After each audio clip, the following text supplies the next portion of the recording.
kind of sort of true. They thought, well, probably bumped into Trump on the island sometime. Yeah, Trump was passing by the gay room and he popped his head out and went, "Oh, hello, Donald. How are you?" I'm not really supposed to be out here because apparently they're doing stuff. I wonder why you're out here, Donald. Are you doing the stuff? I don't tell me about it. I don't want to know. Anyway, yeah, fucking evil bastards. Hello. Really bad. Rejoice. Do we care Your last about is life. No, fuck Heidi Alexander, fuck Gloria De Piero, fuck Mosley, fuck whoever the other bitch is with a double barrel surname, and fuck Laura Kuenssberg. I have no interest in Zari listening to Minton any of them in a Beddoes. shower of piss. So, on that bombshell, we shall There we go. end Right. proceedings. Shall we raid into the noisy immigrant? I'm on board with that, definitely. Let me edit video.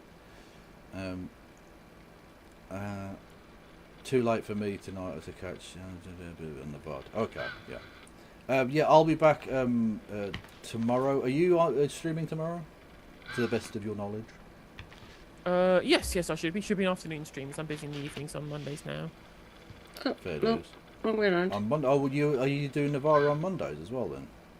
No, I just have stuff on. Oh, okay. Fair enough. Noisy. I can't see it.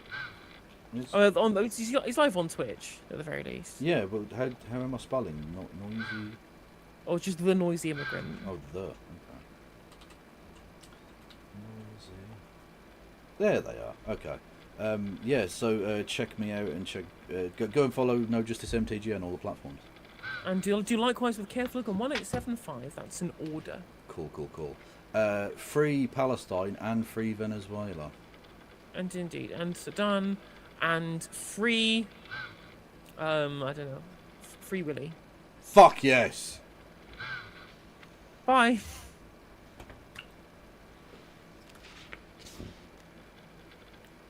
To the U.S.-led mission in Afghanistan with the second highest number per capita soldiers. Hello, Kevin, Logan, and viewers. Thank you for the raid. Just bitching about Donald Trump right now. And how the rest of the... Hello, No Justice. Double raid. Fantastic.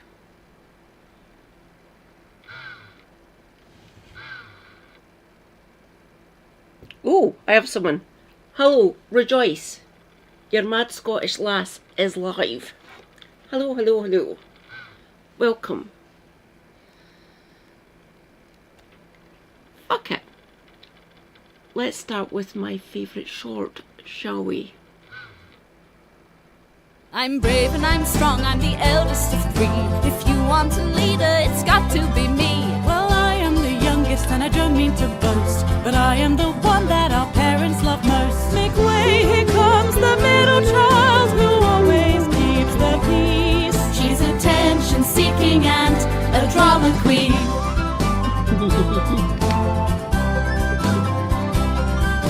I'm brave and I'm strong, I'm the eldest of three. If you want a leader, it's got to be me. Well, I am the youngest and I don't mean to boast, but I am the one that our parents love most. Make way, here comes the middle child who always keeps the peace. She's attention-seeking and a drama queen.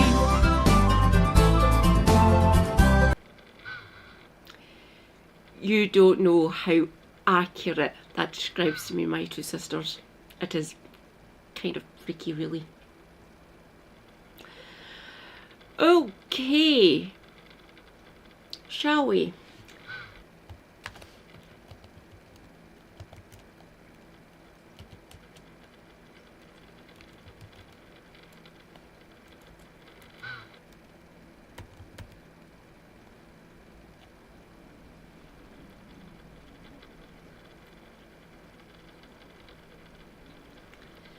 Ooh, history matters. Extra history. I do love myself a bit of extra history.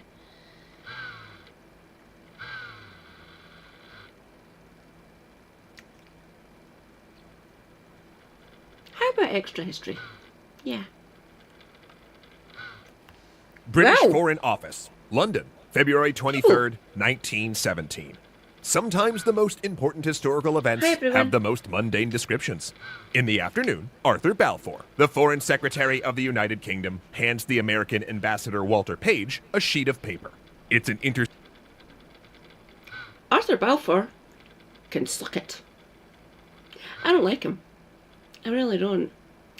For more than that, we might move on to the Balfour Declaration next, because everyone needs to know history, obviously. And you need to be narrated by a mad Scottish woman, obviously, as well. Hello, everyone. Welcome, welcome. Shall we continue? intercepted secret message sent by Germany, encouraging Mexico to enter the Great War against the United States. In short, Fun. it's the type of message that can change the course of history. Balfour and Page would Correct. both later say that this event was one of the most dramatic moments of their lives. Funny thing is, this momentous exchange was actually a charade staged for the history books. Page had known about the telegram for days, and Balfour had known about it for weeks, making the most interesting thing about the Zimmerman telegram not what it contained, but how it was delivered.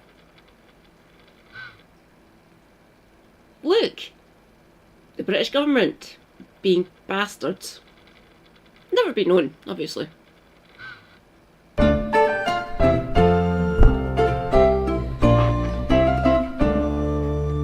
Thanks so much to HelloFresh for continuing to help bring history to the table. The Zimmerman telegram is one of the most consequential messages in human history, but it's also a message that tends to get glossed over in most history books in a manner that some might call yada yada history, i.e., giving you a quick cause and effect, but not including any of the mechanics of how. That's why people like me exist. So we can elucidate everyone. Which is good, because we all need to know history, obviously. If you do not heed history, you're doomed to repeat it. Neoliberalism is a thing that keeps on happening daily to us. It sucks. I'm here to end it. That particular cause led to that particular effect. The story usually goes something like this. The Zimmerman telegram was sent on January 16th, 1917. Yada yada yada. The American public learned of the telegram on March 1st. Yada yada. And roughly a month later, the country entered the First World War. Now, of course, this kind of yada yada-ing is completely forgivable in a school textbook because the big story No, it is isn't. that the telegram encouraged the United States to join the war. But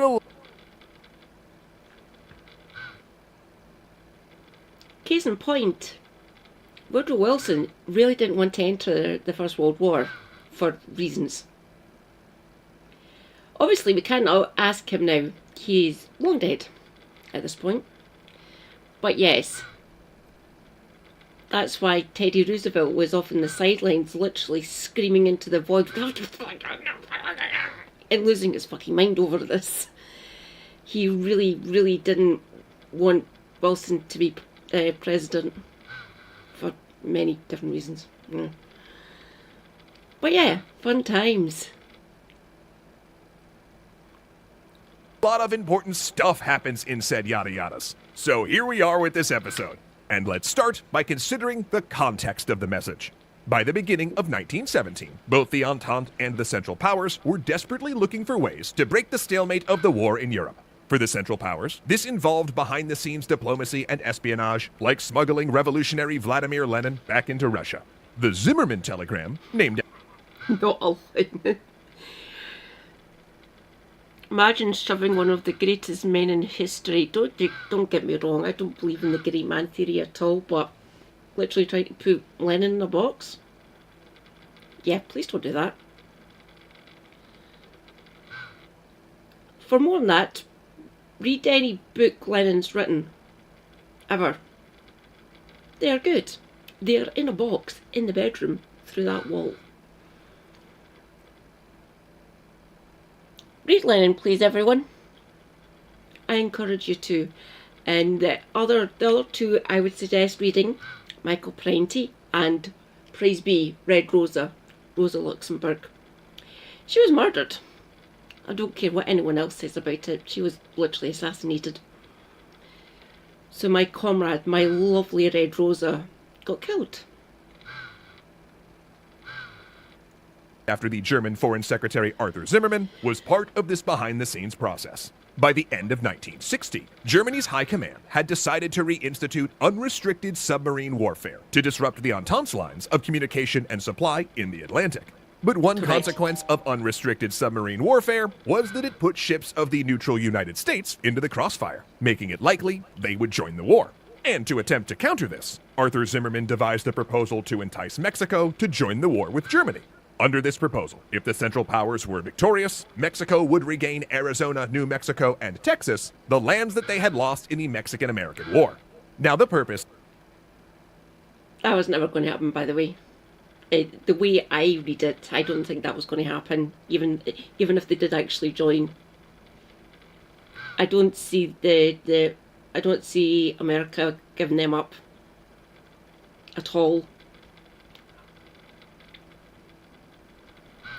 Fun thought experiment, though, come to think of it.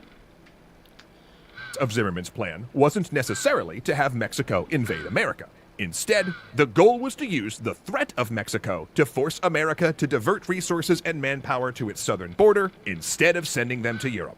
And although the Germans already expected war with America when the Zimmermann telegram was drafted, they still didn't want the contents made public.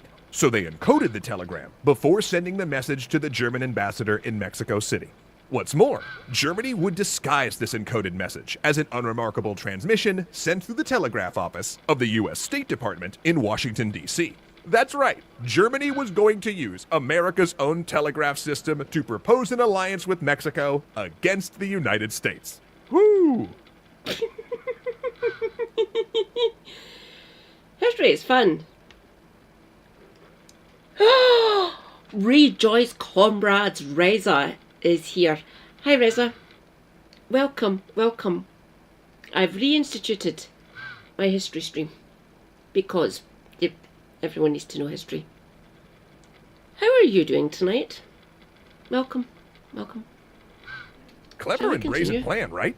Well, unfortunately for Germany, there was an even more clever and even more brazen group waiting to spoil their scheme. January 17th, 1917. Room 40, the British Admiralty, London.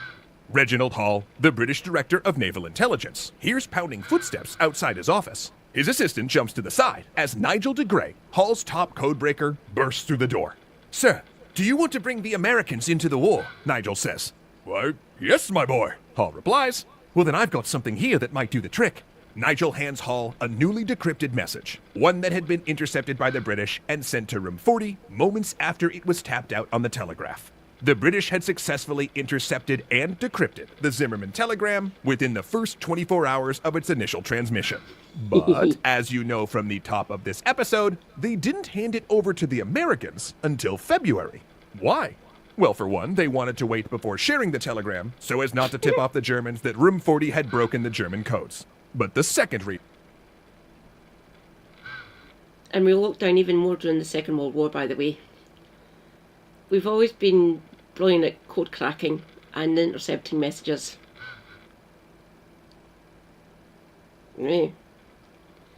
Fun. Is a bit harder to guess and a bit more sinister. The reason why the British intercepted the Zimmermann telegram is because they were intercepting not only German transmissions, but American ones as well. In addition to spying on their wartime enemy, the British were also spying on their potential ally, the United States. And when the Germans used the U.S. State Department's telegraph system...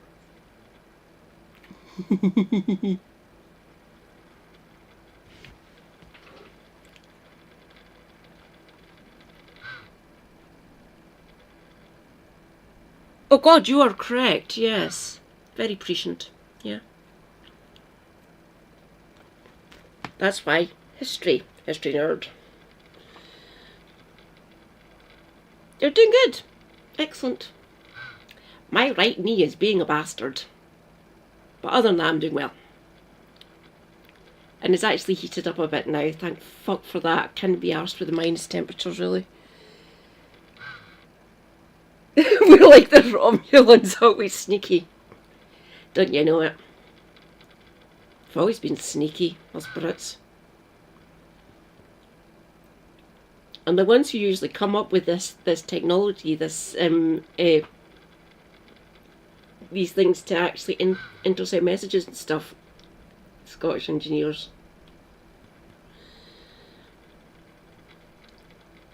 Then England adopts it. Yeah. Fun! Very fun. Yeah.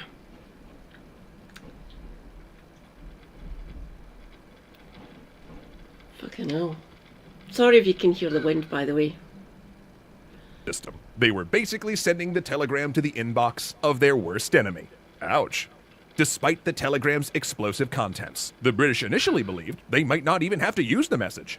After all, it stated that Germany was planning to restart unrestricted submarine warfare, and surely... Because never forget, the British state are fucking morons. It has been proven many times in history that we are fucking idiots. The British state really do suck. Why do you think I want independence? I want to get myself severed from Westminster and the British state at large. Can you hear me yet, Sir Keir? that would be enough to bring America into the war, right? Well, when German subs began to prowl on February 1st, America did nothing. With every passing week, the British risked losing more lives and territory without American assistance. They had to use the message, but also they needed to keep their method of acquiring it a secret. So, okay, how could they do both? The answer came from Reginald Hall. They would bribe a worker at the telegraph office in Mexico City to provide Britain with the final Mexican version of the telegram. They'd then tell the Americans that the telegram had been scooped up thanks to British agents breaking into a building in the Mexican capital. And finally, they would say that this break netted not only the Fucking encrypted ridiculous, Zimmerman isn't it? telegram itself, but also a German codebook that could be used to decrypt the message. And while some might say it's awfully convenient to have the smoking gun and the smoking codebook, I guess, in the same hall, when the British approached the United States with the telegram on February 20th, the Americans were too stunned by its contents to ask any questions about how the British got it. For the next few days, the British Foreign Office and the American Embassy in London plotted out how they could use the telegram to convince Washington to go to war. Then, on February 23rd, after getting all their stories straight, Balfour met with Page to officially hand over the telegram. From there, the telegram reached the desk of President Woodrow Wilson, whose staff verified the authenticity of the telegram using the fake codebook from Mexico City. Then, after verification, the telegram was given to the American press, which revealed the message to the public on March 1st, 1917. The rest, as they say, is history. Now, there's a fair chance that America would have still joined the war without the telegram. But there's also no doubt that the telegram served as an important... Maybe it's aye, maybe it's no. Because the press and the American public, if you wish to put it like that, and loud voices, capitalists essentially, arms manufacturers were literally forcing Woodrow Wilson's hands. Now, if we'd got Teddy Roosevelt instead of Woodrow Wilson, he would have done it anyway. He would have came barreling and sent thousands of troops over to Europe to help us. But because he sat on this for too long, Wilson was a bit of a isolationist, let's put it like that. Fuck it. Cypher. His videos about Woodrow Wilson. Might be an idea to do them. catalyst to reach the final decision with speed and certainty. And the timing of the telegram's delivery is really important as well. If the British didn't intercept the message, or if they had waited even longer to deliver it, there could have been months of delay before the Americans decided to go to war. This would have meant more death and destruction on the Western Front, and could have given Germany the window of opportunity they needed to succeed in their summer offensive in 1918. In this bitter war of attrition, even weeks would make a huge difference. And the story of the telegram's delivery also tells us a lot about the so-called special relationship of intelligence sharing between America and Britain. one of the most influential modern-day alliances in the world, was initially based on Britain reading America's diary and using that knowledge to drag it into the war to end all wars. Plus, all of the yada-yadas of the telegram story we just discussed are also really important for what happened after the First World War. Without the British role in the delivery of the telegram, there's not necessarily friendly American-British relations during the interwar period, which could have meant no Lend-Lease, no Atlantic Charter, and even no America in World War II. Furthermore, without British intelligence's huge success with the telegram, would they have even bothered with Bletchley Park and Alan Turing in the Second World War? So while the textbook version of the Zimmerman telegram is still a big story, the hows and whys, hidden deep in the yada-yadas, do remind us just how world-changing the smaller parts of history can really be. What's this, Zoe? A delicious new deal hot off the wire from HelloFresh? Whew, just in time. I was getting hungry. You know, it's great that HelloFresh sponsors our shows because they've been saving my time and keeping me way less hangry for ages now, while also helping me ditch tedious trips to the grocery store and stressful meal planning. I get everything I need to prepare awesome home-cooked meals delivered right to my door, and I'm eaten in a half hour or less. This week, I couldn't wait to try their Southwest beef cavatappi. And not only was it fun to cook, it did not disappoint in the flavor department either. And since Jeff's New Year's resolution was making more quick and easy dinners for his family, their Mushu pork bowls really hit the spot at only 15 minutes to prepare. Seriously, it was so fast, Zoe and I barely made it in time. You sure did, bud. Tastiness and traffic violations aside, another thing that's a big win in our book is HelloFresh's continued work on the sustainability front. Ingredients are pre-portioned, which means less food waste. And the carbon footprint of their service is 25% smaller than that of meals made from store-bought groceries. And now's a great time to try HelloFresh for yourself, because all you gotta do is go to HelloFresh.com and use the code EXTRACREDITS16 to get 16 free meals, plus 3 gifts, and free shipping. Oh, you heard me right, hungry people. You can get free food while supporting the content you love, the environment, and most importantly, your grumbly tummy. Again, that's 16 free meals at HelloFresh.com using the code EXTRACREDITS16. Your time and taste buds will thank you, and as always, so will we. Thanks so much. A big ol' legendary thanks to Ahmed Ziad Turk, Alicia Bramble, Casey Muscha, Dominic Valenciana, Joseph Blame, Kyle Murgatroyd, and O'Reels1 for being so awesome.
That's quite funny, Reza.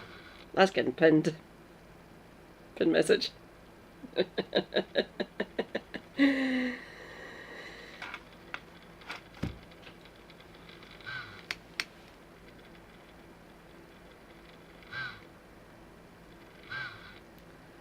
Hopefully my favourite song is still here. Where is it?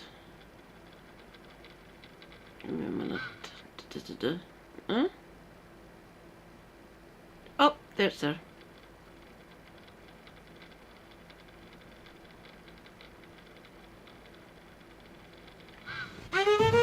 Into a new universe I stroll. Strategist, I'll master the role.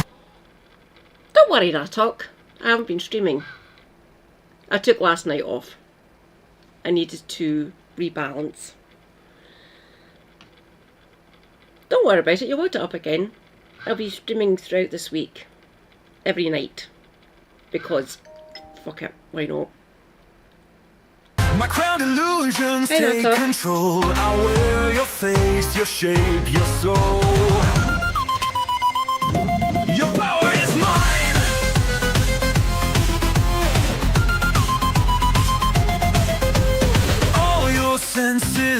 rising tide. My laughter echoes deep inside.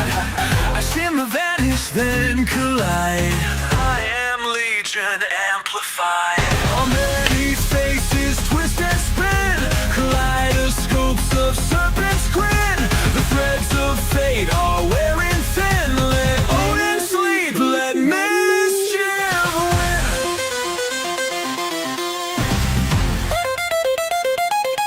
Thank you, Russell. From icy Jotun blood I rise, gilded in Asgard's golden guise, stitching space-time with my lies. My illusions catch unguarded eyes.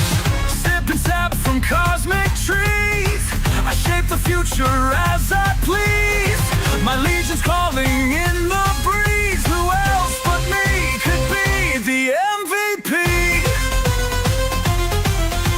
On many faces, twist and spin. Kaleidoscopes of serpent's grin. The threads of fate are wearing thin. Let Odin sleep, let mischief win.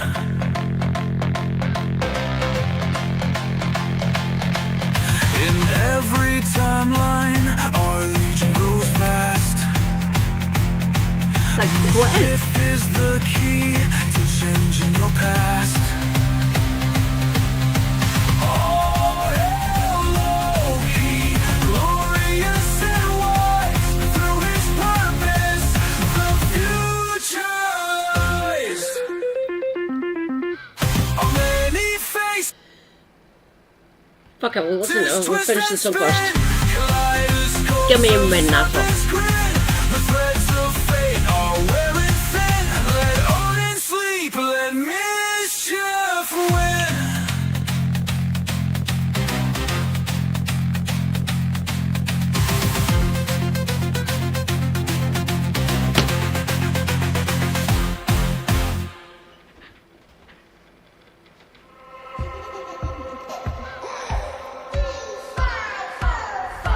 I will seize of the pirate scum. Alright. Yeah, I covered him well, technically Sunday morning, we're now in Monday, and Kevin Helena just covered it. So we had Kemi Beadnock, leader of the Conservative and Unionist Party. Never forget that, they are Unionists. They don't want us to get our independence. So, yeah, the Tories can get wrecked. But yeah, Kevin Helena were losing their fucking minds with Laura Kay interviewing associate of non-paedophile. Fantastic. We really need to get rid of the House of Lords. Really do. Reza, did you see Laura Kay? I wouldn't urge you to watch it. You can check out my past stream that I've done if you want. You can watch me lose my mind while Laura Kay was interviewing him. Fantastic. I went through the entire programme, so I listened to what Heidi Alexander was saying as well.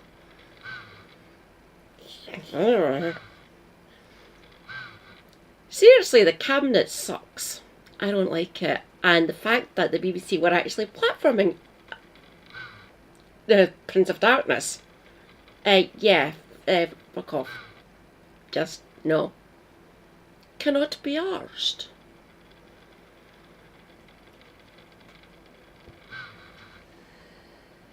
Are you laughing too much, Michael?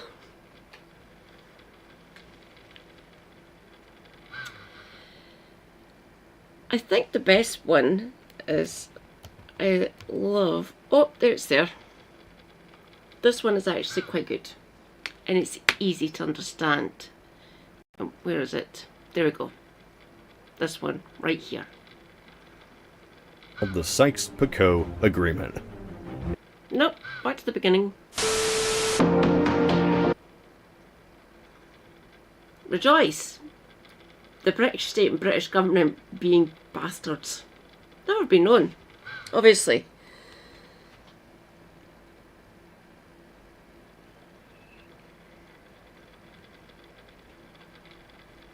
Yeah, the Scottish Greens do. Yeah, they're pro-indie party up here. That's why I'm a member and an eco-socialist as well, obviously, and Marxist. But yes. Hopefully, with any luck, before I shuffle off this mortal coil, my country will have independence.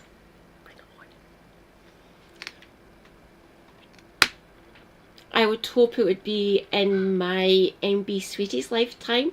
That's my niece, my younger sister's eldest. They turned 26 in December. Hopefully they will see independence.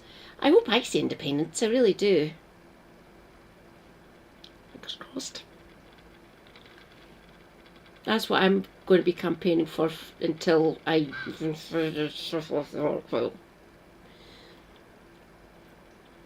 No disrespect to my English comrades, including you, Reza. And you as well, Michael.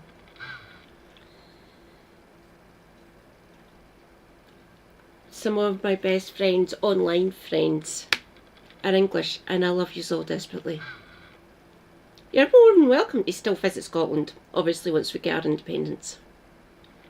I just want to be divorced from bloody Westminster, or Westmonster.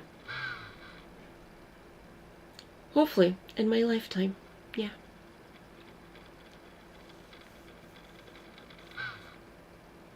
Natok, is your president still being a demented bastard?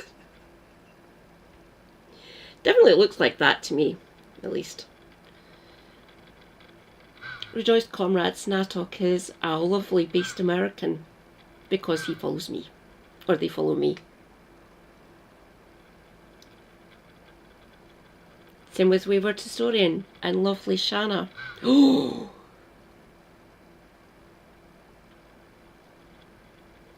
Natok, no pressure. I was wanting to ask you, would you like to be a mod? You don't need to be if you don't want to. I always offer to the people who stick around the most.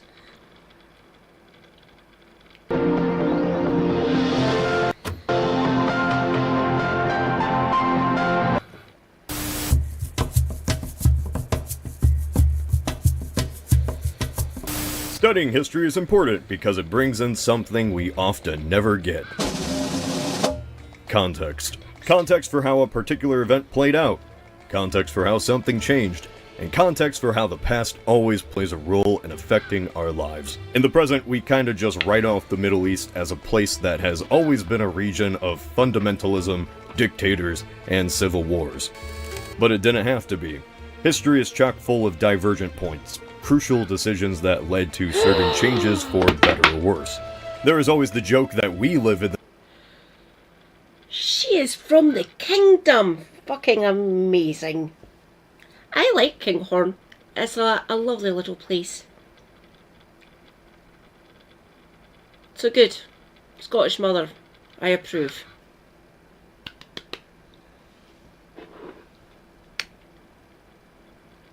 I'm fully Scottish. All the way back into history. How do I know that? My granddad checked all our history and collated all the information. That's my dad's dad, by the way.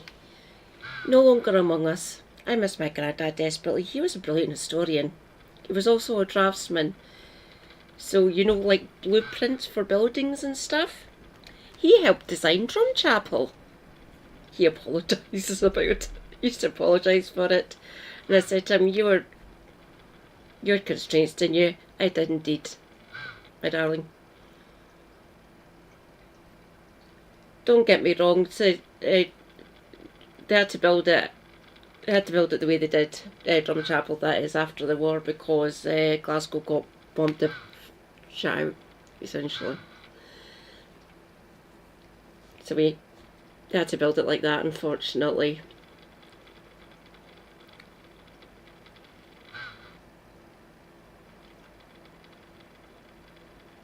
Oh, no problem. I will offer every so often to people who appear the most often. Yeah, no pressure, don't worry. The darkest timeline, and after doing lots of research, I think that's actually true in regards to the Arab world. A place of failed states and terrorism, was not at all the destiny for the region set in stone. One single decision ruined the entire region before it had a chance. No, I'm not talking about the United States invading Iraq or Russia being involved in Syria. I'm saying that Iraq, Syria, Jordan, and Lebanon never were supposed to exist in the first place. So when did this decision take place? It wasn't from a decision millennia or even centuries ago. It happened at the end of World War I. The Ottoman Empire once ruled the entire Middle East. For centuries, they had oppressed people from Europe and Arabia alike. By the time of the 20th century, their land and power had diminished considerably. The final nail in the coffin for them was betting on the Central Powers. As the war raged on, the Ottoman front was not really considered important compared to the European fronts. They were the sick man of Europe, and the Germans and Austrians were seen as bigger threats. It was a sideshow to Britain and France. That didn't mean that the Ottomans weren't entirely useless. They were losing power, and the British knew that they could exploit this weakness by gaining the help of people who were also sick of Turkish rule, the Arabs. You might know this rebellion because it involved Lawrence of Arabia, who helped the Arab rebels fight against the Ottomans. Now, although Lawrence of Arabia is kinda a modern mythical figure today, at the time the Arab rebellion against the unimportant Turks in a desert far away was not seen. Well, the Ottomans were an empire, but at this point, they'd been basically dying. The Ottoman Empire had been dying from about the early 1800s, so about a century up until the First World War. They'd literally been basically caving at this point. Their glory days were back in the 1500s, essentially, 15 to 1600s, and they've been on a decline up until like the early 1800s at that point. Then after the Napoleonic era, essentially, they just basically caved, like faceplant. So from about the early 1810s to about the First World War, so about a century, they were literally basically dying on their knees, empire-wise, essentially. And the British Empire, which still did exist at this point, saw an advantage. The British state, isn't it lovely? As very important. It was deemed the sideshow to a sideshow. For their Right. support in the war, the Arabs agreed with the British on one condition. If the Arabs fought against the Ottomans, then after the war, they would be able to organize their own unified Arab state. That was the understanding. Until, well, the war actually ended. When the Great War was over and the Ottomans surrendered, their land was now up for grabs at the negotiating table. And that's when the Arabs got the bad news. That previous agreement was not actually going to happen. It turned out that 2 years earlier, France and Britain, in secret, had decided that they wanted the land for themselves. This was called the Sykes-Picot Agreement. It was a secret pact by both countries to split the Ottoman territories among themselves, nicely divided into Zone A and Zone B, the humble origins of what would become Syria and Iraq. You see, France had invested resources into the Syrian region for decades, stuff like electricity and schools. So to them, it was only natural that they would take Syria as a French dominion in the Mediterranean. The British already own Egypt, and the Nice Canal included, so they wanted territory that could protect their strategic interest in Egypt if they had to. Long story short, there's a lot of debating between the two to finalize just where French Syria would end and British Arabia began. The Arabs weren't involved, don't be silly. By the end of the war, the United States was now the bright-eyed new power that could tell the older Europeans a thing or two. Woodrow Wilson was a staunch anti-colonialist, and his negative attitudes towards global empire was what America brought to the table. Consent of the governed was an... Yes, perfidious Albion. I can get wrecked.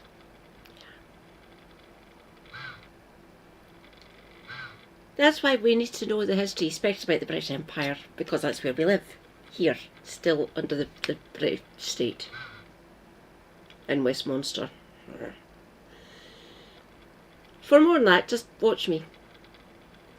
Really?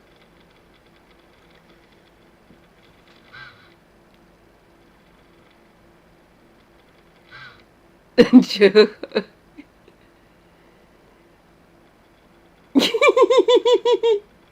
Where do you think you got that? Where do you think you got Divan from as well?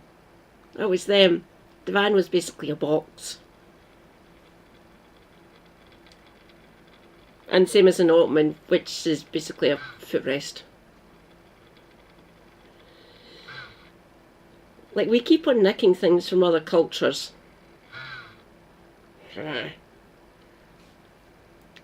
Consent of the governed. Idea that America preached frequently at the grumbling of everyone else.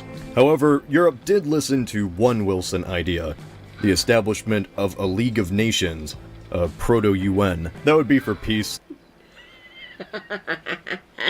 Yeah, the League of Nations didn't last long. I'm surprised that NATO, that the UN's still going, really. It's literally in its death throes at the minute. Especially with that in the White House. Not that America's really giving a fuck. They just carry on regardless, essentially, even though there's resolutions against them doing shit. Same for my government, obviously. And most other global north countries.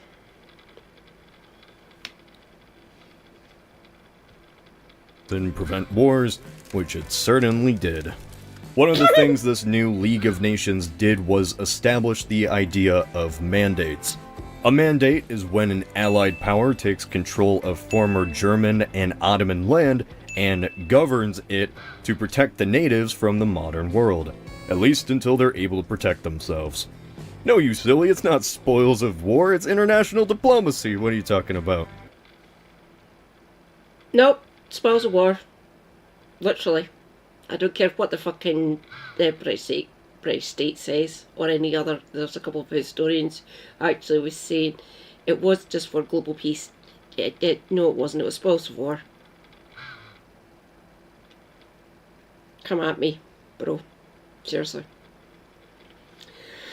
We'll just take these for now, for global peace. This established the new mandates of the Middle East. The French Mandate of Syria, the British mandates of Palestine, Transjordan, and Iraq were set up at least until the natives could take care of themselves. It was just a coincidence these mandate borders lined up perfectly with the agreement. Yes, Natok. It literally is racketeering. On a global scale. Fun. I will say again, I don't care what some historians say, you're wrong. It is spoils of war, and we're using it to literally strip mine part of their economy and their resources, including the Suez Canal. Yeah. Literally, come at me.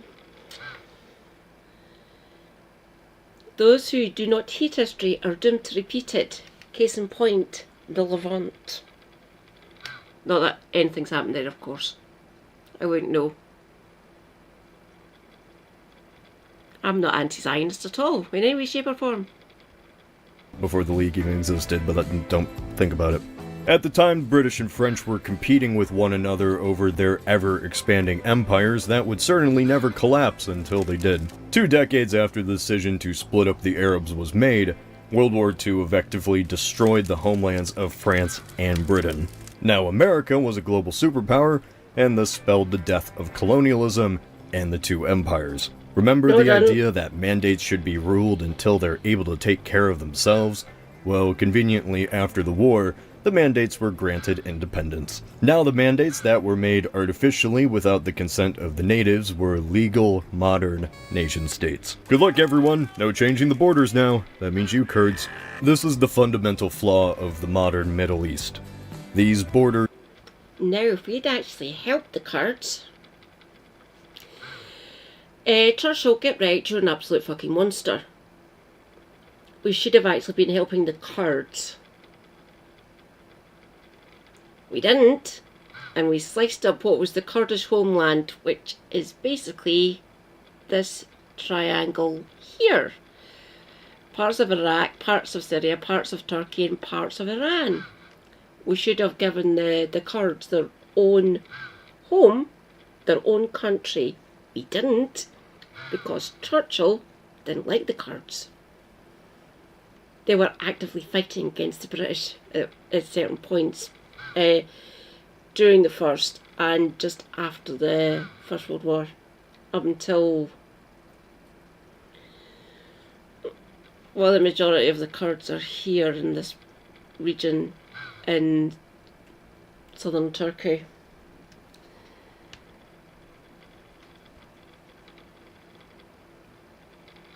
Oh yeah. Why do you think I've reinstated my history? So you get to hear an actual British person who knows Kurds. I have drank with Kurds.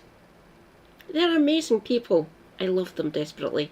Don't get me wrong, there's some elements of Kurds that I'm not really big fans of, but all the ones that I know here in Glasgow, who live here, they are very based individuals. Mostly Marxist, oddly enough. But yeah, they like the fact that I'm promoting that the Kurds should have their own homeland.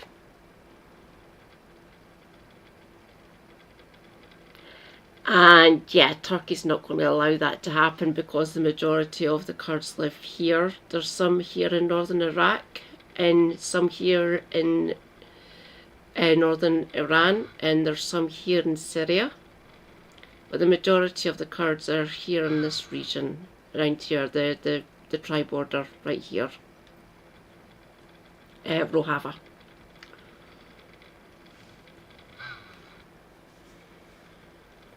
Not all Kurds are Muslim, by the way, either.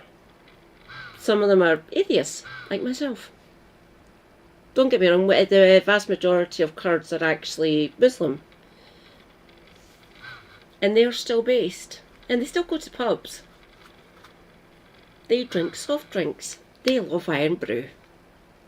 As far as I'm concerned, they're based. If you're an iron brew enjoyer, you're welcome to my party. Do you know some too, Michael? Nice one.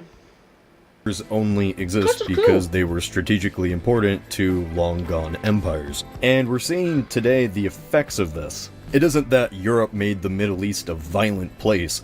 It's always been that.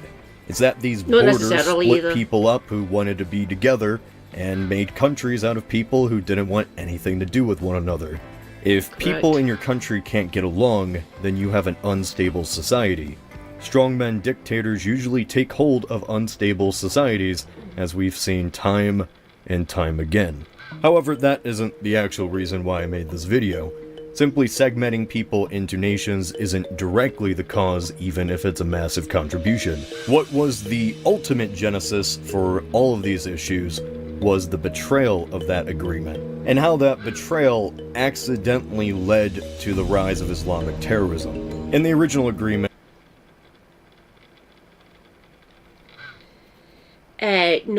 gave birth to a rather authoritarian sect of Islam that Cody's about to get into.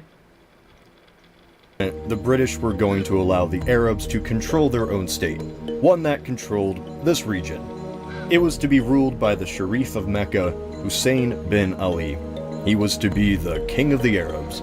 Because of the British decision to make the land instead mandates, this hurt their relationship with the Sharif. At the time, the Arabian Peninsula was not united. Instead, it was being fought between mainly two different factions. Hussein bin Ali was a member of the Hashemites, the tribe of the Prophet Muhammad. By the 1920s, a powerful family called the House of Saud had been conquering territory throughout the region. The Sauds believed in an ultra-conservative sect of Islam called Wahhabism, or Salafism. It was fundamentalist, far more than any at the time. Because of this diplomatic breakdown between the Hashemites and the British, due to the Sykes-Picot Agreement in the first place, instead of ruling a significant larger portion of land, Hussein ruled a small kingdom on the coast. By the 1920s, without British support, it was conquered by the Sauds. If that name sounds familiar, it's because Sauds renamed the region the Kingdom of Saudi Arabia. So an ultra-conservative kingdom now ruled over a fair bit of land instead of a more moderate one. This wasn't much of an issue, at least until the 1950s, when Saudi Arabia discovered their vast oil supplies. Salafism is a religious movement with the main goal to bring Islam back to an ultra-conservative mindset. When the Sauds discovered oil, that extreme ideology now was funded by billions and billions of dollars in oil money. So what did Saudi Arabia do?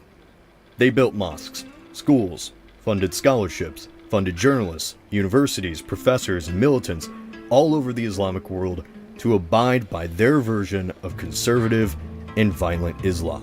Frankly put, oil money funded a religious and cultural shift around the globe. New groups like Al-Qaeda, the Taliban, ISIS, all were born, inspired by this one particular teaching of Islam. So the Sykes-Picot Agreement did two things. It set the stage for a fundamentalist regime to rise instead of a moderate one, which then funded a violent cultural shift in the Islamic world, and split the region into mandates like Iraq and Syria, who were never meant to actually govern themselves, and shockingly collapsed. Yes, this is truly the darkest timeline for the Arab world. Now, does this excuse the decisions of both Arab and Western leaders in recent times? No. Does this mean that the Middle East was a perfect place of sunshine and happiness before? No. It's an example of how history that we might not have heard of can culminate to shape our everyday lives. The war on terror, Syria, the refugee crisis, all in many ways stem from the single decision from empires long gone. I don't have the answer. I can only attempt to imagine a world where it didn't occur, which was actually what this video was supposed to be about, but instead became 80% history since nobody would actually know what I was talking about. So take this as a prequel of sorts. I want to imagine a world where this decision never happened, and the best solution was to just make a separate video for it. History always influences our lives, even if it's people and events we never thought of before. And that's why bringing in context can also shape our ideas of how our world today truly came to be. This is Cody of Alternate History Hub. Thanks, Cody.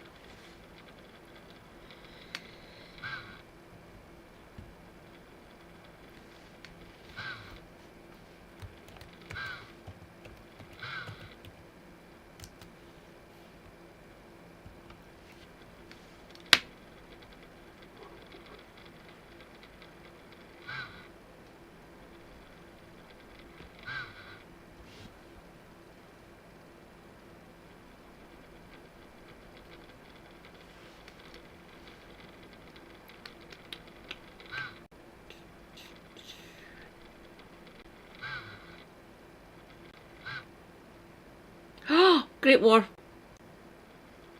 They're good. Hi, I'm Jesse Alexander, and welcome to the Great War. The peace settlements after 1918 had divided up the former Ottoman territories in the Middle East into British and French mandates.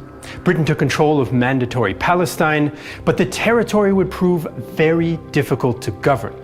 One of the flashpoints was Zionist Jewish settlement of the Holy Land, a controversial topic today and back in 1921. So in this episode, we'll take a look at the practical implications of Jewish settlement in Palestine after 1918 and the violence that resulted.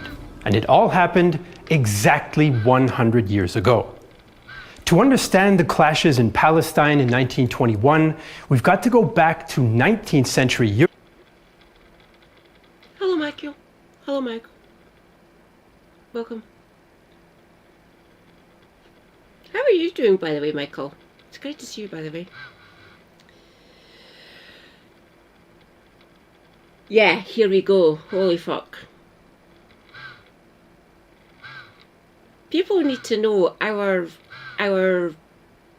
footprints, our fingerprints all over the Levant, really.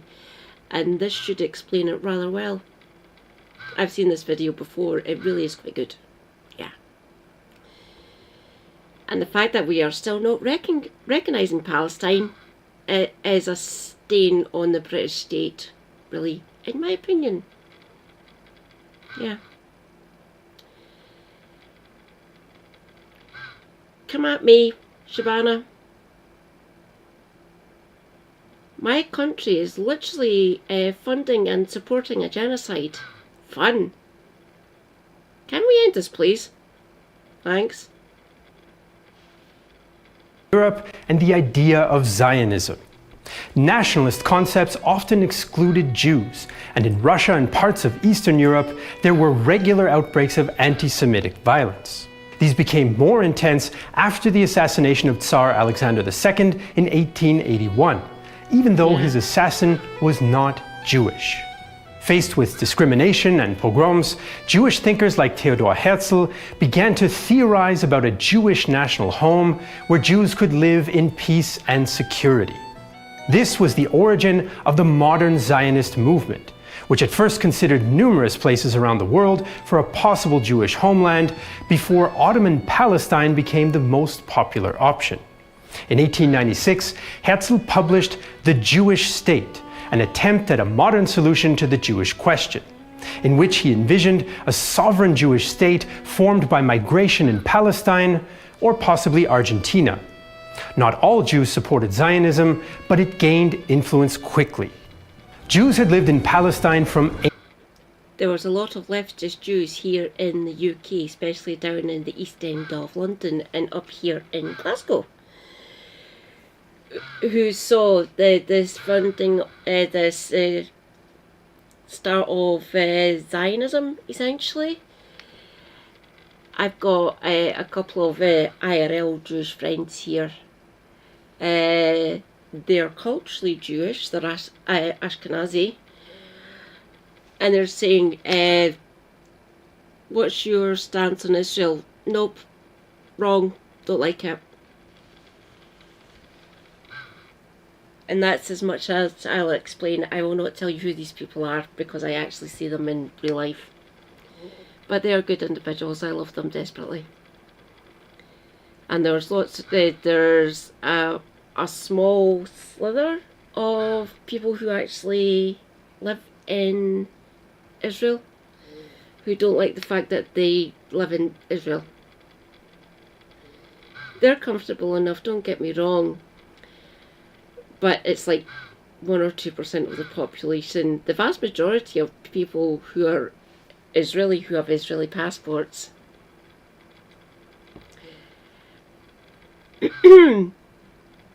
TOS prevents me from actually saying what I actually feel. So I'll leave it like that, essentially.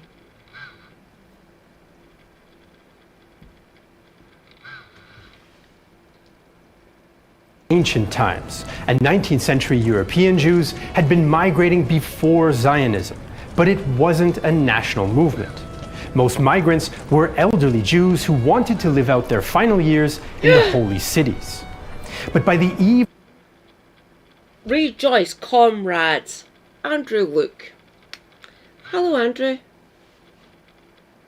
How goes it? Great to see you, my friend. Everyone, go and follow Andrew Luke. He is awesome. How are you doing, Andy? Great to see you. Of the First World War, many younger Jews who identified as Zionists began to arrive. Some of them brought socialist ideas from Europe and formed communal settlements known as kibbutz. Although exact numbers are disputed, around 40,000 Jews arrived between 1909 and 1918, which nearly doubled the Jewish population to 85,000. Jews represented about 10% of the population, while the other 90% was mostly Arab Muslims and Christians.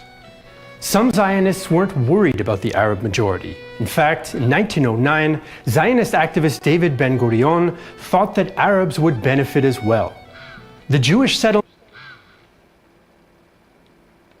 He said that in public, but privately, because we now know all of this history, no, he wanted to dominate them. And we were willing to support them in that Zionist goal. Fun. I fucking despise the British state. I really do.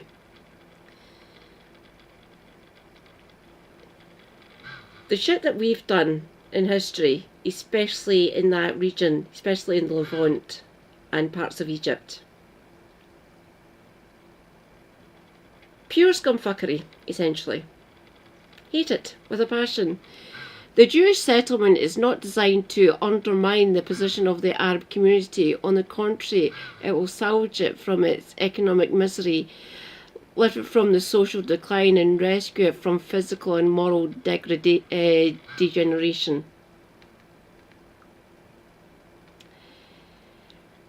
This man becomes Prime Minister of Israel, by the way.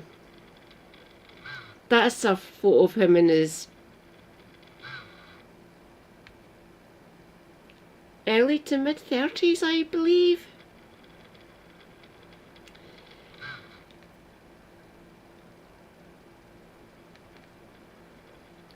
Really don't like David Ben Gurion. Really don't.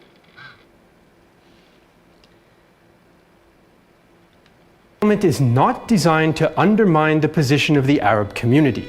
On the contrary, it will salvage it from its economic misery, lift it from its social decline, and rescue it from physical and moral degeneration.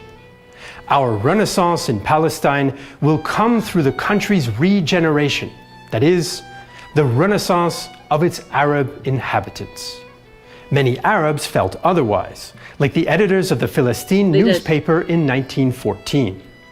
We are a nation threatened with disappearance by the Zionist tide in this Palestinian land. A nation which is threatened in its very being with expulsion from its homeland. So by 1914, 19th century European nationalism and anti-Semitism had caused some Jews to seek a new homeland in Arab-majority Palestine. The outbreak of the First World War stopped Jewish migration for a few years, but British wartime promises set the stage for more conflict. From 1914 to 1918, people in Palestine suffered from wartime shortages, and the region became a battlefield in the last 2 years of the war. It also became a focus of international politics thanks to the Balfour Declaration of November 1917. Arthur Balfour can fucking suck it. Would you look at that mug? Yeah.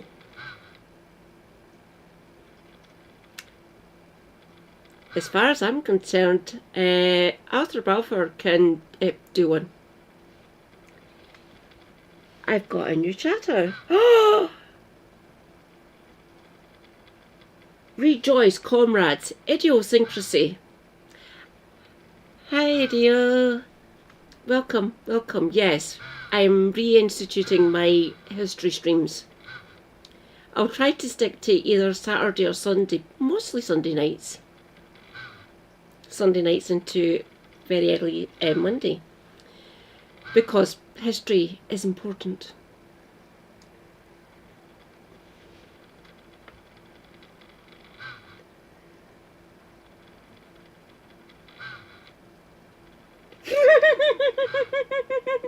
Apparently we have a former human rights lawyer as our Prime Minister. Yeah. He needs to show us more proof of that, he was actually good at human rights. Doesn't seem to be showing that, really. Sir Kurt Starver, get wrecked. And the rest of that cabinet really don't like it at all. I'm actively terrified of Pat McFadden being in charge of Department of Work and Pensions. I hate the fact that he's in Caxton House now. Fantastic. Again, no violence, but metaphorically, I'd bitch slap Pat McFadden. Metaphorically, of course. No violence, please. No violence, anyone. I beg of yous. But yeah, Pat McFadden can fuck off. I really don't like him. British Foreign Minister Arthur Balfour sent a one-sentence telegram to the Zionist Federation of Great Britain that would have a lasting impact. His Majesty's government view with favour the establishment in Palestine of a national home for the Jewish people. And oh, don't you worry, idiosyncrasy. Really don't. There is no pressure for you to come into the stream at all. If you're busy with real life stuff, especially family members, carry on. Anytime you turn up, I will rejoice though. Hello. Hello. Will use their best endeavors to facilitate the achievement of this object, it being clearly understood that nothing shall be done which may prejudice the civil and religious rights of existing non-Jewish communities in Palestine, or the rights and political status enjoyed by Jews in any other country. The Zionist movement appeared to have gained Britain's support, but although some British ministers were sympathetic, the declaration was about wartime strategy. Many Britons believed Jews were influential in the United States and in revolutionary Russia, and hoped that the declaration might help the war effort against Germany. British anti-Semites also supported the declaration in the hopes it might reduce the Jewish presence in Britain.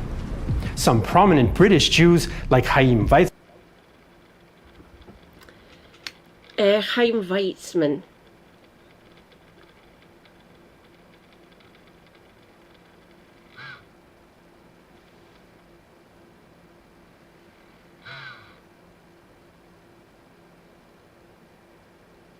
Exactly, Andrew. Exactly. Why do you think I want independence? I will keep on screaming into the void about this. I want my country to be independent. I want to be divorced from Westminster. I fucking despise it at this point. Don't get me wrong. The main one that I love, who is in the House of Commons, Stephen Flynn, praise be, and Kirsty Blackman as well, to a lesser extent, but Stephen Flynn, fucking love him. And from Plaid Cymru, Lysabel Roberts. She be based. They'd be really good people. Both us, the SNP, and Plaid Cymru don't think Westminster should be a thing. Yeah.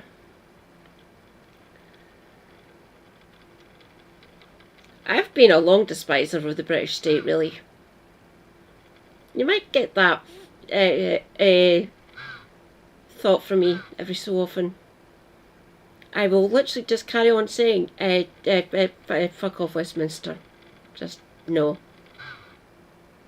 Don't like you. Really don't. And the least said about the other place, the better. Shouldn't exist. Deeply undemocratic. Obviously, don't get me wrong, I wouldn't actually bring in what the Americans have in the Senate. But I desperately want to get rid of the House of Lords for many, many reasons. It sucks. Can I be heard yet? Doubtful, really. Weizmann helped bring about the declaration as well. Weizmann was an important chemist for British war production, and he convinced Balfour, Prime Minister David Lloyd George, and Winston Churchill of the Zionist cause. The British government, however, had also made other OG liberals, by the way, so they were that absolute fucking monster that I despise with every fibre of my being. He kept on swirling between the Liberal Party and the Tories. Churchill, get wrecked. Just fuck off.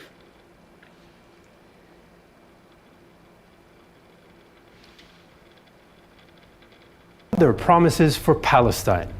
They discussed a pan-Arab state with the Hashemite dynasty and post-war League of Nations mandates with the French. The British tried to untie this Gordian knot at the Paris Peace Conference in 1919. Weizmann met with Hashemite heir Faisal, and both issued statements supporting the Balfour Declaration. Faisal had this to say: "We Arabs, especially the educated among us, look with the deepest sympathy on the Zionist movement. Our deputation here in Paris is fully acquainted with the proposals submitted yesterday." Give me a second, I'll actually check. I think it's 26th. How many bishops in the House of Lords? I'm sure it's 26. Oh, it's right, it's 26. You can thank Lizzie number 1 for that one. So yeah, there is currently 26 bishops from the Church of England who actually get to review the laws that get passed in the House of Commons. Fantastic! I'm an atheist. I don't like them. Thanks, Henry VIII, you fucking bastard.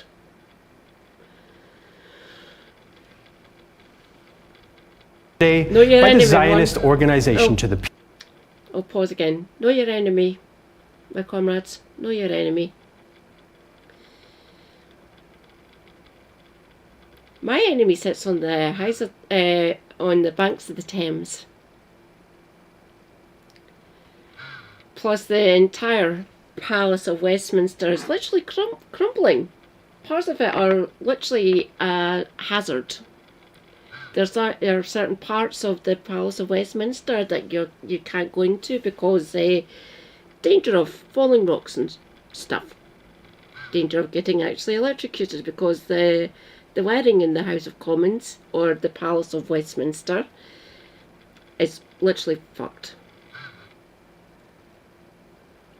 It desperately needs fixed. I know what I would do with the House of Commons or the Palace of Westminster. Again, no violence, please. No violence. I speak rhetorically, obviously.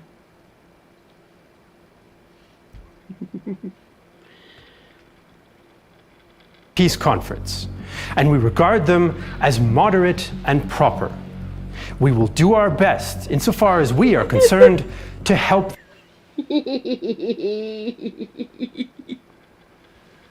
Just you try and shut me up, Andrew. Seriously, bring it on.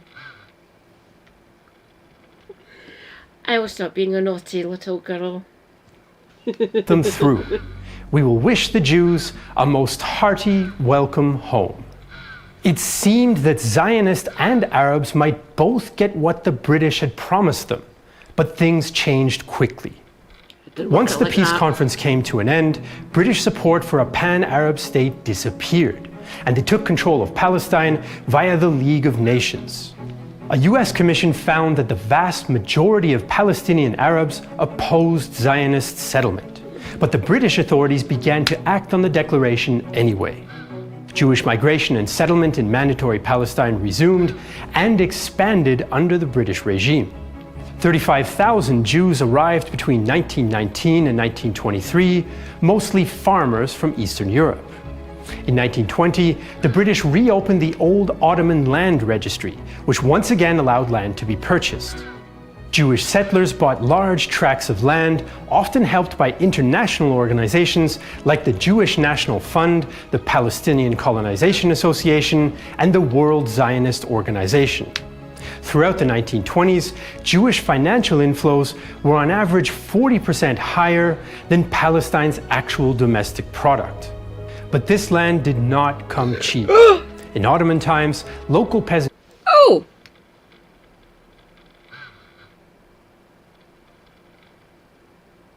Oh!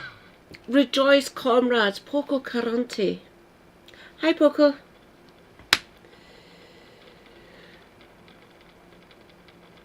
If you want, I can maybe help you get yourself rescued to Scotland if you want, Poco. I don't blame you not wanting to live in America. I really don't. Yeah, good old Brits. Rejoice, comrades, Davinia. Hi, darling. Say hi to Davinia, everyone. Davinia is based. I love her. Yes. America sucks.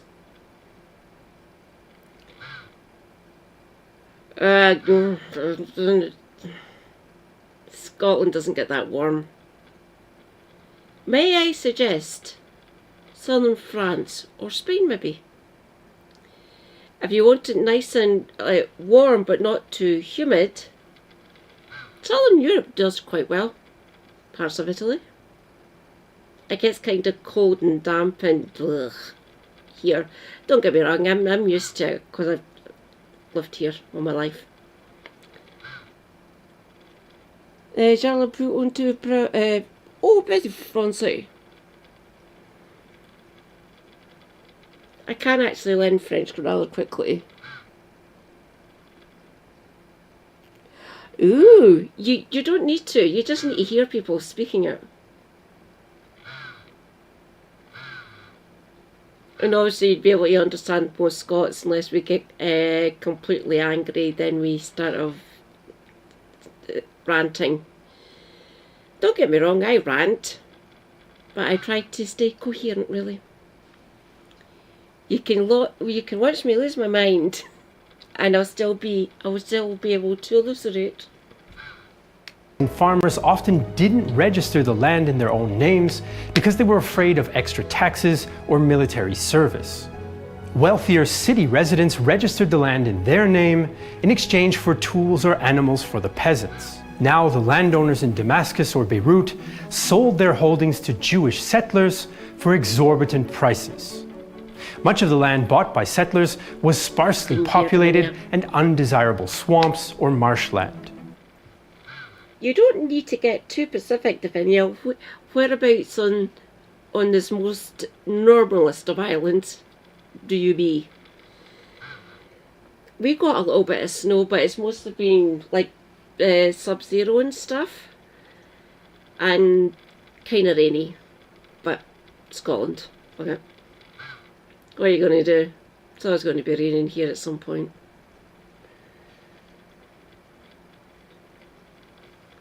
I hope you didn't get too much snow. I literally can't be arsed with that. I was talking to Mum, I was meant to go up on Thursday or Friday, but she called me up and said no, didn't come. It's all compacted and it's slippy as hell, and you didn't need to come up.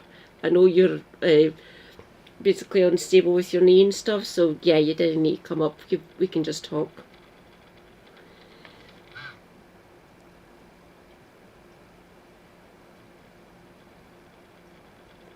Oh no. Some French are actually quite welcoming. The Belle Alliance, the Old Alliance as it's called up here. If you say in any way that you might be connected to Scotland, I'm fine. I'm completely Scottish. I've actually talked to Alice Capel about this. Said I'd be welcome, wouldn't I? Said, of course you would. You're Scottish, and you're amazing. Oh, thanks, Alice. Plus Lord Pertusa and Marcel Paul. Saying, of course you'd be welcome. Just make sure if you're coming into Paris, you have lots of money. Paris be kind of expensive. So it's London. You're mostly Dutch. You have a wee bit of Scottish ancestry. Cool.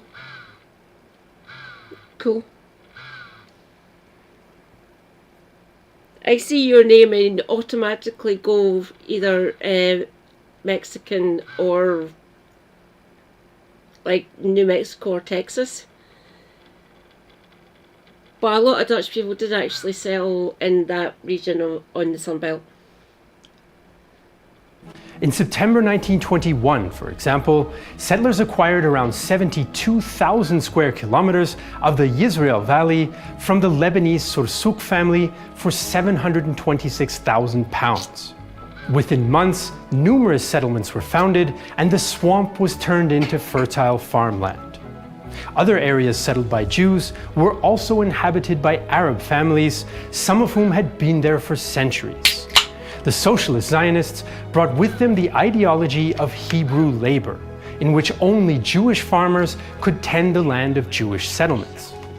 Since hiring Arab labor constituted a forbidden hierarchical relationship, Zionists introduced a system of segregation in which Arab farmers were dispossessed and evicted.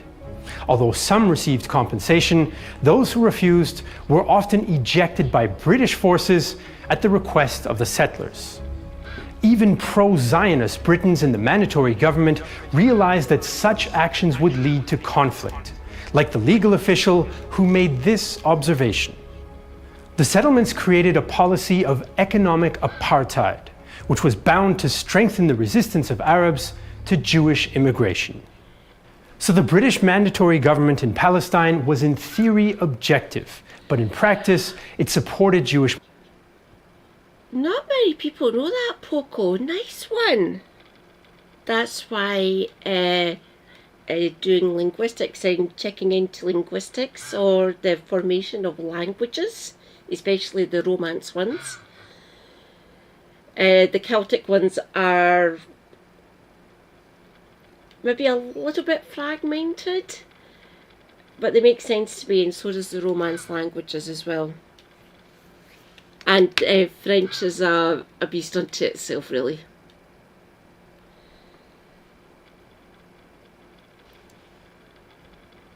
Migration and passed laws which made it harder for Arabs to expand the lands that they owned. But not all British leaders were in favor of cooperating with Zionist organizations. Groups like the Zionist Commission had been working with the British since the beginning of the mandate, while Weizmann promoted their cause in London. But they couldn't convince all British leaders to support them. Chief Administrator in Palestine, General Louis Bowles, complained to Lloyd George about Zionist activity.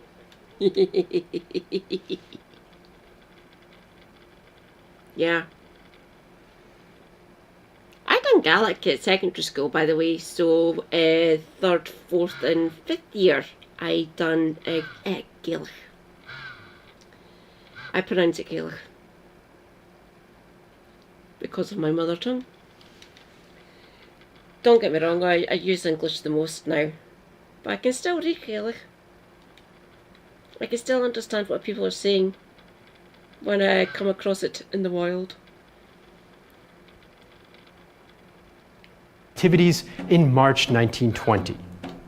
My own authority and that of every department of my administration is claimed or impinged upon by the Zionist Commission. It is of no use saying to the Muslim and Christian elements of the population that our declaration as to the maintenance of the status quo on our entry into Jerusalem has been observed. Facts witness otherwise. On the other hand, the Zionist Commission accuses me and my officers of being anti-Zionism. The situation is intolerable. It is manifestly impossible to please partisans who officially claim nothing more than a national home, but in reality will be satisfied with nothing less than a Jewish state, and all that politically implies. Eventually, Bowles called for the Balfour Declaration to be revoked, but his military administration was replaced by a civilian one led by High Commissioner Sir Herbert Samuel in July 1920. Samuel was a British Jew and an enthusiastic Zionist.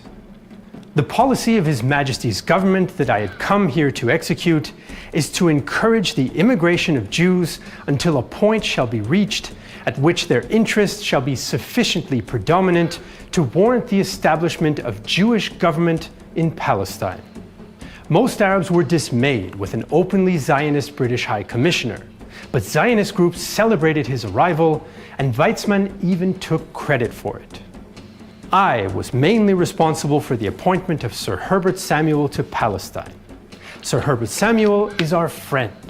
At our request, he accepted that difficult position. We put him in that position. He is our Samuel.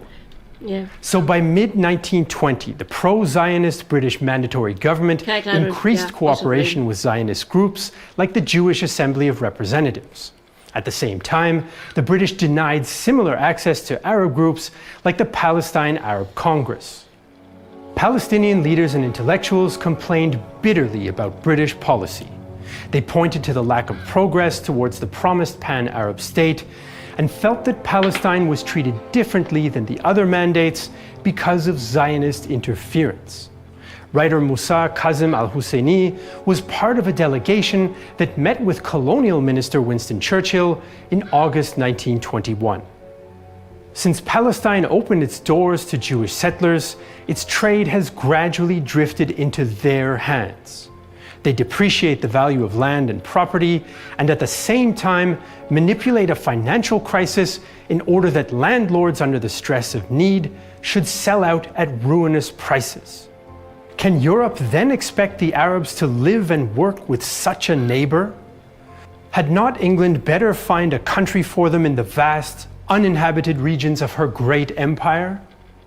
Churchill reiterated that Zionism should also benefit the Arabs, but he made it clear that British policy would not change. The British government means to carry out the Balfour Declaration. I have told you so again and again. I told you so at Jerusalem. I told you so at the House of Commons the other day. I tell you so now. We intend to bring more Jews in. We do not intend you to be allowed to stop more from coming in. During the early years of the British Mandate, conditions in Palestine like education, life expectancy, and agriculture had improved, which also fueled Arab immigration from neighboring areas. But it's debated to what extent these improvements in the quality of life were due to Jewish development, which was mostly limited to areas they settled. Correct. Lots of people don't know about this history, by the way. I'm here to elucidate and to explain things. When I need to, of course, but if I find the perfect video for what I'm trying to convey, I really don't need to say that much. But yeah.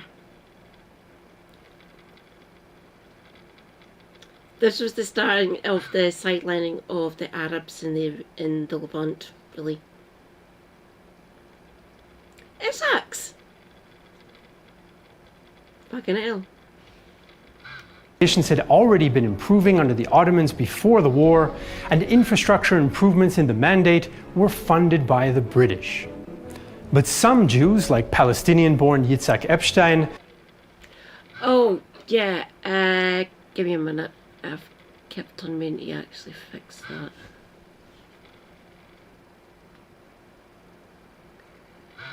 I've got 2 job boxes. That one. Oh, wrong one. And get that one as well. Okay, add chat box. Where's my chat box? Chat box. That's yours.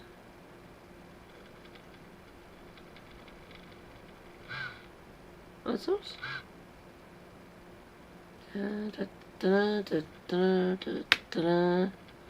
Boxed.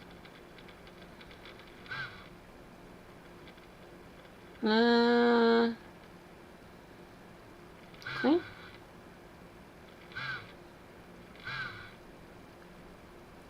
I don't know. I like boxed. Boxed looks cool. There we go. Boxed.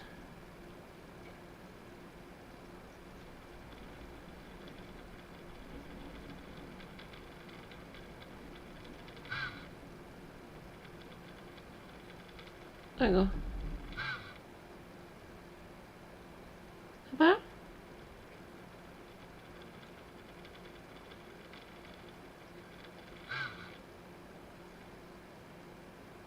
felt that material improvements could not heal the rift with the Arabs.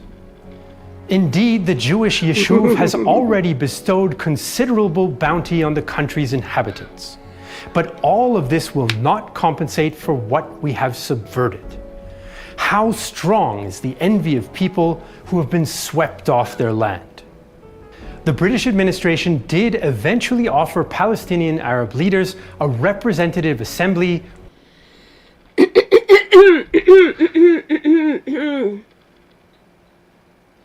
Hello. Your lass is still here. Can someone type something so I can see that the chat box is working? Just just say anything, really.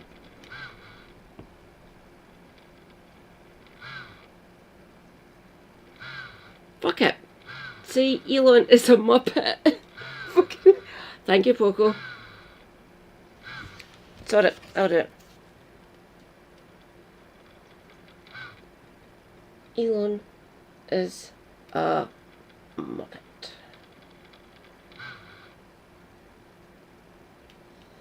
There we go. Elon is a Muppet. With a Muslim majority, but it would be purely advisory and have no actual powers. The Palestinians refused because they felt that accepting would be a tacit acceptance of the Balfour Declaration. Palestinian political opposition to Zionism failed to stop Jewish migration for different reasons. The British refused to accredit Arab congresses. The After this video, pourquoi? Well, Palestinians were divided on whether they wanted a Palestinian or pan-Arab state and along tribal lines, and the British mandatory government gradually removed pro-Arab administrators. So Palestinian Arabs were unhappy with British support for Zionism and the lack of Arab representation.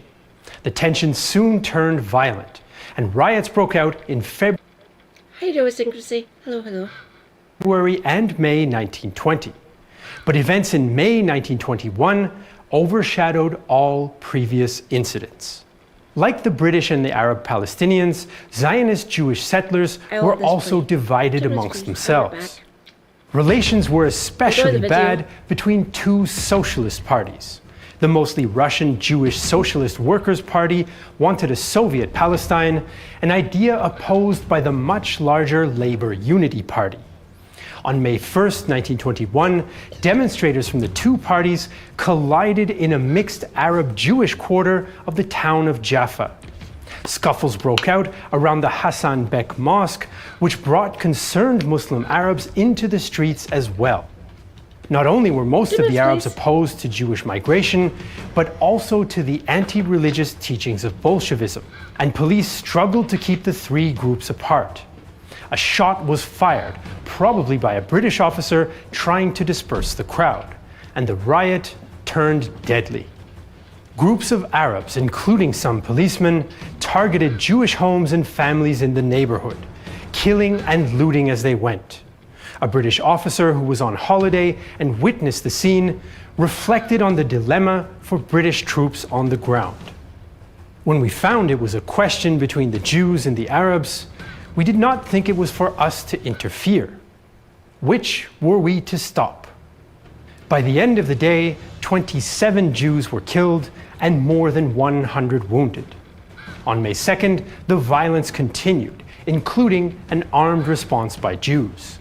Underground defense groups known as Haganah that had been formed in 1920 now sprang into action. Arab accounts of Jewish attacks on May 2nd read much like Jewish accounts of Arab attacks the previous day. Although the Haganah officially forbade acts of revenge, Jewish groups beat and shot Arabs who they thought were involved in the previous day's violence. Over the next few days, the rioting spread to neighboring villages. When a large group of Bedouin Arabs attacked the Jewish town of Petah Tikva, the British sent in aircraft to break up the attack. British reinforcements arrived and ended the riots within a week. By then, 47 Jews and 48 Arabs had been killed. Most of the Jews had been killed by Arabs, and most of the Arabs killed by British forces. The Jaffa riots shocked the Jewish community and British authorities and revealed just how fragile mandatory Palestine had become. On May 7th, High Commissioner Samuel ordered the first of what would become many commissions into Arab-Jewish violence. The Haycraft Commission of Inquiry lasted 10 weeks and heard 300 witnesses. The Chief Justice for Palestine's final report criticized the Arab community for their, quote, brutality and savagery. It also judged that Jews had acted in similar fashion, although, quote, they had much to revenge. Overall, Haycraft blamed the Arabs, though he did express some understanding for their motives. The primary cause of the disturbances was Arab discontent over the political and economic consequences of continued Jewish immigration, as well as a perceived pro-Jewish bias by the mandatory authorities. Jaffa was a likely flashpoint since about 1/3 of the town was Jewish, and it was the main port of entry for settlers.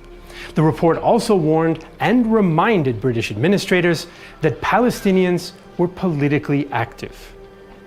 A small Muslim center of this sort of people are more politically minded than in a small English country town, and the discussions of politics is their chief, if not their only, intellectual occupation. Even though Haycraft blamed the Arabs for the riots, Arab leaders generally responded positively to the report because it appeared to legitimize their grievances. Zionists were mostly dismayed by the inquiry because Maybe I should have changed it. Yeah, the Muppets are amazing. I love the Muppets. I grew up with them, obviously. Egypt, Idiot, Bobag. Rejoice, comrades! Bri, your guy. Hi, Bri. Rejoiced. Praise be that Bri, your guy, is now here. Hello, hello.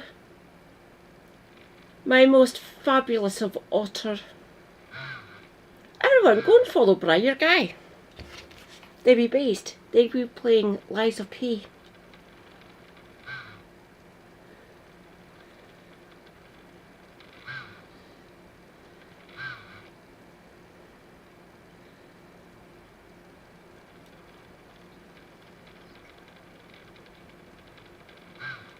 I demand. Go and follow Bri. He be based.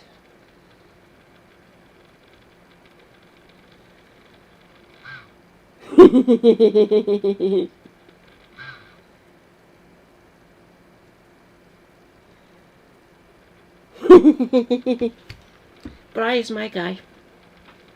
Praise be Bri.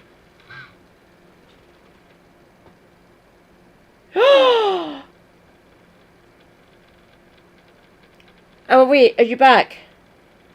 I want to... Are you cool? Are you out of ad hell, my darling? Out of ad hell. Excellent. Let's carry on. because its findings undermine their argument that Jews and Arabs could coexist peacefully. Some international Jewish newspapers, like the London Jewish Chronicle, criticized the British for holding the inquiry in the first place.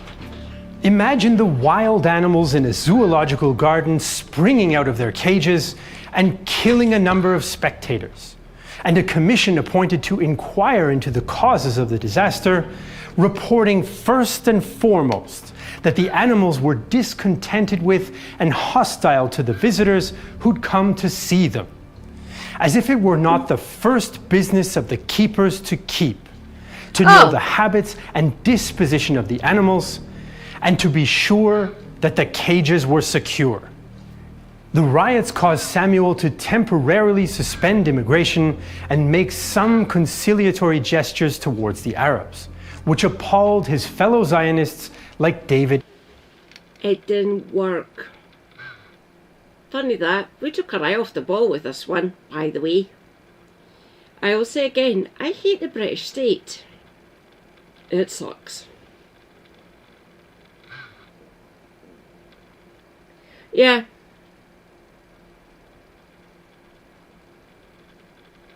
Do you, Bri? Excellent. The one that I learned the most from is Ben Brainerd. Oh God, it's been a while since I actually checked in with him. His depictions of like all the different states, I love it. Ben's amazing. Play. Ada. Thank you. The word traitor crossed my lips. Jewish settlers feared more Arab attacks and worried that the British might abandon them, so some groups began to stockpile weapons. Back in London, Lloyd George, Churchill and Balfour met with Weizmann in July and assured him the Balfour Declaration would remain in place. When Weizmann alluded to Jewish gun running, Churchill responded, "John, you know something, Poco? That is damn near the way some Scottish people speak. Come here." I think there was quite a lot of Scottish people who moved over to Wisconsin, oddly enough. Most of the Scots moved into either New York and parts of the Bible Belt, like North and South Carolina, parts of Alabama and stuff in Tennessee. But yeah, some did settle in the Midwest as well, like Illinois, Ohio, blah blah blah. Back in the day, of course. "We don't mind it, but don't speak of it." British support for Zionism in Palestine and the Jaffa riots in 1921. Very on point, Bri. Very on point. You can see the British state and their fingerprints all over everything in lots of different parts of the globe. That's fun. So much history I need to tell people about, obviously.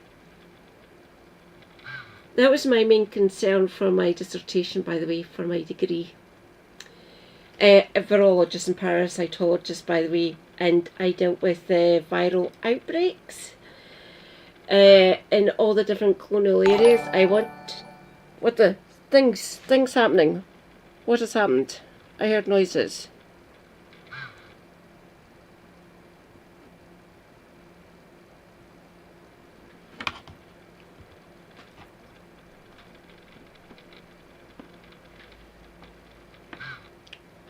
Kagax? Shalom? Welcome. Please tell me you're not a Zionist. Thank you. Welcome. I will do my standard introduction. I am MadCat79 Scotty, a Scottish disabled Marxist streamer. Welcome. I am anti-Zionist, I do apologise. If you're respectful, you can be here.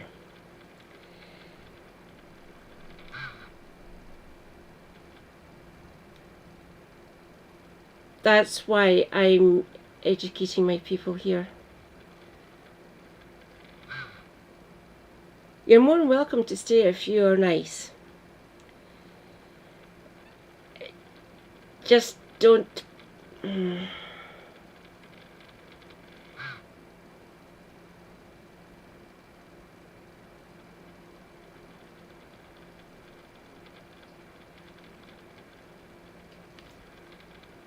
Bye.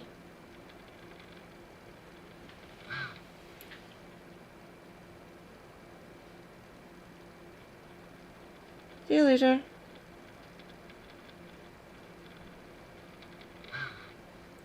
Bye-bye. One were signs of things to come. In 1922, Churchill wrote that the British did not intend to make Palestine, quote, as Jewish as England is English, and that Bullshit!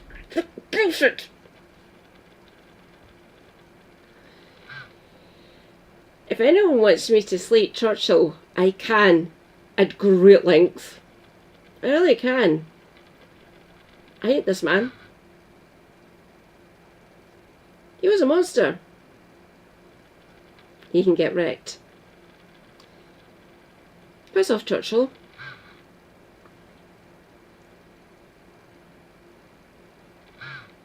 Yeah. Jewish migration would be limited to the, quote, economic absorptive capacity of the land. For Arabs, these vague promises were cold comfort. 1922 also saw the official start of the British Mandate in Palestine, the wording of which included the Balfour Declaration verbatim and granted Zionist organizations quasi-governmental responsibilities. British protection had helped the Zionist movement achieve a degree of international legitimacy, but Palestine was becoming unstable and violent. Haganah founder Ze'ev Jabotinsky felt that the time had come to build a metaphorical wall around the settlers. Zionist colonization can proceed and develop only under the protection of a power that is independent of the native population, behind an iron wall, which the native population cannot breach. The years to come would put that idea to the test. The roots of the Middle East conflicts in the years after the Great War is an important topic, and that's why we made today's episode. But frankly, if we only made our living with YouTube, we couldn't do it with topics like this one, which is obviously kryptonite for the YouTube algorithm. History is, in the grand scheme of YouTube's gigantic reach, not sexy enough for advertisers, and it's a bit of a footnote actually, and it's certainly not going to go viral. That's why we use crowdfunding for projects like our new series on the Franco-Prussian War called Glory and Defeat. Without your support outside of YouTube, we wouldn't exist. Another pillar of support for us is Nebula, a creator-driven streaming platform which we built together with other educational YouTubers. On Nebula, you can watch all our content ad-free and support creators more directly than on YouTube. We'd like to thank Mark Newton for his help with this episode. And as usual, you can find all our sources for the episode in the video description. And if you want to support our channel, you can support us on Patreon, and the link for that is in the video description as well. Apparently he was a very handsome man in like his 20s up to about his late 30s or early 40s. He was a bit of a looker back in the day, going on the standards of handsomeness back in the day, essentially. Yeah, he was. Still a fucking monster. Still don't like him. But he was kind of like the look of him, essentially. I absolutely despise his politics, obviously, because lots of reasons.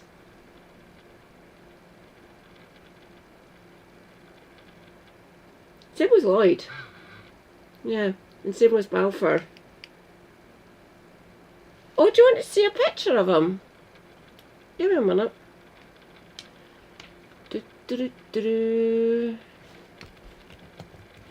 Images of... Oh, no, Winston Churchill. Images. Nope, nope, nope. Oh, God is... Oh, there we go. That one's a little bit better. View image.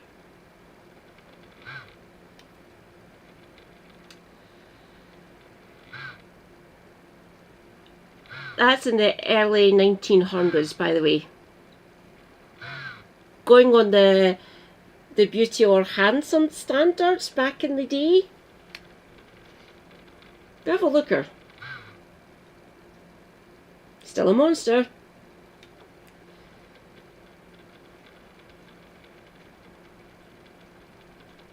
Let's see what else. Go away, old Churchill. No. It's only shown the one. Oh, there's another one when he was younger.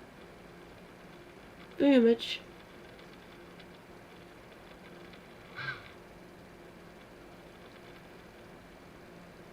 Apparently kinda handsome.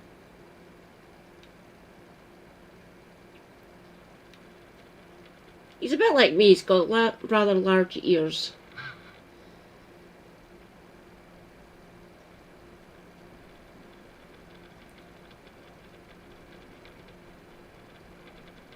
Back?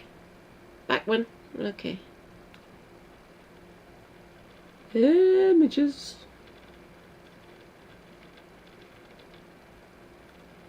Let's see what other ones I can find, that one can sod off. I don't like the butcher's apron. That's the eye generated. Boris?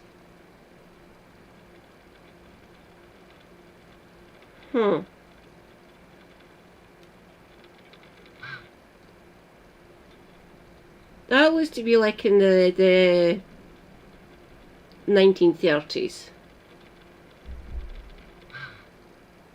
Oh,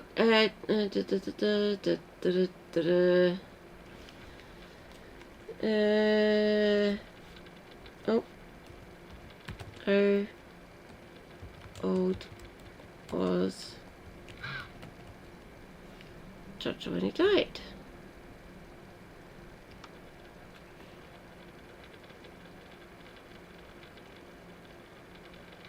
He was 90. Yes, Davinia. Fair old age, I guess. I will repeat this until the day I die. Winston Churchill was a monster. I'm Jesse Alexander, and this is The Great War 1921, a production of Real Time History and the only YouTube history channel that is resigned that the comment section is going to be a dumpster fire.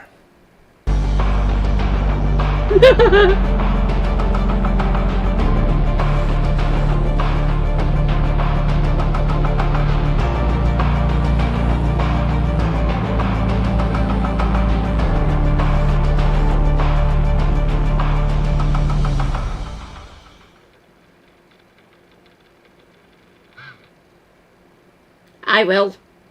Ha ha.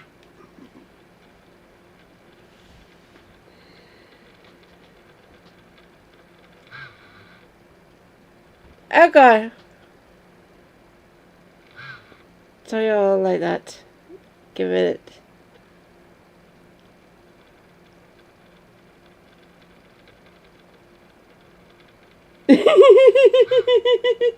I'm quite lucky. I have got my wedding photo here. I will just quickly flash it. I love my wedding dress. It was lace and satin. I love it. My mum is going to be 72 this year. Your lass is going to be 47. Rejoice, I guess. It's my lovely niece's birthday on the 20th. She'll be 10.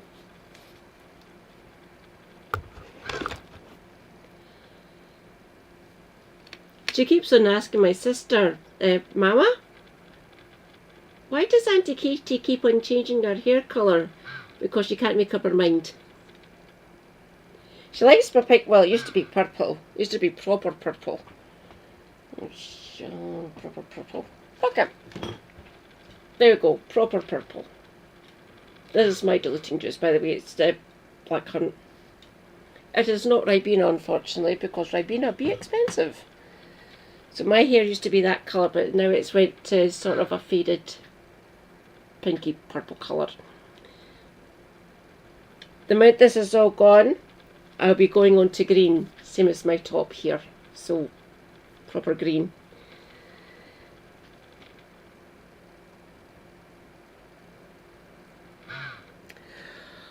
Oh God, 92.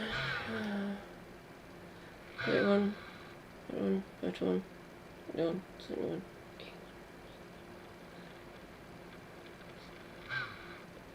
90. My mum's mum was 94 when she shuffled off this mortar coil.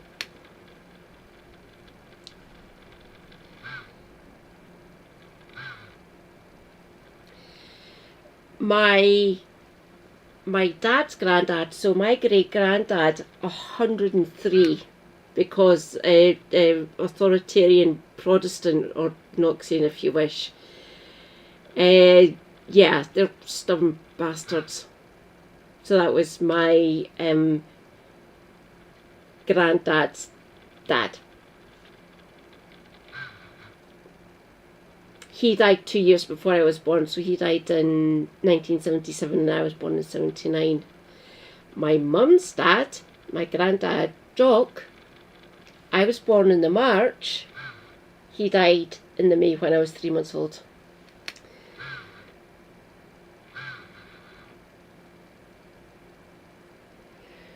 Who have I got? All my grandparents are now dead. So's my dad.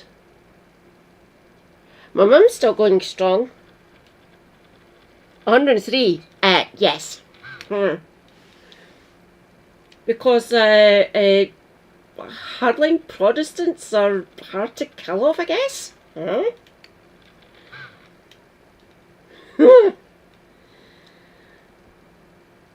I asked my granddad about that, said how would he feel about me being an atheist and a Marxist. Oh, no, he would have hated that.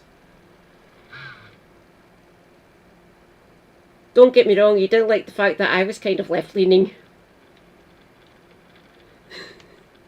He would have been downright outraged that one of his great-grandchildren was a Marxist. Fair enough. Oh, yeah.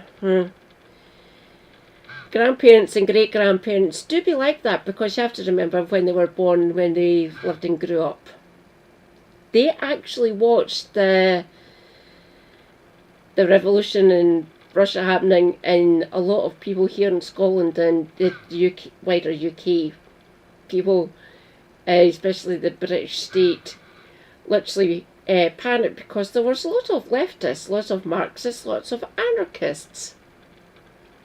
They thought, oh, scary. But we got cowed, unfortunately. I want to change that. I really do. Yeah.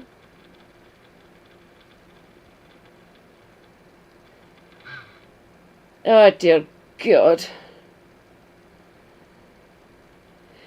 Unfortunately, that does happen, Poco. What are you going to do? At least my granddad's, my dad's dad was relatively based. He was chill with me being a communist. Thanks, Grandad. Love you for that one. My mum's dad, my granddad, he would have been kind of upset, let's put it like that. I don't know if he went up or down. He was a staunch Protestant.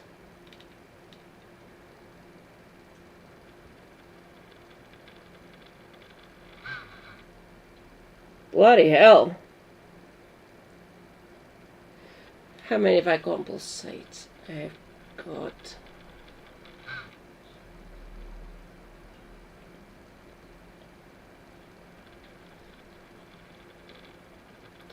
I have 16 on my mum's side, so that's my mum's siblings, my mum's sisters and brothers.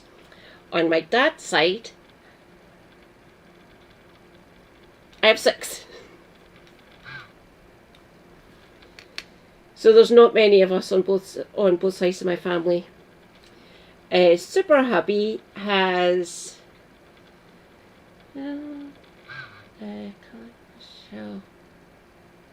he who should not be named. He did have 9, but Super hubby's second oldest, so the eldest out of Super hubby's siblings is a woman, she, her. But Super hubby's second eldest died in a car crash.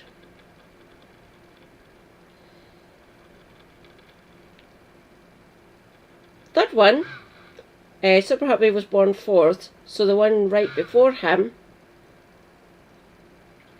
we will not talk about him. He is a bastard. So the least said about him, the better. Then there's Super Hubby. Then there's my brother-in-law who was born in the same year as me.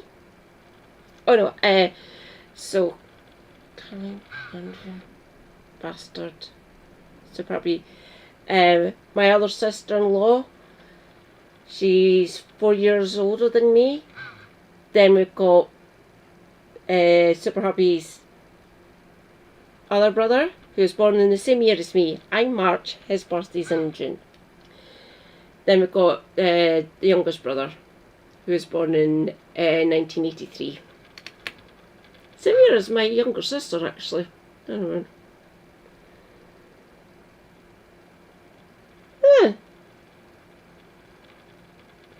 I've noticed that in Protestant families, there's not many on both sides.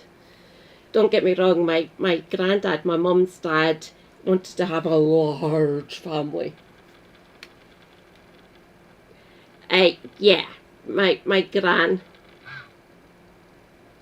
It's one of the main reasons that my mum went into midwifery, to prevent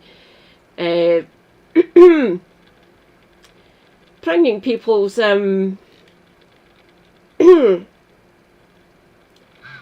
downstairs area, let's put it like that, from getting ripped apart by having too many fucking kids. So my granny had 9. So my mum and 8 other children. Twins were born after my mum. So then was my mum, then my 2 uncles. Yeah. What part of history would it people like to be interested in next? Or we can just go on what I want.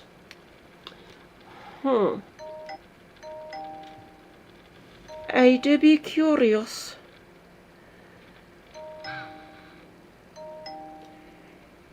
You are quite correct, Poco, actually. From on high, from the Vatican.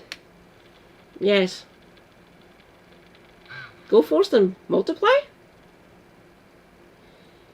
You do realise that people who get pregnant can't keep on doing that. It is actually quite tiring giving birth to a new human. You just need to ask my mum.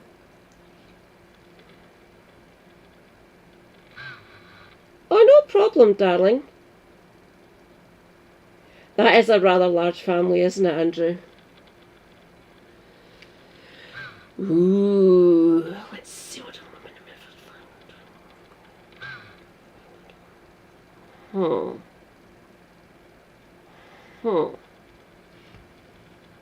Oh God, I knew I wanted to Sharpsville.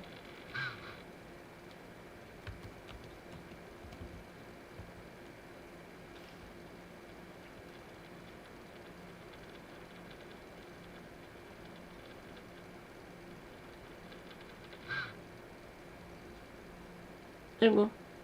Families of those who died at the Sharpeville massacre on the 21st of March 60 years ago are seeking reparations. The apartheid police killed 69 unarmed men, women and children in cold blood in the township after they protested the passed laws. This act cascaded into a series of events that helped to put pressure on the apartheid government to free black people. Hitekani Makweze reports. On the face of it, it looks like any other township in South Africa, battling the usual service delivery challenges and other social ills.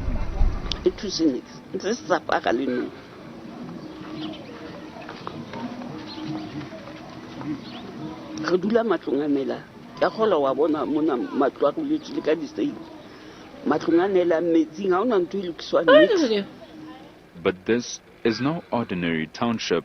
The Sharpeville story is rooted in deep pain and even deeper political wealth.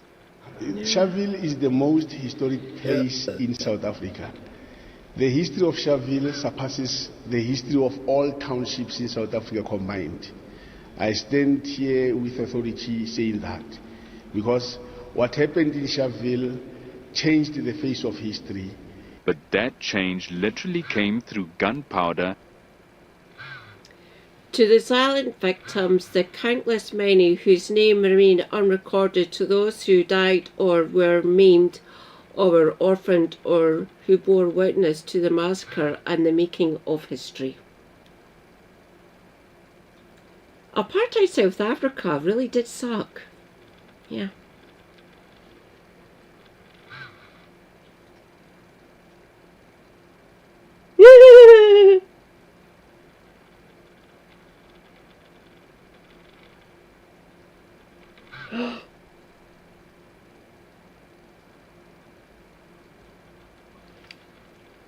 So did my mum's younger brother before he married my auntie and had the big two cousins essentially.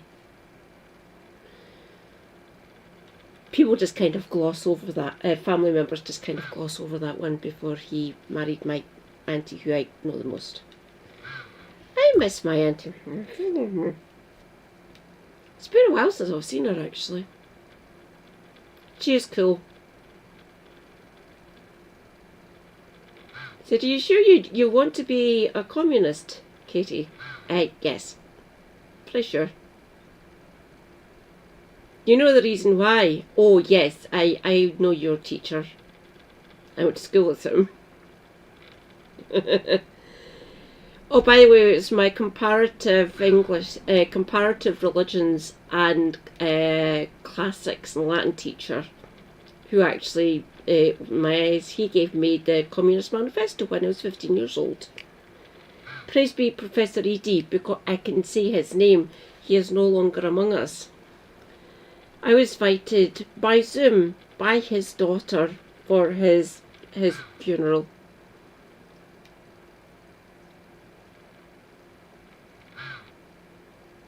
I miss him desperately. He was amazing. He was really good at classics. Oddly enough. That's why I'm such a hell on this bitch, really. I love mythology and history and stuff, so yeah. Alright, cool.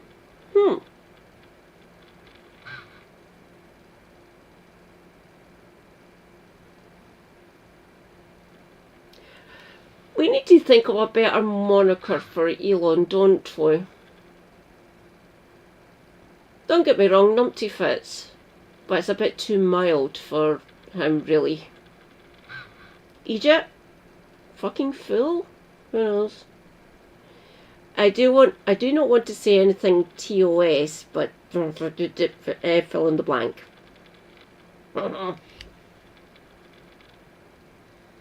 And the spilling of blood. In the early 1960s, both the ANC and its breakaway party, the PAC, went on a non-violent uprising against the pass laws. The PAC directed its members across the country to leave their passes at home on the 21st of March and assemble at police stations, daring the apartheid police to arrest them. It was a strategy that was meant to put the apartheid government on the back foot, scrap the pass laws, arrest thousands of workers, and bring the economy to a halt. A cunning plan that thousands in Sharpeville jumped on. People like Arnold Kubeka, who was 29 at the time.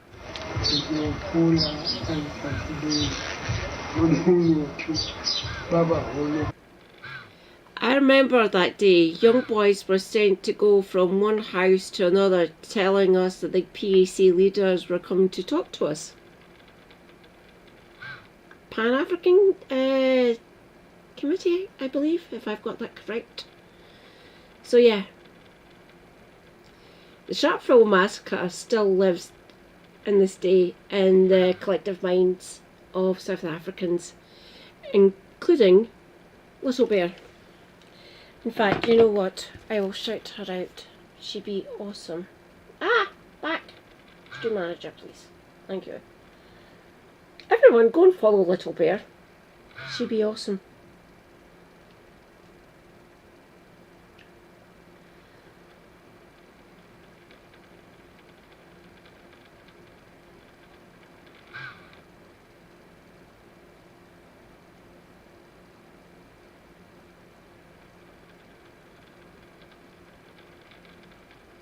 Little Bear 36. Oh, 3, 6.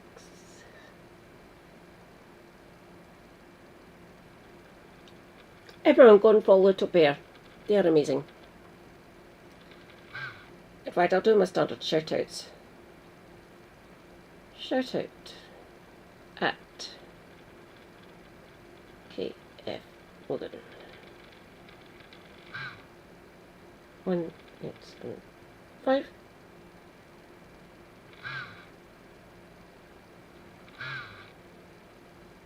Shout out at Luge. Oops, no, can't type properly. No. Fuck's sake.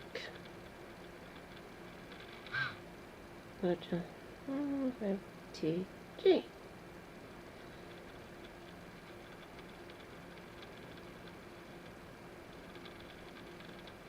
Go.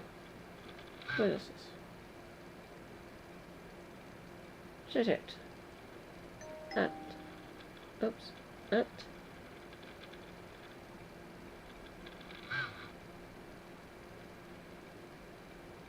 What?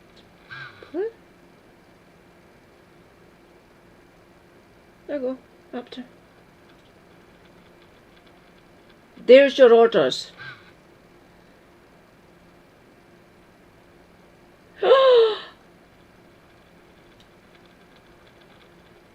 I love Monia. Monia would be great.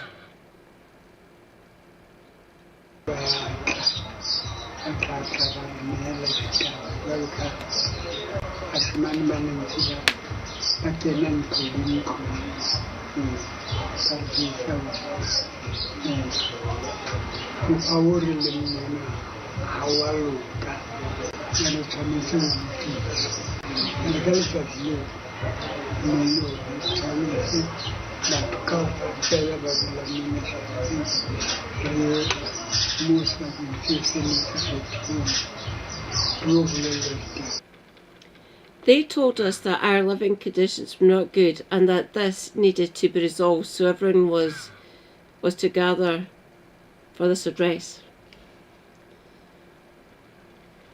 Matsidi Soyalwa was in grade 8 on that fateful day.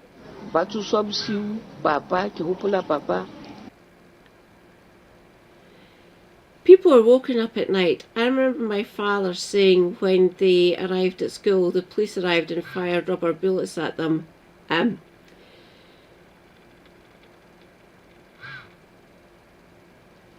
They used to be classed as non-deadly. They are considered not lethal, but depending on where it hits and who it hits, the rubber bullet can still actually unalive someone. They can call it non-deadly if they like. I don't class them like that. I really don't.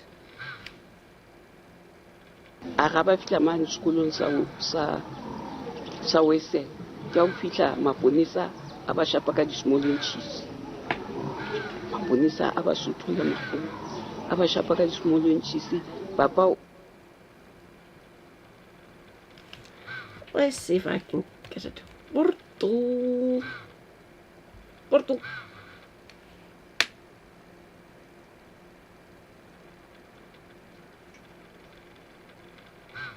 There. New York Times one. Thank you. Don't. Just play. Yeah, I know how you play Wordle.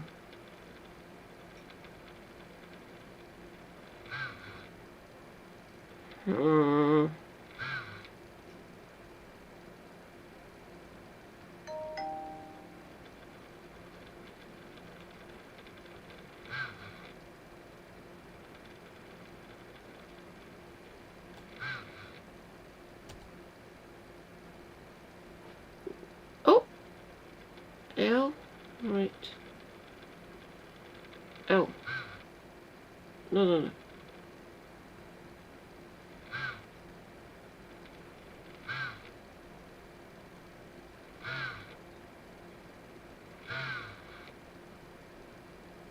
Not class.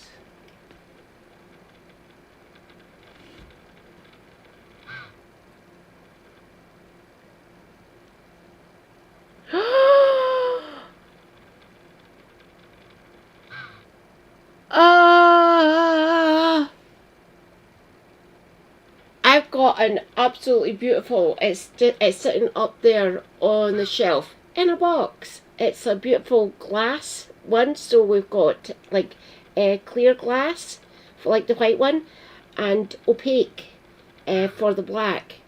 I love my chessboard. I refuse to play with my super hubby because he always beats me. I wasn't used to that. Before I met him, I was brilliant at chess. I won chess for my school. But until I came up against him, I was used to winning. So maybe reality check. Maybe I need to start playing chess against him now. That'd be an idea, actually. But that sounds absolutely fucking gorgeous. Are you in my Discord, Poco?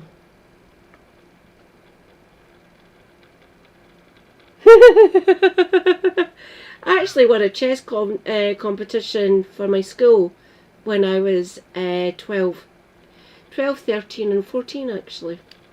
I was rather good at chess when I was a teenager, until I came up against him.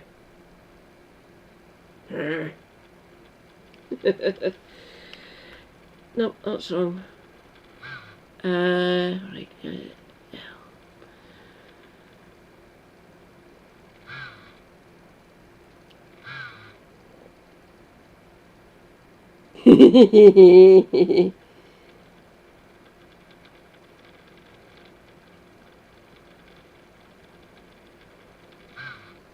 I hate to cheat. Davinia, can you help me? Can you give me a clue?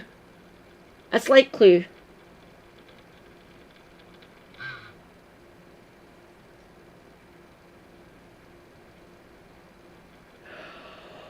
That's a lot of money, darling. Fucking hell. I've got an electronic chess game. Where is it? It's in a box up there. Ah! Yeah, glass chessboard. Win-win.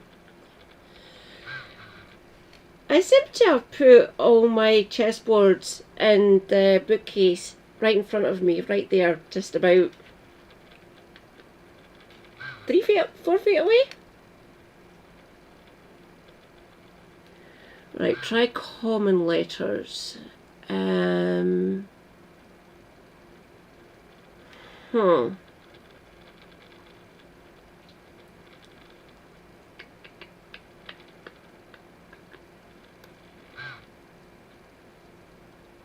That won't be that one.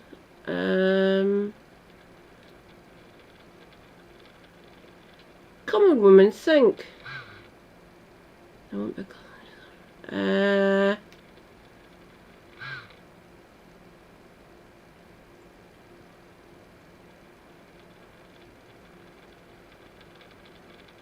No.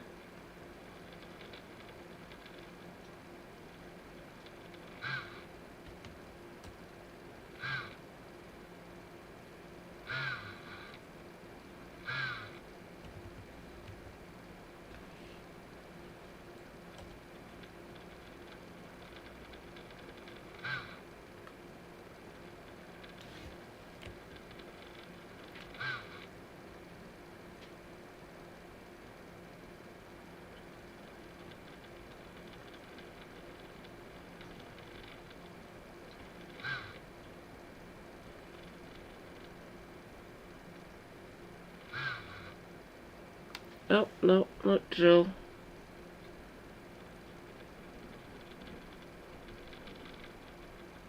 A bit drunk there.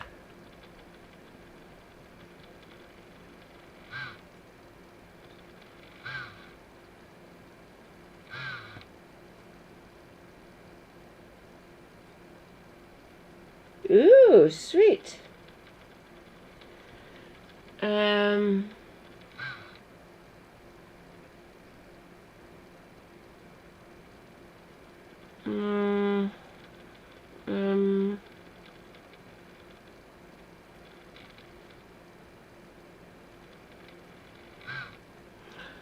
Oh no, it can't be cruel either.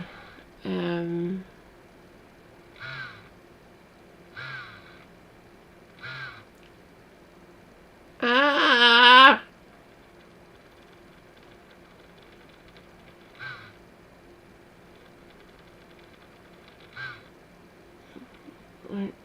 Cruel, cruel.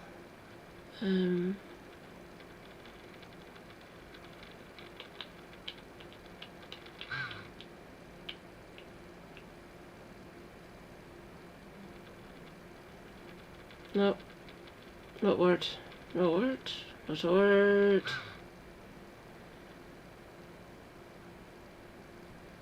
I usually start with the word go.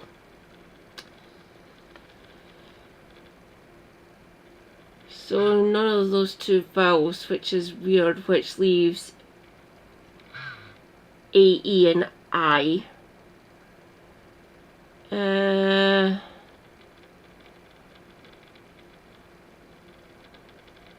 No, that's only 4 hours. No,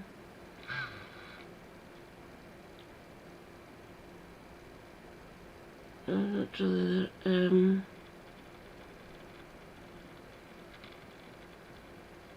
Too long.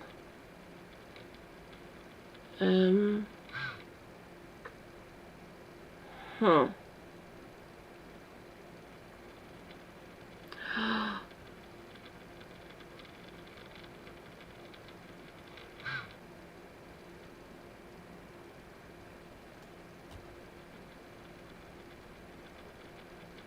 Oh! Right.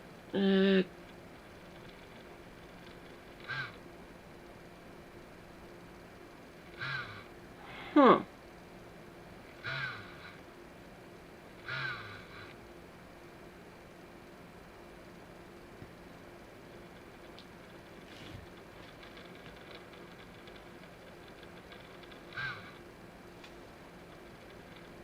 Well, it can't be weird. Like, I'll try weird anyway.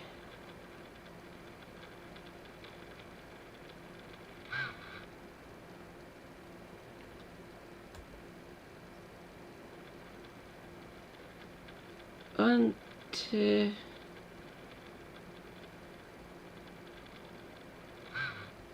Huh?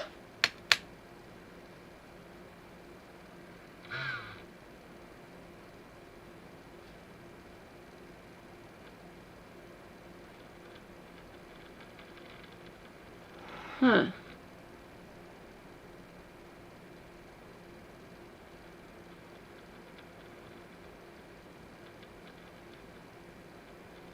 Alright, so I can...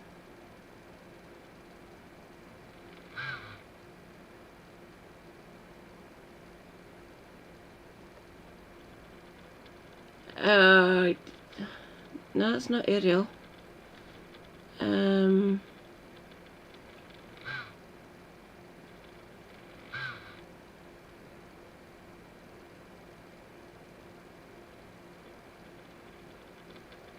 So it's R and that's L.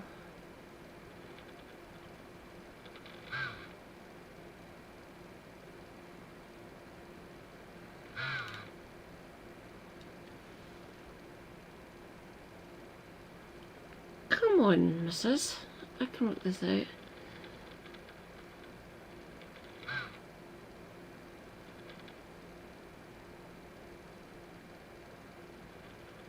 Oh. Well, I've got all the 5 letters here. I just need to put them into a word. So there's R there. 1, 2, 3, 4, 5.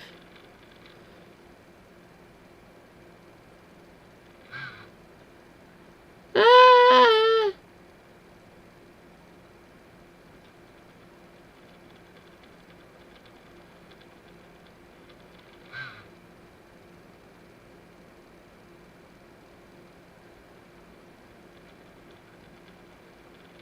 A R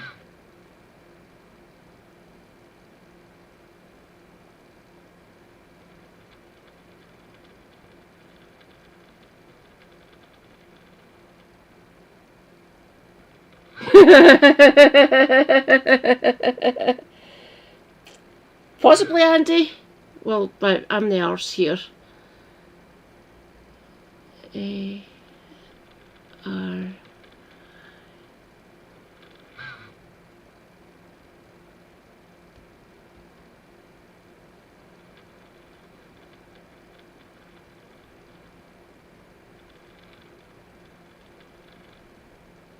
Can't be me.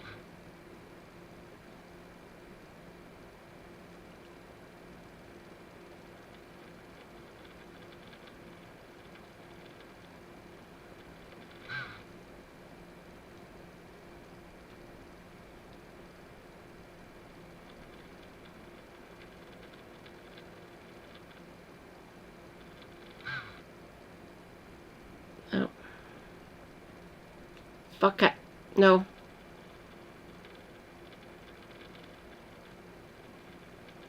Ula limala lutu. Akere babale. Babalea. Akabalela hamalume wa ka ke pula sekolo se. Abalela hamalume, mfumalume. Ke bona man. Bosane he ha re sekolo. Ke matshio ya shabu. I'll come to it some point. Ona busima.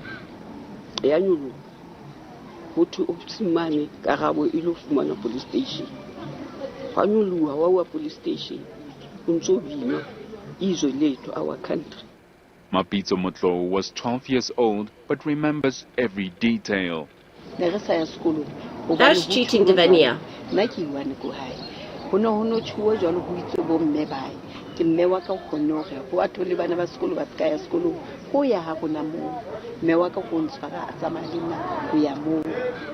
Welcome Matlabe was also 12 at the time. The commotion distracted him from going to school. Kana ko re tshwantse re tsamaya sekolo bana so fofa di jetem sa se so di o dimo le class ne di tsamela class ke before high master tsena di kids so ha o ka so tuna batho ba nkuwa ho police station mane o lo bua tabena ya service but bana re ba tseba kana ko ba ne ba pusha struggle ene le botsholo nyaka. Those were the people ba ne ba le ka pele PAC then ga tloa mona ga ya mane police station ga tlala batho ba ba palame ka di clinic mane.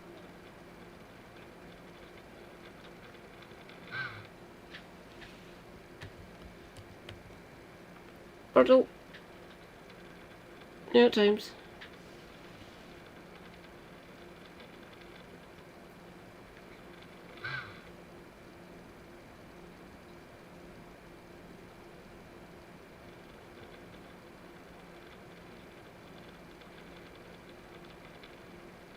TRIAL.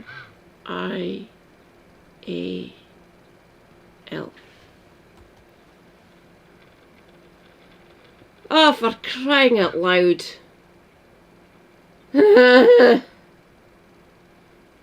Thank you, Bri.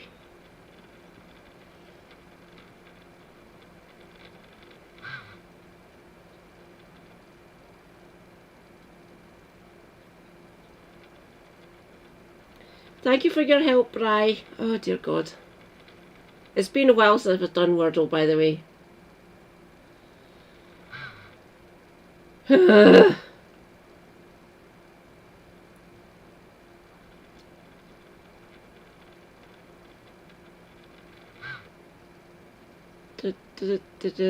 Bookmark. Save. Forget. Here we go. Wa bona clinic o ka le police station ya gago ba bang ba palame mo ba bang ba le fatshe ba bang ba le tse ne ba bina ba re senzeni na ma Africa ba re isolate our country ba re senzeni na ma Africa funuluwa huwa westing kwana police station au fitwa police station re mo. Thank you, Bri. Bontate le bana le bomme re bangata mo re re bona o so hla ntho tsena ke se tshabelantshana ne re sa di tsebe ne re qala ke Disarasi. So tla dintho tse re sa di tsebeng tseno. Bye, Andy. Bye-bye. Thank you for being here. Rejoice. Stay hydrated, not necessarily with the Stella. Self-care is good care. Take meds if you need to take any. Stay based. Free Palestine, and I'll catch you later. Bye. Say bye to Andy, everyone. Batho ba hodimo kwana rona re fa re ene he o tjwale wa tla e moholo tla le jetsa ditaba o ya tla e moholo ha tle e moholo re tlo mmo re dutse ha o no dutse jwalo then ho so hlaha dikanone ha ke tsebe nka re ke eng ho hlahile tsona fela ke mona mo batho ba makalang hore jwale dikanone tsona di hlakae. But what awaited them there was unthinkable. Ka bona kwa ishapa bo 1 magwana ke anwa cold drink ha e ba nwa di cold drink ka mo ho tlile ntho tseo tse ne re sa di tseng ka nako di machine gun tse ne re sa di tseng. Around 1 p.m, the white men were drinking cold drinks. We suddenly saw all types of military armour. Fun. Se di le teng re bona le dintho fela di kutukutu re sa tsebeng. O tloa moo o bo solla tsona ntho tse tata tum re a baleya jwale. The elderly, children and pregnant women were caught in the chaos as bullets whizzed through the air. Kopa ke ska bua hle. Ke re ile ha ka re ne re tsubile ka fe. Le mme ka ona tswile. Mme wa ka potile di dabla boleng na mtse ka tsona. Ke ntwe ke e hopola. Mara batho ba ba le bangata mo le bangata le bana ba sekolo ho tetse kaofela re matile fela je ke le ba modimo fela se ka thola kotsi kapa ba bang ba thotswe kotsi ba le ka dijarteng tsa bo bona ba gawa maoto ba bang ba thunywa ntse ba le ka dijarteng ya ba ntwe batho ba wele nzele yo batho khutla batho ba rapalletse mo khutla ke daram ka mahawa modimo a ke am tsela ena ba re ha re etla re batho bao ha batho bao wa ramata nna ha ona motho a tutswe. But others weren't so lucky. Selina Mguni was 3 months pregnant at the time, arrived at the police station moments before the police opened fire.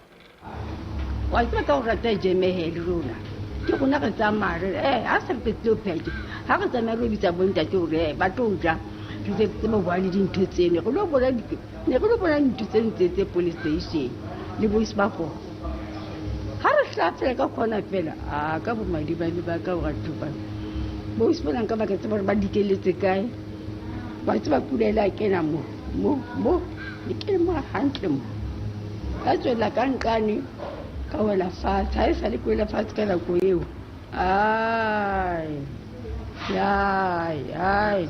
ya ba dilampi di timile tu se ba kere se di ne se ka pula ka mona se di kena. It was from the pot to the frying pan for her and many others who were discharged days later before they were fully healed. What is the Tubakai? But what am I supposed to have on Borat and Bill at Taba? Who plucks up all the hand and to read the bandishing? That put up an internal like in a lowering your hole. Hella. Hardly can lowering Gamonu. I've started really.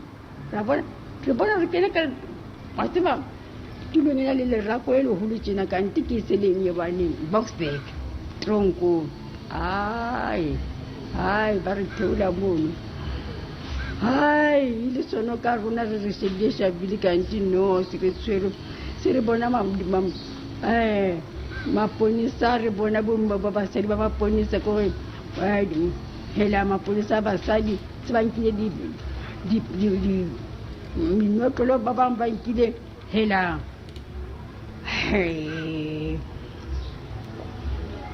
ba re kena ka di seleng ka di matlong a manya.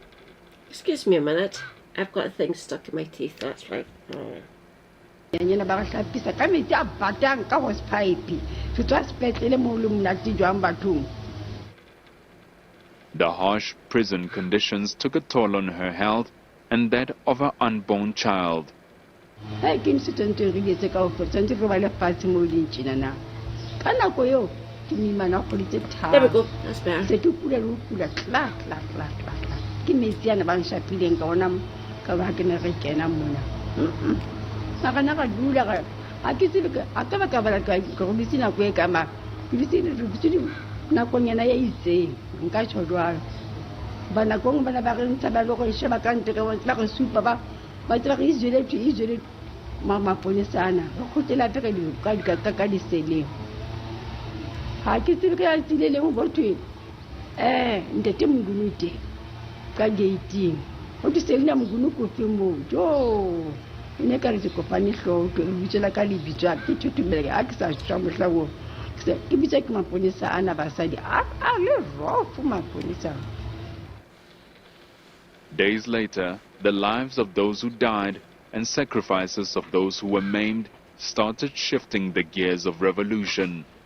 13 days later, after people were killed on that Monday, the 21st of March in the year of our Lord 1960, 13 days later, the apartheid government concocted a piece of legislation called the Banned Organizations Act 35 of 1960 that effectively banned all political organizations and activity in this country to such an extent that it forced our leaders to go underground.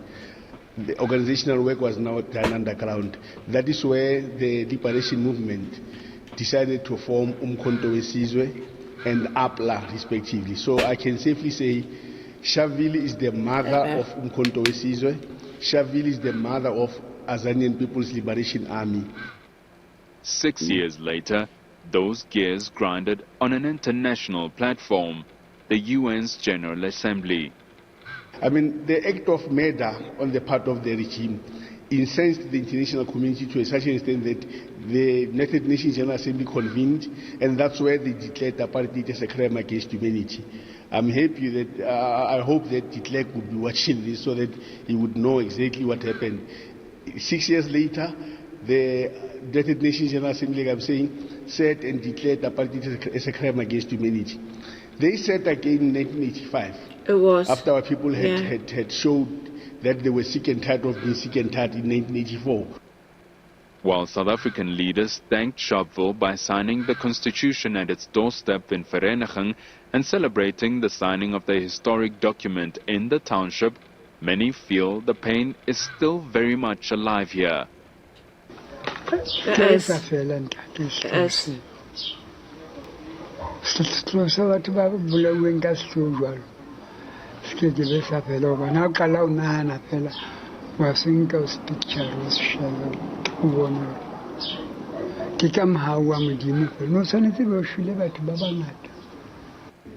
pain is still there. Young and old alike cry on that day, and when they relate their stories, I know I'm one of them, you know, and yeah, every time it's like they evoke these, you know, uneasy feelings of despair, of agony uncensored, of pain unbearable.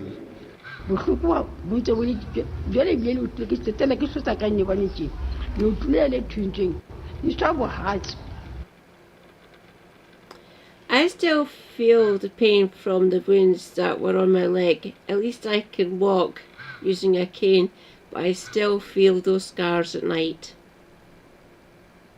Yeah. Yeah. Getting shot at and getting either a bullet graze or a bullet wound. Yeah, gotta suck. Yeah. I know what I go through, and mine's is just health issues, really. Autoimmune reasons and arthritis. Essentially, I can't even imagine actually suffering a bullet wound. I don't want to go through that, really. I really don't. So much sympathy and respect for these people who survived this massacre, really. Yeah.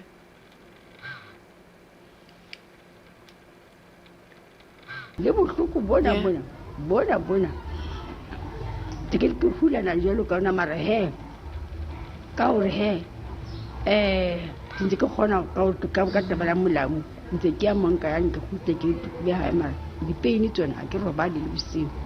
The government's reluctance to calling the 21st of March Sharpeville Massacre Day instead of Human Rights Day hasn't helped either. Le nna e ntshware hantle hobane what I know ke tseba le Sharpeville shooting ha e ntshware hantle ke bona ka go bolawa history nako ntho ena e fele ya Sharpeville shooting. The voices of those who consider themselves forgotten still plead for some reparations.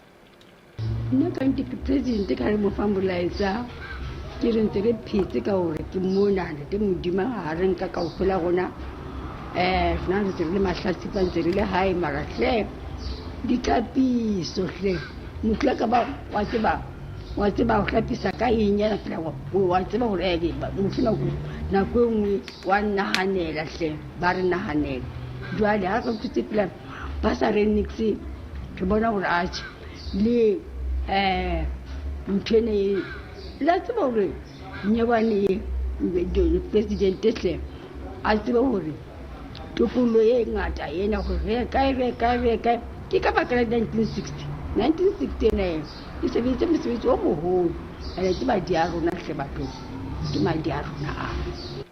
For Newsroom Africa on Channel 405, Amita Kani Magwedze in Sharpeville.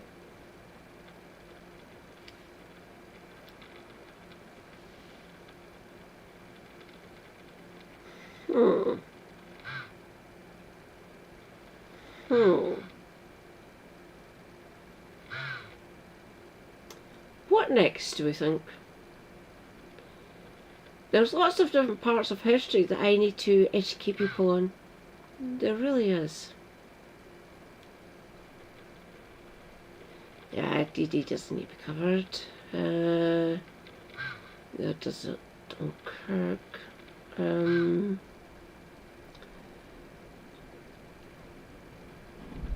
I can't think of where to go. Anyone's suggestions, post in chat if you please. If I don't know enough about it, I will not cover it. We'll basically just be watching. But there's lots of parts of history that I can actually talk about and give my own perspective about. Trying to think here. You know what?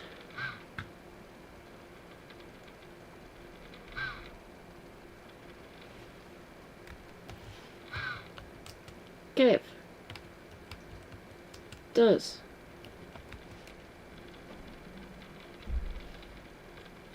history. No. Oh, fuck it. Kev.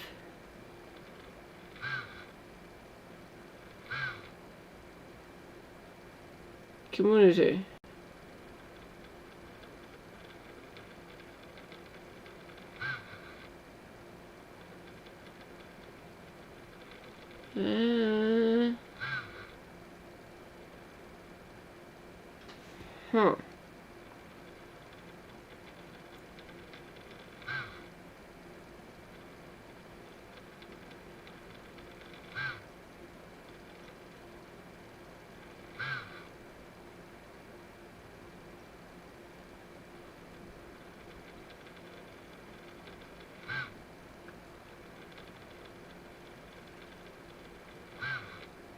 What work? Professor?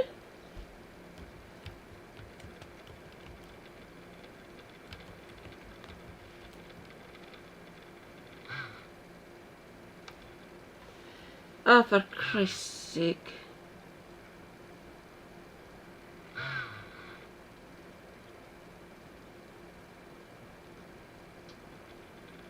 No, no, no, no, no, no, no.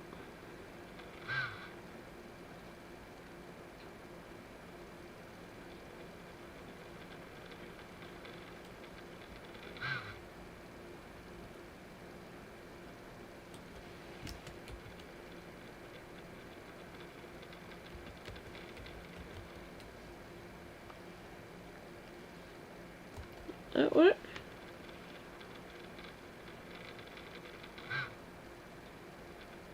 Oh god damn it. Fuck it. Fuck it.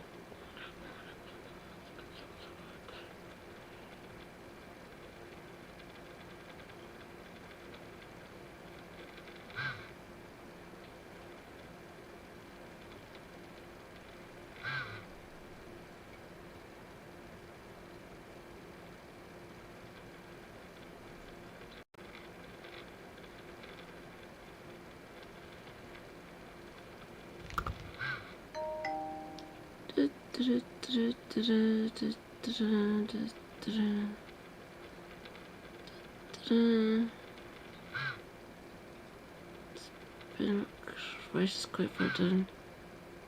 What the hell? No.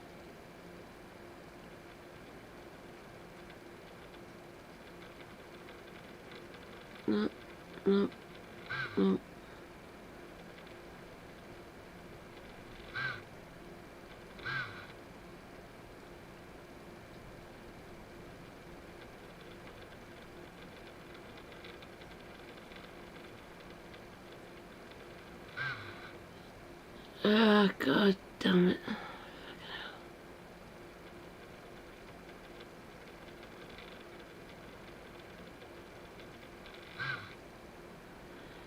Fuck it.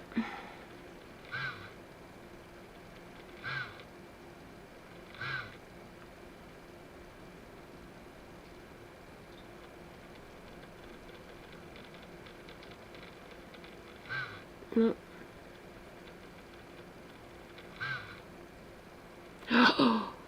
Oh no! Cynical.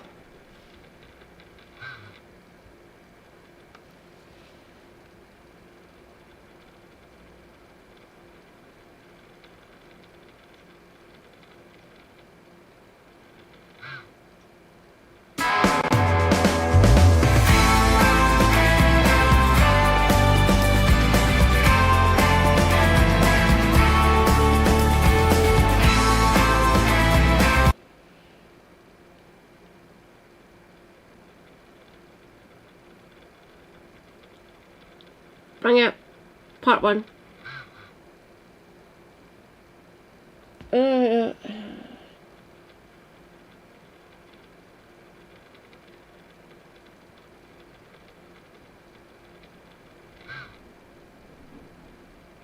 Oh yeah, it's finally time.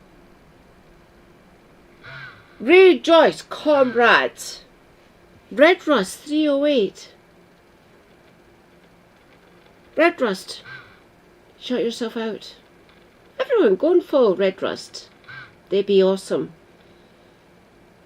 They be oxygen not included drawer, as well as Battletech and Valheim and Baldur's Gate 3. Praise be Redrust. Ooh, Jake. Jakey Mo in chat. Bring it. Hi Red. Rejoice. It's the cynical historian talking about, as far as he is concerned, one of your worst presidents ever. I tend to agree with Cypher. I really do. Woodrow Wilson sucked. Enough said. For more on that, let's watch, shall we? To talk about Woodrow Wilson.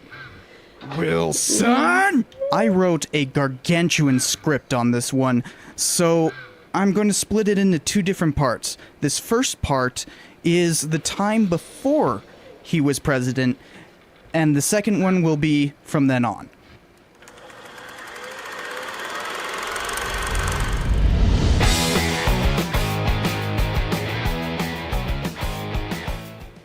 Hey, Cypher here, and if you're new to this channel, firstly, welcome, and second of all, you will probably find out that I've used Woodrow Wilson as a bit of a rhetorical punching bag for a while now.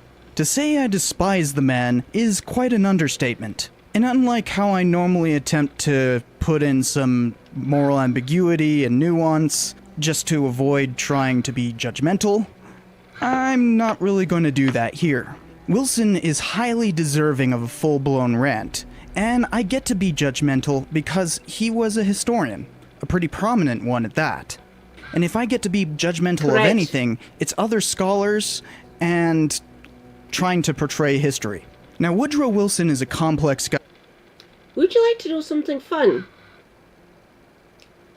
Cypher's dad is the Beard of Knowledge, who you see appear in some of Porn Star. The Beard of Knowledge is very knowledgeable. He doesn't charge them at all. He likes to educate, just like me. No need to give me money at all, in any way, shape or form. I am glad for the views. I really am, especially on YouTube. Shall we get into this? And yes, I tend to agree with Cypher. Woodrow Wilson sucked. Don't get me wrong, most presidents fucking suck. I feel for you all, my lovely American comrades. I really do. Prime example to say the least. I've read well over a dozen books in order to create these episodes, so I would never be able to approach the complexity that they've managed to uphold. So, of course, there's a fairly lengthy bibliography in the description. They've got the nuance that I can't have in this. And as many of you already know, he's what I consider to be the worst US president. But he also was one of the worst historians I've had the misfortune of having to read. So the story of Woodrow Wilson begins with his father, Joseph Wilson. Joseph began life in the North, even publishing an abolitionist paper in the 1840s. But he moved south in order to get a professor job in Virginia. Over the course of the 1850s, while he was living in the South, he became more and more pro-slavery. During that time, in 1848, Woodrow Wilson was born. As Joseph Wilson and his family moved deeper and deeper south, he became a pastor and became more and more radicalized towards pro-slavery and the Southern position. After the beginning of the Civil War, Joseph Wilson became a prominent part of the theological split that happened in the Presbyterian Church over the slavery issue, and he was part of the Southern side of that equation. During the war, he turned his church into a hospital and cared for Confederate wounded. This turn towards pro-slavery and seeing the destruction of the war was formative to Woodrow Wilson's ideology. Woodrow Wilson grew to despise the federal government, but he also grew to loathe the Confederacy's failure. Instead, he turned to the British of all things. But first, he had to get his degree. Why? He actually attended 4 colleges, 2 of which were cut short by his faltering health, something that would plague his entire career. After becoming a lawyer for all of a year, he grew bored of it, so he jumped to Johns Hopkins to get his PhD in political science in 1885, one of the first ever issued from that college. History degrees were still a fairly new phenomenon, and he was more focused on theory than truthful representation. Wilson's dissertation was extraordinary, given what he would later become in life. He used the entire thing to examine the political history of the US federal government and see what its underlying nature is. In it, he says, "The balances of the Constitution are for the most part only ideal. For all practical purposes, the national government is supreme over the state governments and Congress predominant over its so-called coordinate branches." Yet he thought that the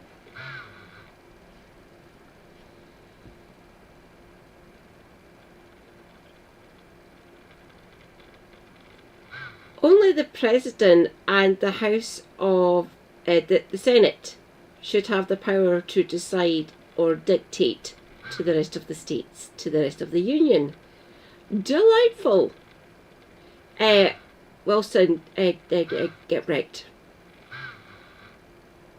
Nah.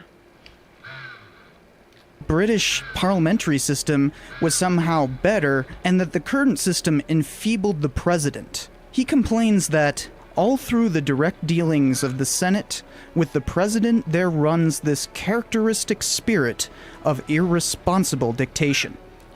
Yeah, you'll see later how funny it is to hear good old Willie complaining about a lack of presidential power.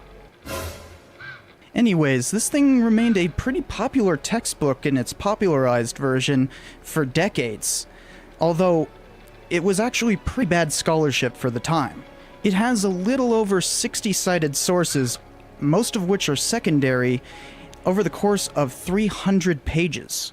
For reference, my master's thesis is 170 pages and contains nearly 400 footnotes, along with 30 pages of appendices. Wilson himself even joked that he only went to Washington, D.C. once during his entire time for research, even though it was only a day's ride away, and he didn't care much for primary sources. That earned the ire of many historians, but poli-sci majors back then were, well, not very concerned with primary sources. His dissertation basically directed his career for the next 2 decades. He got some middling posts in various universities, even jumping from one contract to another, violating a couple of those contracts. Finally, he got a teaching position at his alma mater, Princeton, in 1890. He became well known for his oratory skills, because the man could give a hell of a speech, all of which underpinned by the kind of idealism he became famous for. Because of this, he became president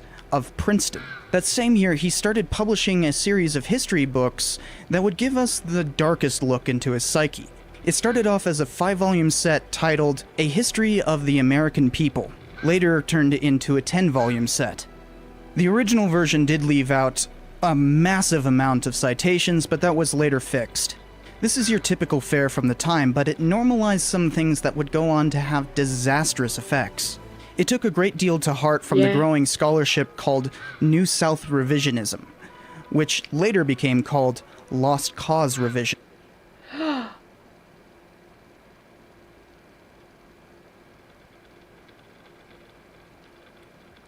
Red. Based. Correct. Yes, he was the first PragerU. Bloody hell. Round of applause for Red Rust. Yeah. So what Dennis and all his friends have been doing had already been done, even before Wilson had been done. Quite a lot of historians are arse. They're completely ass. What are you going to do? Other than elucidate and explain why these people are wrong, or they're trying to spin a narrative, essentially. Now, this was a trend happening throughout the history profession. They steadily tried to change the meaning of the Civil War and Reconstruction to portray the South in a more favorable light. It's not technically a bad goal, but they did so by distorting the truth tremendously, to the point that it's still an ongoing problem with political rhetoric today. Wilson bought into the whole states' rights and tariff stuff as being the cause of the war, only denounced slavery on economic grounds, praised terrorist groups like the KKK as if they were vigilantes, and demeans Reconstruction as though it was meant to punish the South. There have been a lot of historians who have tried to fight against this whole lost cause revisionism, but it remained fairly popular at the turn of the century, and Wilson legitimized it. Jim Crow laws had come about because of lost cause narratives, and Wilson was certainly a proponent of Jim Crow, but I must say he was merely a part of the problem. But because of his lofty station in academia, he was even given the section on the lead-up to the Civil War in the 1907 Cambridge History of America, and it expressed the same ideology. Correct, Red. Correct. Well, it's a narrative that is run through the global north or Western nations for many centuries now, oddly enough. That's why I try to elucidate and educate everyone that this has been a theme, a narrative that persists up until this day. Fantastic. I despise it. Can we change the system, please?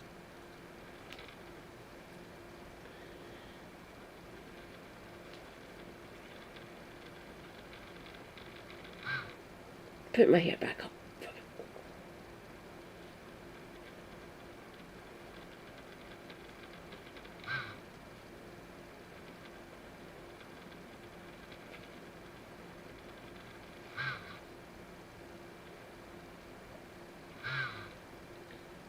That's better. There you go.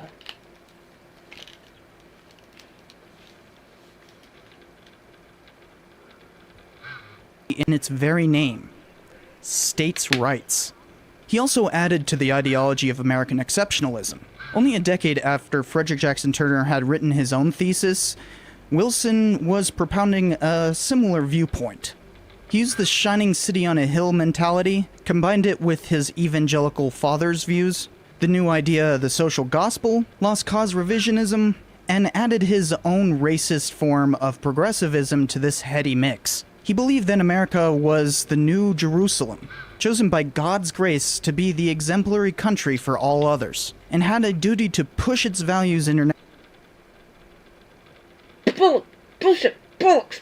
Bollocks! Bollocks! Disregarding the rest of the Western nations, let alone the global South, Woodrow Wilson, fuck off. Just go away.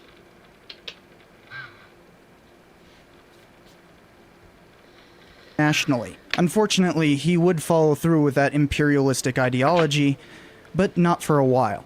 Of course, Wilson's ideology had been denounced by none other than Turner himself a decade prior, as well as a slew of other historians. They cautiously praised certain parts of the books, but were not pleased with lost cause revisionism and the imperialistic overtones.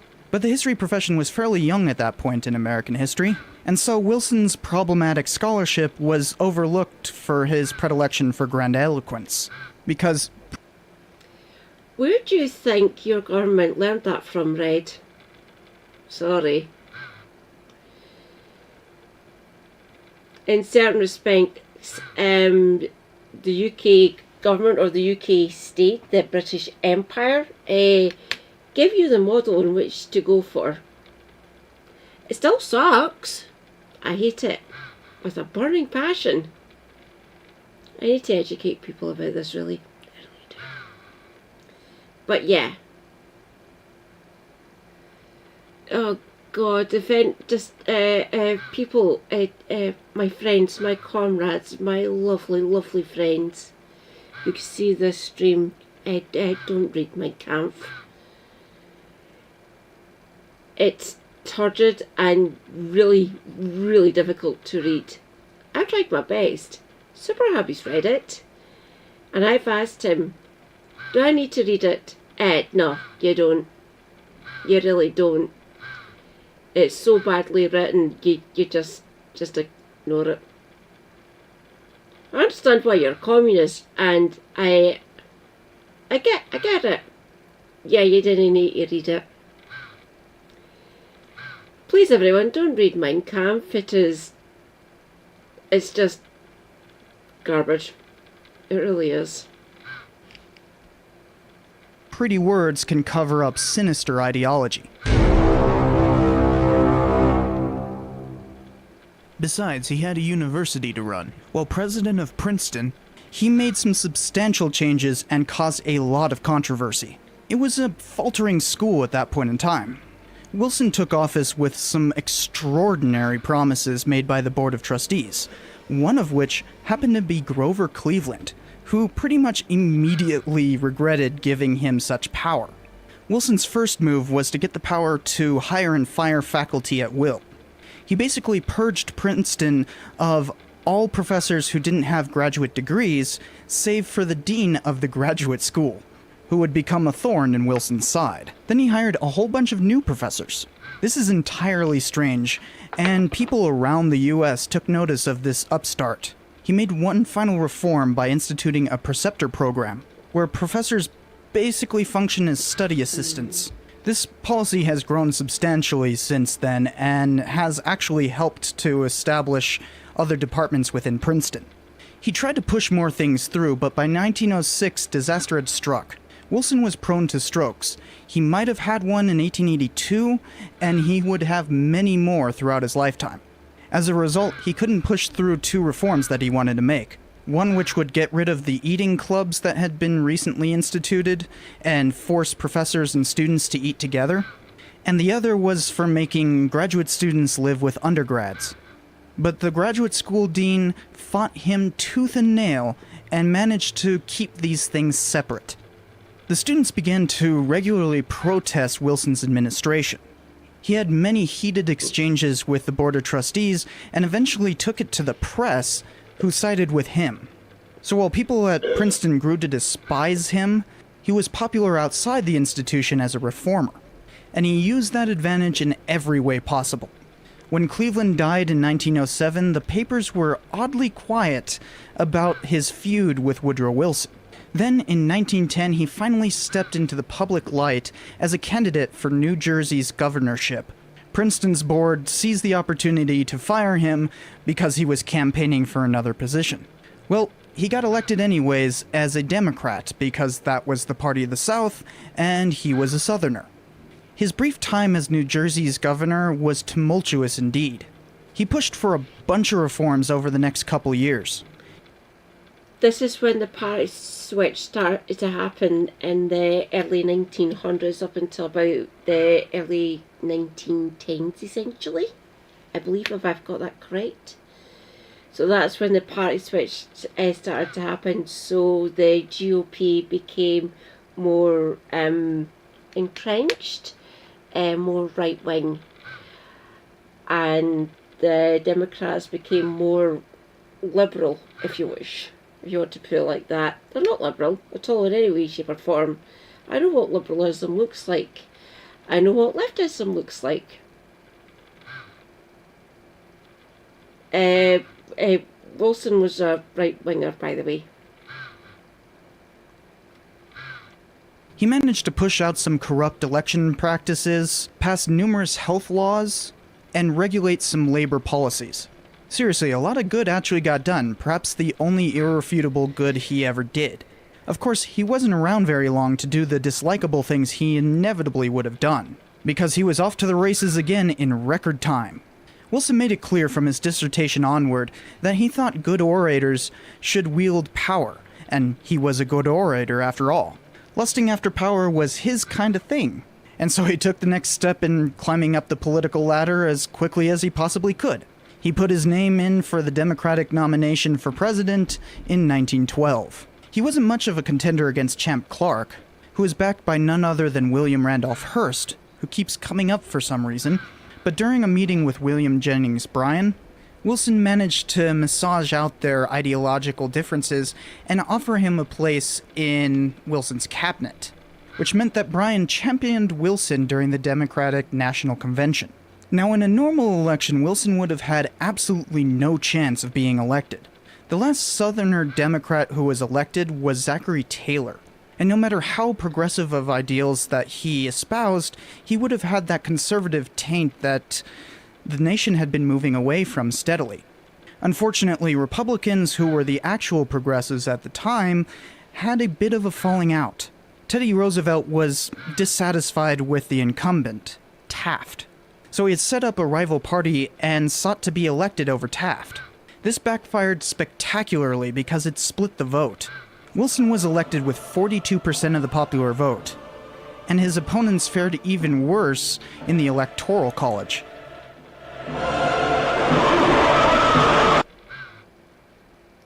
Correct, Fred. Yes, correct. Funny that, vote splitting. Get right. And because Teddy Roosevelt he was basically a wrecker in that election. Thanks, Theodore, you fucking wanker. If you just stayed the same and not actually split off and done a splinter faction, you might have actually beaten Wilson. But you didn't. You had a falling out with Taft. Fantastic. Can I be any more eloquent with that one?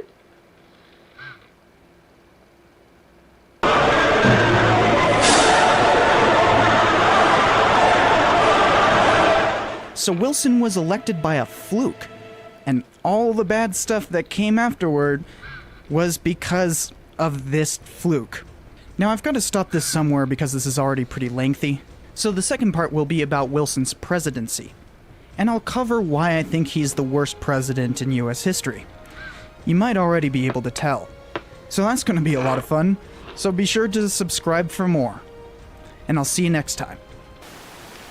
As Joseph Wilson became more and more radicalized, he became a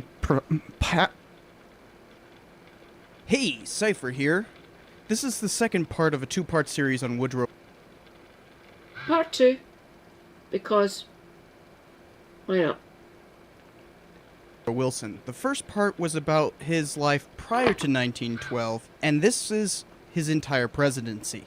I highly recommend going and seeing the previous one if you haven't seen it, because I'm going to be referencing it plenty, and, well, bashing on Woodrow Wilson is just fun. Damn it, Wilson!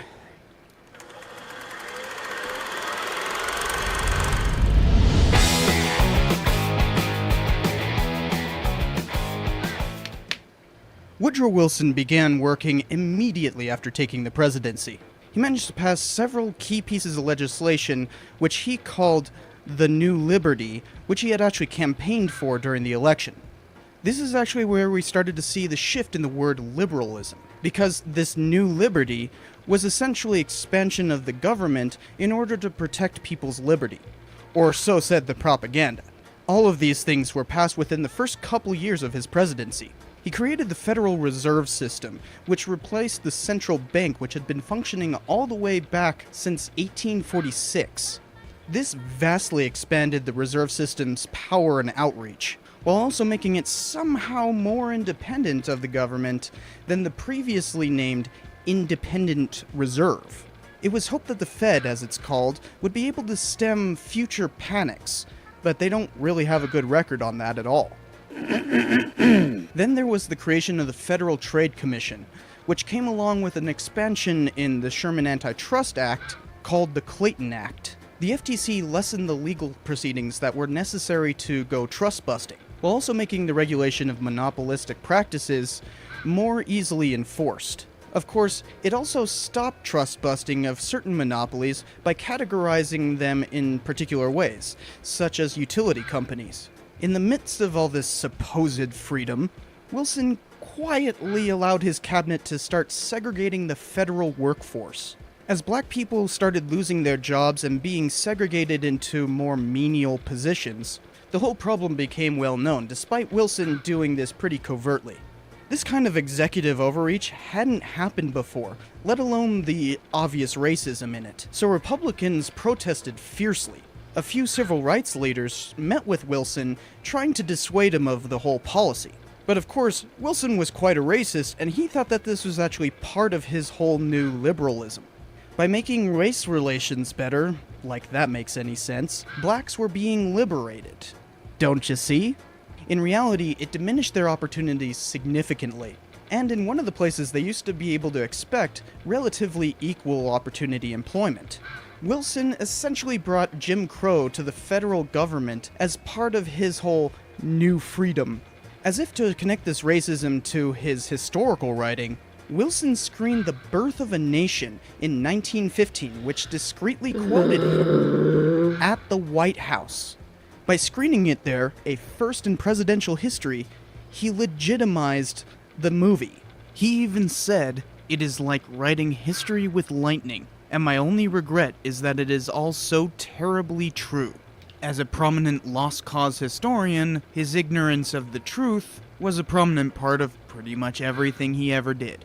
The Ku Klux Klan came into being again, basically because of this movie and Wilson's support of it, despite prominent historians trying to fight against the falsehoods it fostered. This is how based on a true story movies can truly cause a problem. Lastly, the 16th Amendment had been passed before his presidency, but he presided over the creation of legislation that created the graduated income tax system that we live in today. Because of this tax system, Democrats lowered tariffs to historic lows. Those tariffs would bounce back again under Republican control after Wilson's administration, but from then on, they would continuously be lowered. Amazingly, all of this was done in the first couple years of Wilson's administration. He was following a lot of trends from his predecessors, but in many ways it was a more conservative approach to progressivism as opposed to what Roosevelt and Taft had been doing prior. These reforms centered more and more power on the federal government and brought much of it under the control of the executive branch. Just as Wilson had complained decades before, he was basically trying to rid the government of its checks and balances in order to center power on a great orator, such as himself. Yet all of this change took a back seat to an even worse power grab. Woodrow Wilson reformulated the way we think about international diplomacy. To this day, most policymakers can be referred to as Wilsonian. The basic idea is that American values should be spread across the world through America's foreign policy. This whole thing took the old isolationism and combined it with a new form of imperialism, pushing aside those who are now called realists. I'm not joking. After the whole Philippines debacle, which was still going on at the beginning of his presidency, America was fed up with colonialism.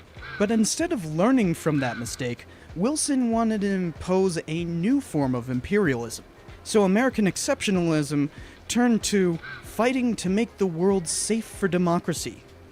As he would say in his 1917 State of the Union address, calling for intervention. The problem is, it's fighting for democracy elsewhere. Or as The Atlantic puts it, he made the world safe for U.S. interventionism. The beginnings of this were with his policies towards Latin America. Wilson had inherited a couple of wars. One was the dwindling moral wars in the Philippines, which quickly ended, but the other was fairly different. Taft had invaded Nicaragua in 1912 as part of their election process, and had left a legation there as an occupying force. Wilson continued the occupation and used it as an example for further wars.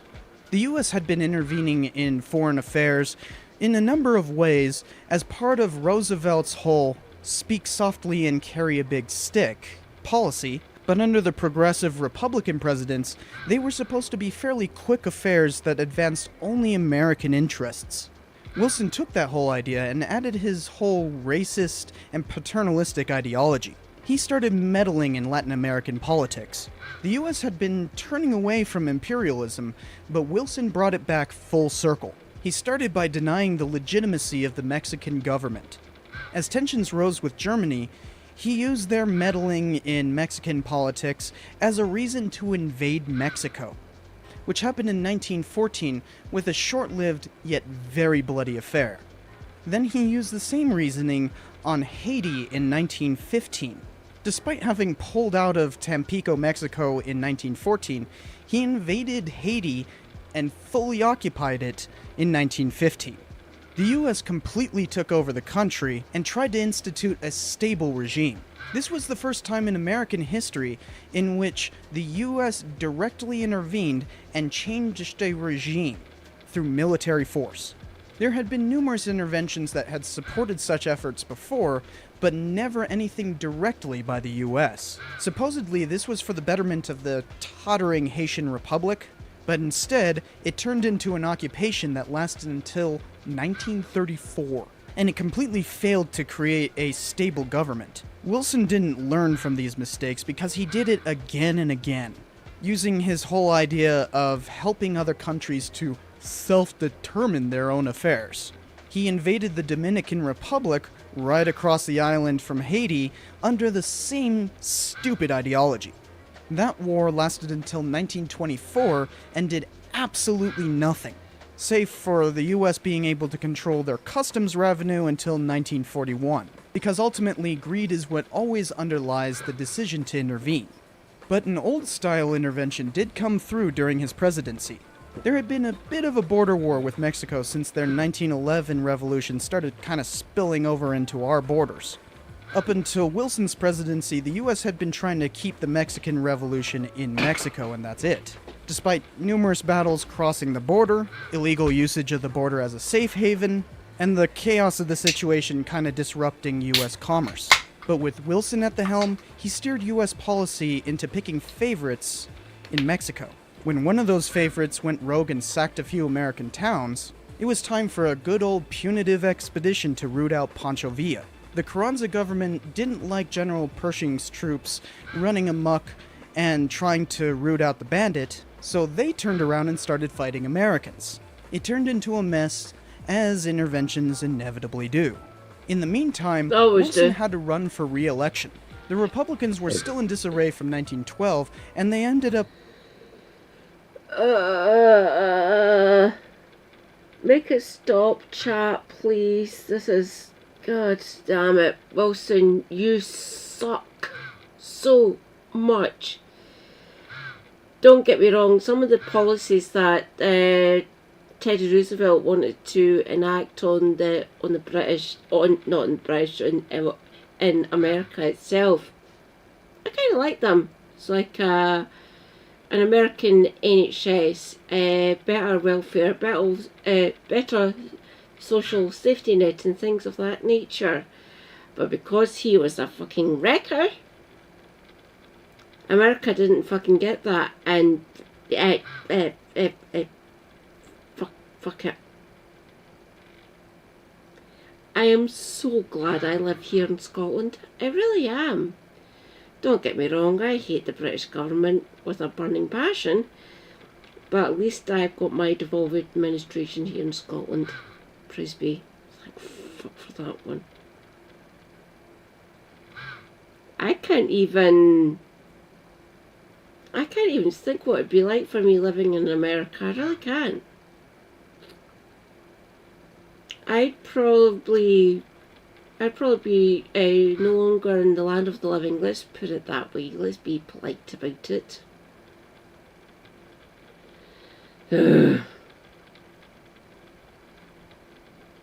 Bloody hell. Nominating a lukewarm candidate, but Wilson came close to losing. World War I had begun in 1914, and the entire race centered on how neutral the US should be, with both candidates actually claiming to believe in neutrality. But we all know Wilson had already undermined that neutrality, but most people didn't notice. Well, with the US occupation still kind of happening in northern Mexico, the Zimmerman telegram came out, and the US entered World War I with a full declaration of war a couple months later. But we pulled out of Mexico before the declaration. There was a lot of opposition to this war at first, but Wilson still believed in the whole great orator excuse for power grabs, and this was a heck of a golden opportunity to grab power.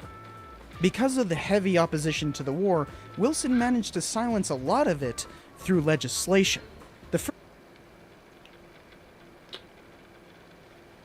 Good night, Davinia, darling. Stay hydrated. Self-care is good care. Take meds if you need to take any. Stay based. Free Palestine. And I'll catch you later, my dear. Night, night. The first bill came quickly after the declaration of war, called the Espionage Act. You guys have probably heard of the whole limitation of free speech that says that you can't yell fire in a crowded theater?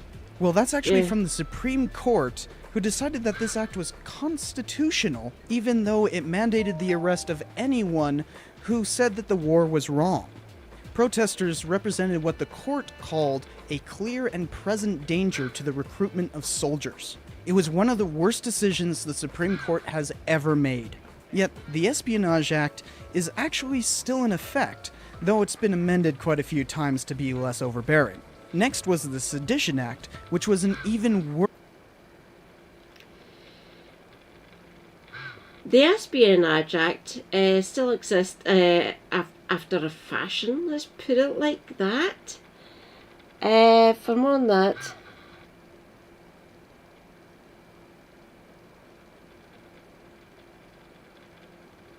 Oh yeah, I noticed that, right. Find out how they keep on referencing it. I don't know.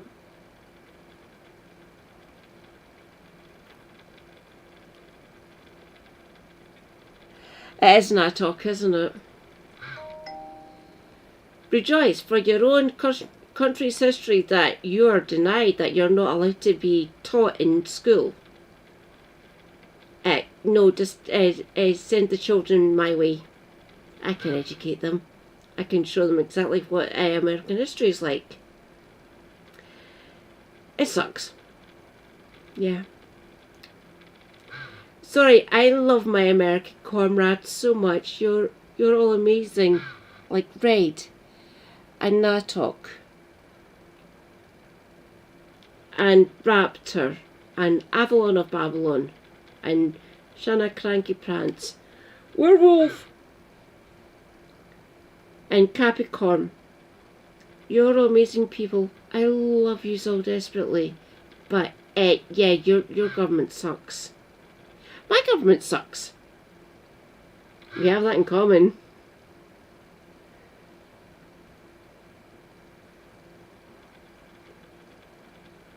And I love Poco Carante. Frisbee Poco.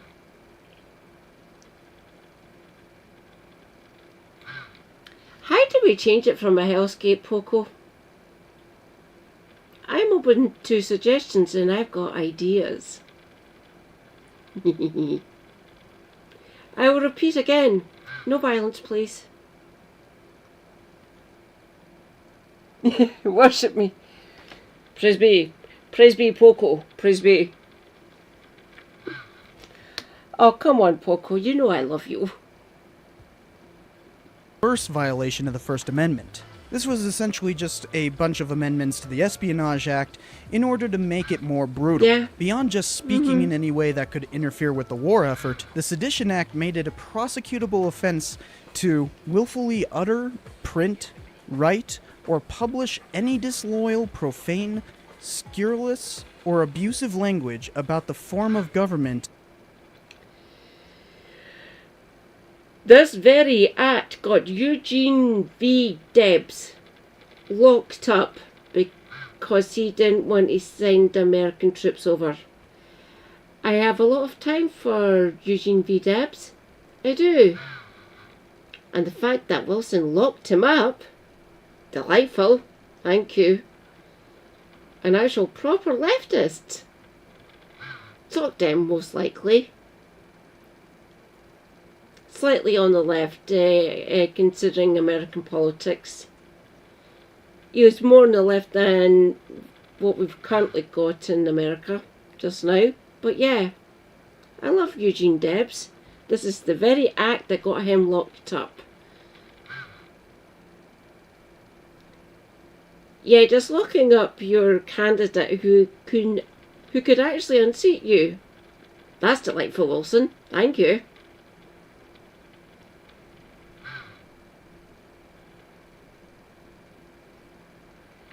Correct, Fred. Correct. I've got a lot of time for Eugene Debs. I really do. And Woodrow Wilson can get right. Of the United States, or the Constitution of the United States, or the military or naval forces of the United States, or the flag. People were being rounded up for sedition, and at least 1,000 convictions were handed out. Worse still, this continued until after the war, when the Sedition Act was repealed in 1920, at the tail end of Wilson's presidency. All of this was directly asked for by Wilson prior to World War I in 1950, and was urged further by the US entering the war. Along with these gross violations came the creation of 2 domestic spying agencies, both of which were engineered specifically to keep people subjected to the war effort. First was the rebranding of the Military Intelligence Division. The MID was obviously meant for war, but it started keeping tabs on potential spies, including an entire division dedicated to Negro subversion. If you think this is a bit of an overreach, just you wait. An organization was created called the American Protective League. They numbered possibly as many as 250,000 Americans. They essentially became private domestic spies, and Wilson allowed them to work with the Bureau of Investigation to catalog pretty much everything. In fact, this is where J. Edgar Hoover got his start.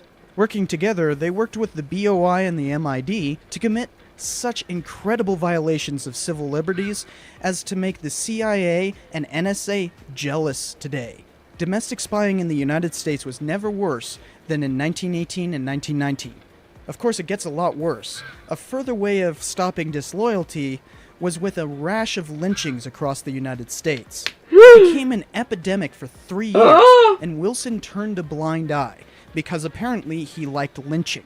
He was more attentive to branding the war itself. In January of Right, Joyce, comrades. Sean again. Hi, Sean.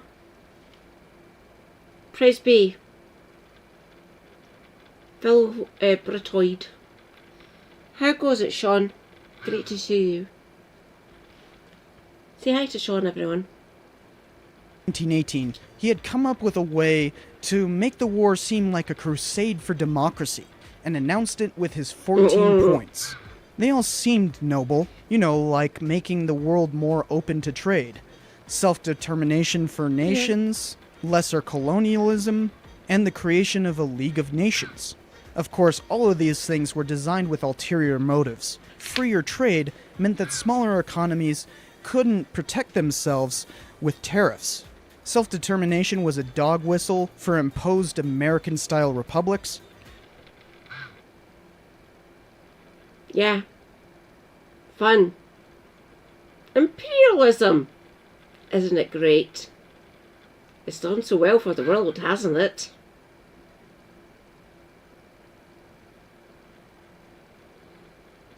Can we make it stop, please? I beg, please. Thank you. Thanks, Wilson. Colonialism was only going to be replaced with Wilson's new style of imperialism, and the impotence of the League of Nations makes the United Nations seem like an omnipotent utopian organization by comparison. Wilson almost immediately started violating his own 14 points when he authorized the Russian intervention only a couple months later.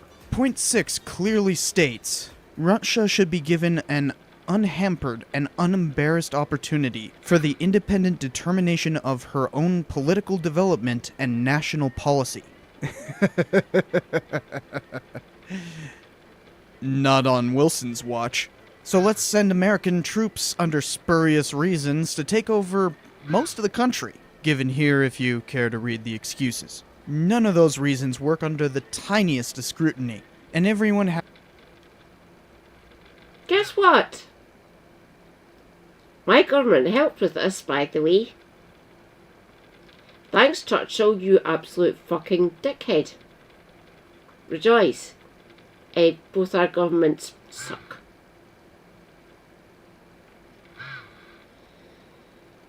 There was lots of different factions that got sent into the Russian Revolution, if you want to put it like that. Can we make it stop, please? Thank you. So American troops were sent over, British troops were sent over, French, Dutch as well, and Finnish, because they share a border.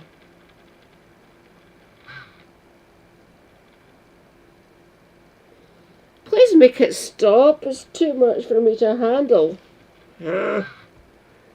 had no idea what they were doing besides holding territory against the Bolsheviks. On the same day as World War I's armistice, a huge fight happened in Archangel Oblast, with Americans fighting Soviets led by Trotsky himself on their own native soil. The battle is hilariously called the Battle of Armistice Day, or Peace Day's Bloody Battle. So much irony in that. And what a travesty the entire Russian intervention was, and it continued until 1920, and ended in a clear military defeat for the US. But we did achieve victory in World War I, so Wilson sailed away from America to participate in the Versailles Treaty negotiations, a presidential first. And of course, he failed to live up to his ideology when he let international borders be drawn by Europeans, passed massive punitive actions against Germany that would ultimately fail to stymie another world war, and ignored dozens of nationalists begging for his attention for the newly drawn world. Sorry, Cypher, there was other things that were happening within Germany and the rest of Europe at that point. That's what led up to the Second World War. I just want to point that out to you. I've already put that in the comments fucking many years ago. Christ, this video is 7 years old. I've already put that in Cypher's comments, and he has actually responded to me about it. Said, yeah, I get it. You Brits are a little bit salty. I'm not British, I am Scottish. Sorry, Cypher.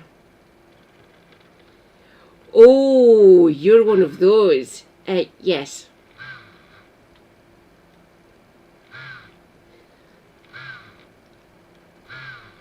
We had a lot of handling in this sort of crisis during the Russian Civil War. Yeah. Like I say, our fingerprints and our footprints are all over different areas in the globe. Delightful. I want to end it, really. I really do. Is that possible? Just by this one lowly Scottish Marxist? Maybe. Depends how loud I get, I suppose. But I will be here shouting out and try to educate people, obviously. Yeah. Including numerous representatives from Russia, Ho Chi Minh from Indochina, and worst of all, civil rights leaders from his own country. Instead, he just wanted to get the whole League of Nations thing going, and he did. But the US had already grown wary of this. Republicans blocked the ratification of the treaty for the League of Nations, and Wilson spent his final year and a half in office working himself raw trying to get the League of Nations off the ground. He even had another seizure and practically went comatose. Supposedly, his wife, whom he'd actually married during the presidency, kind of ran the executive branch for half a year as a result, though that is heavily debated. But America never joined.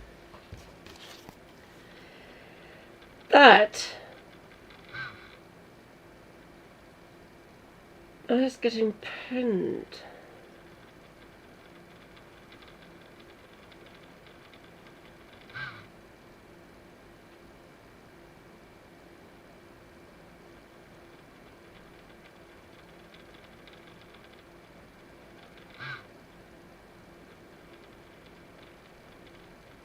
Ah! Go back.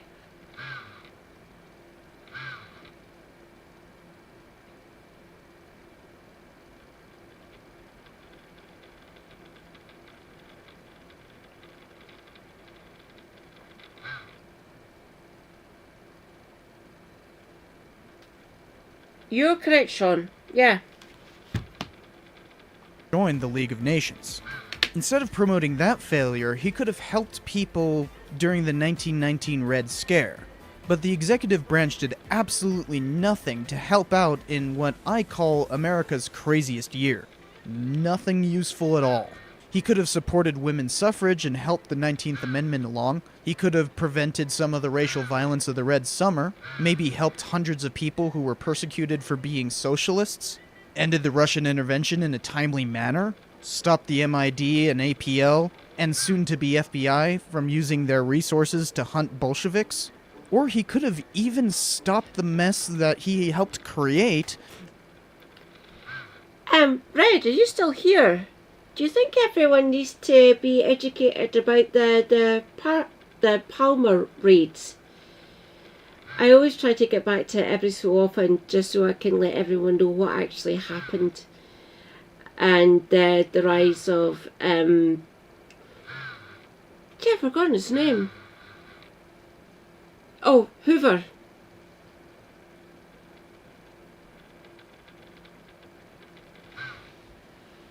With the rise of the Ku Klux Klan, alas, with all the power that he had amassed during his presidency, he did nothing. The only good thing he did was try to stop prohibition from being enforced, but Congress overrode his veto. After he recovered from his coma, he acted like an early lame duck and did absolutely nothing for the rest of his presidency. He lasted for 3 more years after that, and died of a stroke in 1924. Well, that would seem to be the end of Woodrow Wilson, but he left a hell of a wake. Wilsonianism, as an international policy on the basis of ideology that often leads to spurious wars, is still a major part of US foreign relations. Realists have tried to dislodge it, but it stays, festering in politicians' minds. How could they resist asserting American hegemony to make the world safe for democracy? He also perverted liberalism into empowering the government for the sake of our new freedoms, while underwriting it all with the institution of Jim Crow at the federal level. What a great legacy he's left. Essentially, his legacy is US interventionism, which has led to the loss of thousands upon thousands of lives under stupid circumstances, and federal racism. Good job, Wilson. One more thing! Alright, I know I've used good old Willie as a rhetorical punching bag here, but he does deserve it. After all, he was a historian. He is a prime example of what bad history can do. Obviously, I don't have much nice to say about him. He was a bad historian who rose to power for the sake of pushing the ideology he had come up with as a result of his historical interpretations. Those historical interpretations pushed him into creating a new form of imperialism and a very racist policy to underlie all of it. He left an indelible and ultimately malignant... Correct, Sean. Yeah. Because Teddy was a disruptor in that election, that's how we got fucking Taft. That's how we got Wilson. If he didn't have such a falling out with Taft, we might have actually had just Woodrow Wilson and Theodore Roosevelt as the 2 candidates, because he had a hissy fit essentially. We got Wilson instead, and look, delightful. Wilsonianism is a thing that still runs through as a current in American politics. Fantastic. I hate it. I can get wrecked.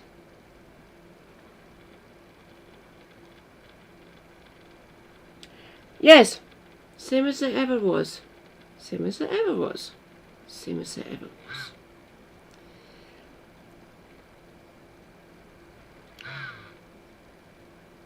How do we get better politics in our country, Red, do you think? I'm trying my best here, at least. At least I'm decent enough at actually elucidating my thoughts to all of you lovely people. It's amazing, but Christ's sake. Thank you, Wilson. You suck. Thank you, Theodore Roosevelt. You also suck because you're a disruptor. You actually had a chance to actually make America better, but you didn't because you had a falling out with Taft. Fantastic. Isn't the history fun? Ha. Don't get me wrong, we were going through the same fucking problems over here in the UK at this time as well, between like 1900 up to about 1925 or 30. It really does suck. I want to change it. I really do. Kansas?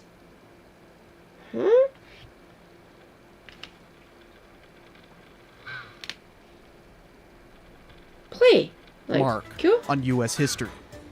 I can think of no president who has left such a lingering mark that has damaged US history forever. God damn it, Wilson.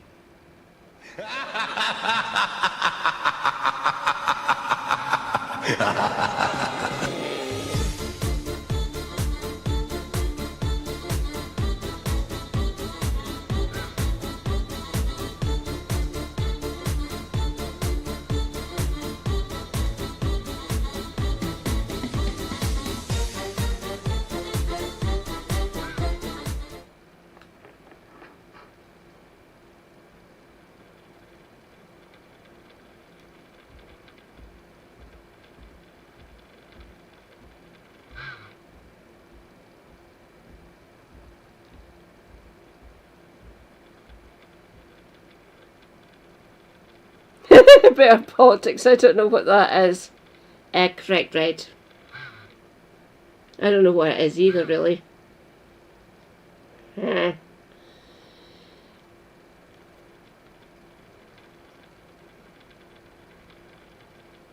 Shall we have a music break? Home.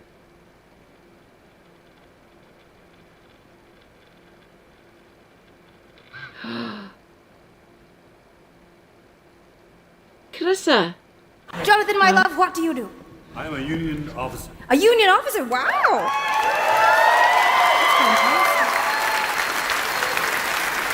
May I ask which union? UFCW. UFCW. Yeah. Woo! That's a good one. Which does that one do? We represent food workers and retail workers. Food and retail, yeah! Yay! Screw Starbucks! Yeah. You get 'em! I'm so excited. Do you love that? Yeah, I do. What's the best thing about what you do? Helping people solve problems. Helping people solve problems? Oh, I like that. I do that too. I mean, not in a nice way, the way you do it. Most of my problem solving is against their will, but that's fine.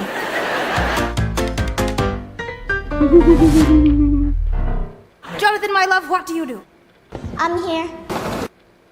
I found out the reason why this Boston slide went viral was because parents kept writing letters and emails to the city of Boston. They're like, hey, there's a slide you put up at a public park. Super dangerous, by the way. The older kids can't really write it. Some of the younger kids just go flying. Can you please do something about this? And Boston for a while was like, it's a children's slide. How fast could it go? What do you mean? The city just kept brushing it off. They're like, you're fine. It's a children's slide. If you don't like it, just don't write it. Until they keep writing. They keep writing letters about this goddamn slide. The mayor's like, all right, we have to see what these people are talking about. I'm sick of hearing about this slide. And the city of Boston's like, all right, let's just tell an officer to go over there and just ride the slide and see what everyone's talking about.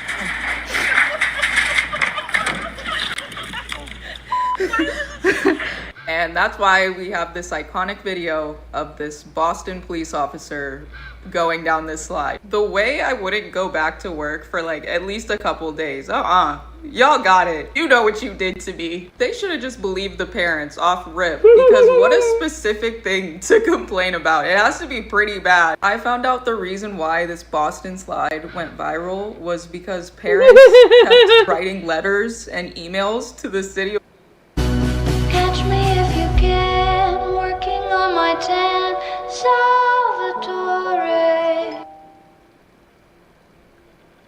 Where's my song? Oh, there's my song. Bring it. Into a new universe I stroll. Strategist, I'll master the role. My crown illusions take control. I'll wear your face, your shape, your soul. Let's see if I can get this right. Boston? Boston. Boston. Boston? I always wanted to pronounce it Boston. Glasgow. Hometown. Perth. You have to remember, us Scots like to roll our R's. Boston! Sweet. Thank you, darling. Your power is mine.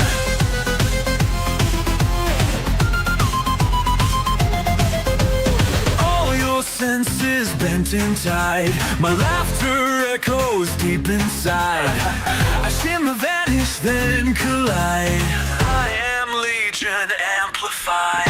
On many faces, twist and spin. Kaleidoscopes of serpent's grin. The threads of fate are wearing thin. Let Odin sleep, let mischief win.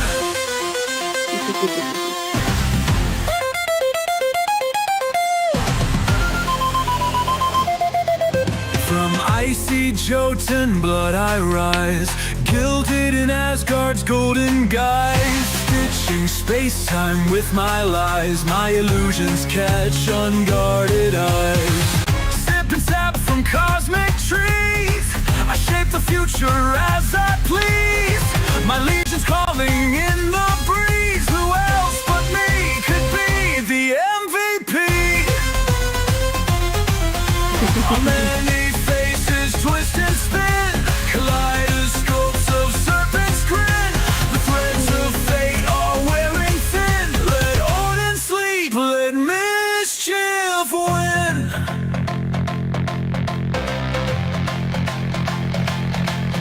In every timeline, our legion grows fast. Mischief is the key to changing your past. Oh, hell, Loki, glorious and wise, through his purpose, the future lies. On many faces, twist and spin, kaleidoscopes of serpent's grin. The threads of fate are wearing thin. Let Odin sleep, let mischief win.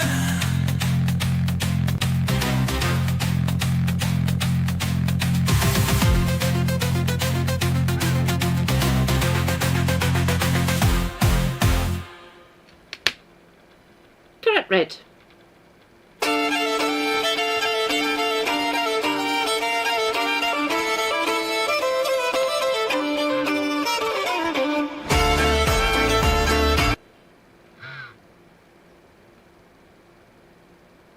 You know what?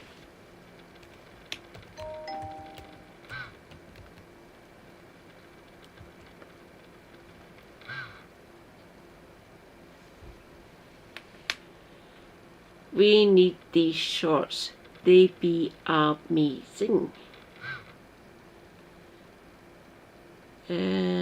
Shorts.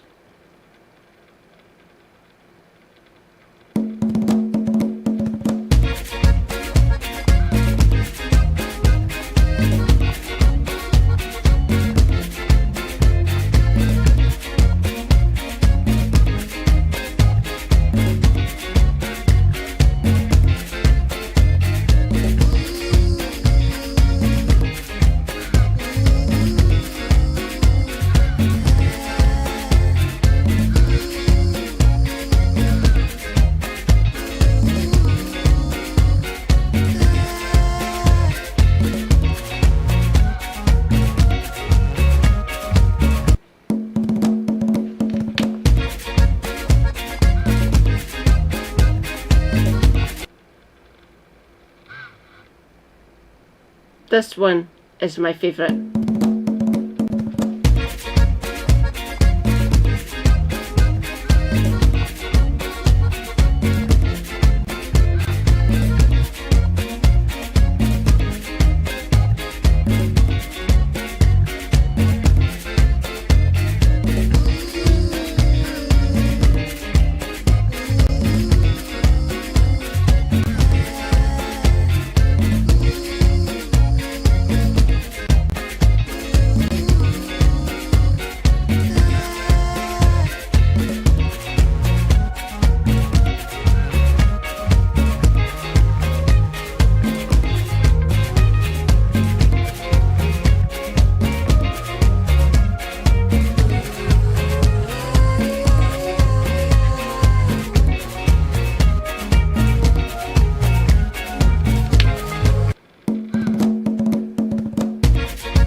Are they? Oh, film music. Ah, right.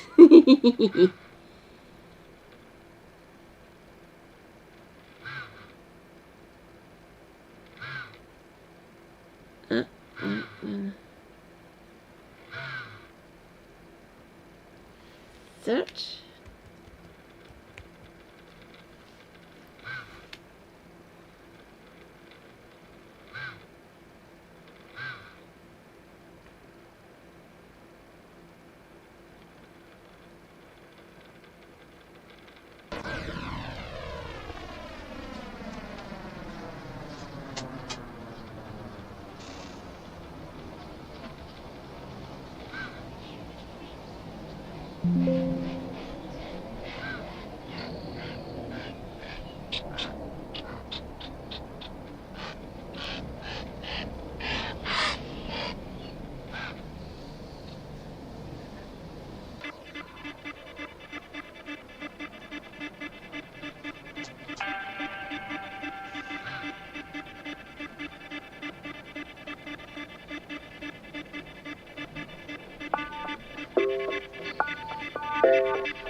Can everyone hear this?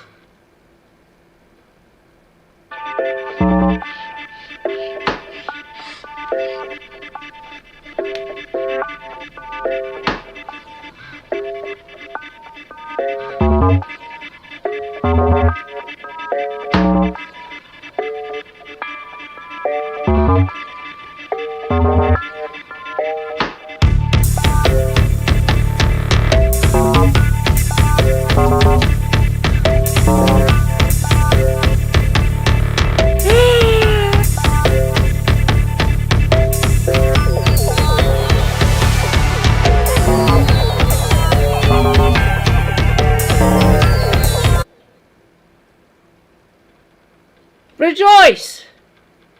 Based Australian. Thank you, Poonages. Hello, hello. Shanna, darling. Rejoice, the main mode. Hi, Shanna, darling. Thank you for the raid, Poonages. Welcome, welcome. Hello, everyone. Hello. I'll do my standard introduction. I am MadCat79 Scotty, a Scottish disabled Marks streamer. Welcome. There's a lovely friend, a lovely comrade, Redrust308, who is in chat. This is their album. We are listening to it now because we need to chill. History is important, but chill is needed. And I want to promote this lovely comrade of mine's. Praise be Redrust. They be awesome. Hello, darling. Good evening. How be you? Other than my right knee being an absolute bastard, I'm doing quite well, actually. Welcome in, my dear. Welcome.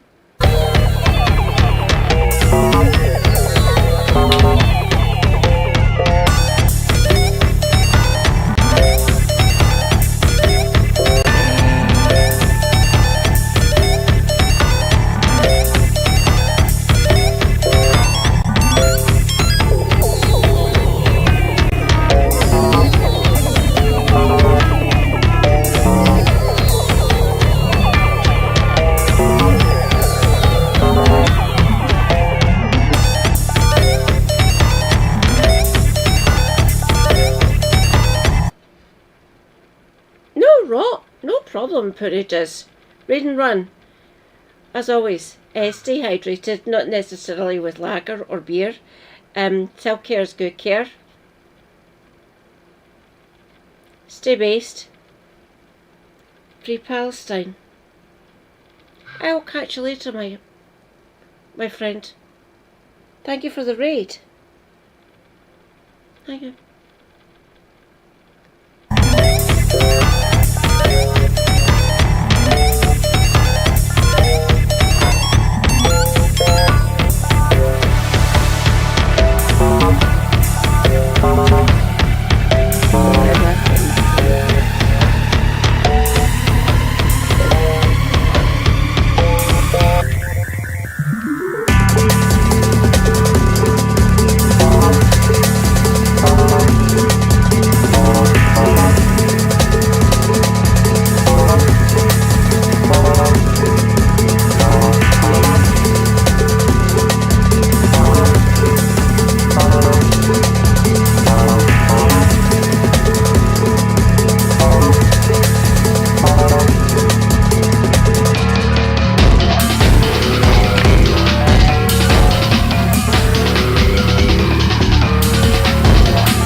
Oh, thank you, profiling face. Yes.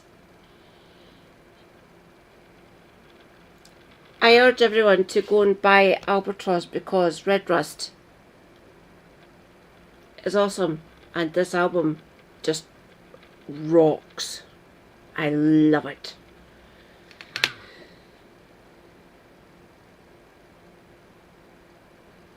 Oh, next. Oh, god damn it.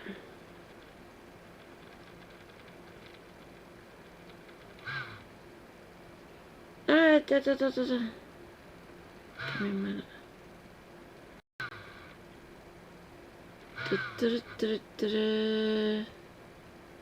Music.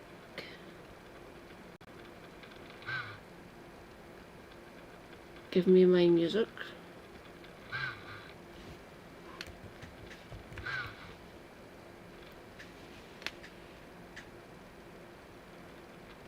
Just give me the entire album, please. Thank you.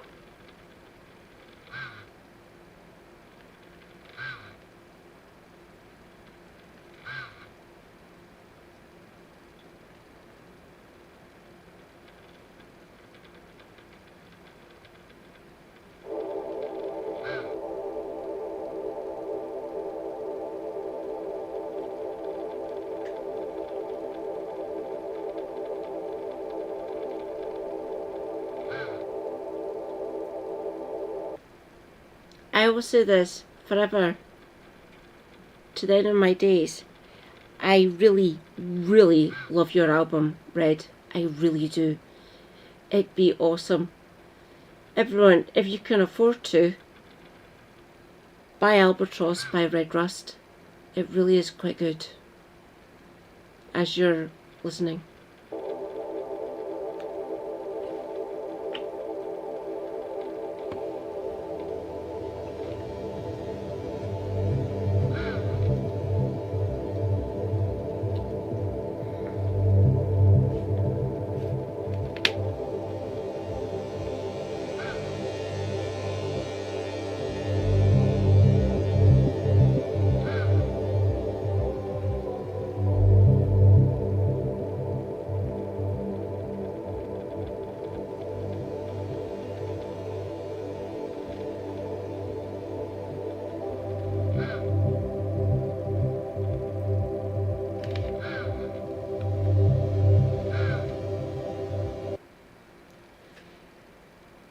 Why do you think I love it so much, Fred? It really is quite good.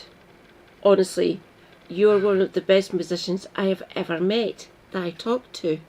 Praise be. Oh no, sometimes we don't need vocals at all. And the fact that you made this yourself. Round of applause for Red. Round of applause. It really is quite good. Thank you.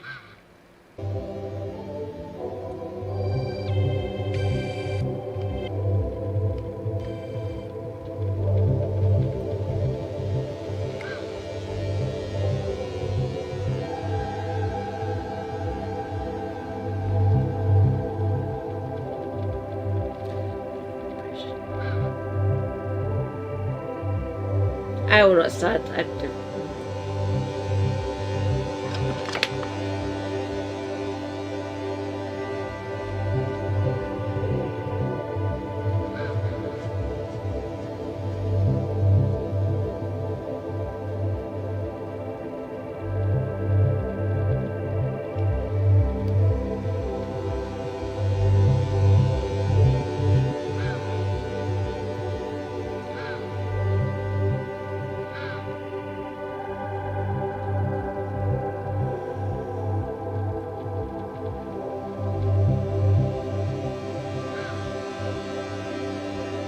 Alright, oh, nicht probes.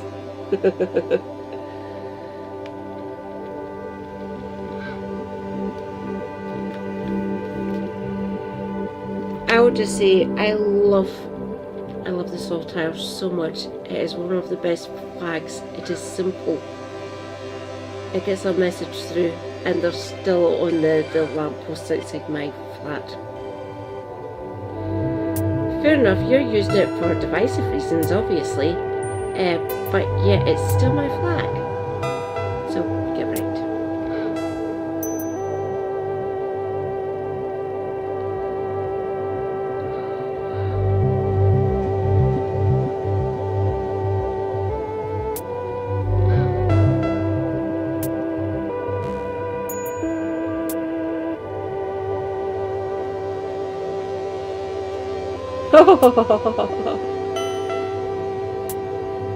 Thanks, Sean.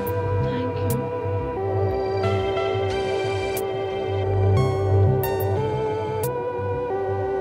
No pressure to sub, by the way, anyone. I would love it, but no pressure whatsoever. I'm just happy that all of yous are here.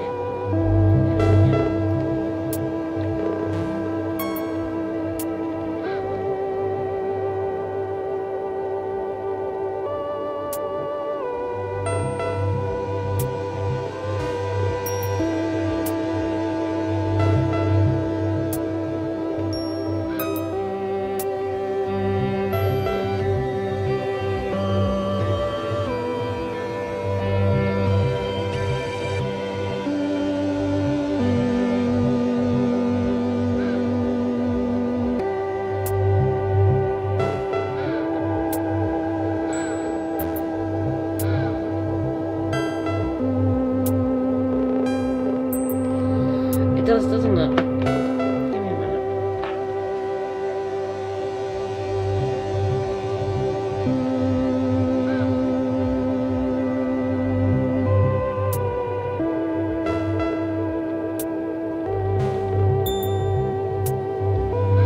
Did that be better? I hope that is better.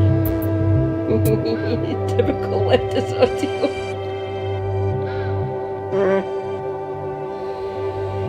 Don't you know that's the way, Red, obviously.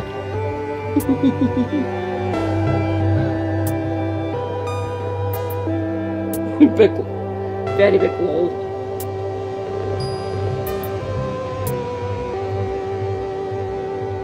Everyone go and follow. Hang on, I'll do a shout.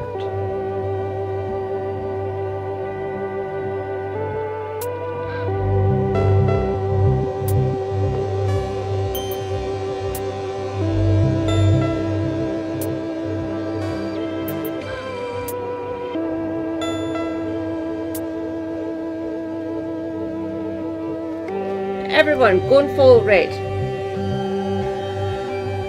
Red be awesome. Red B anarchist.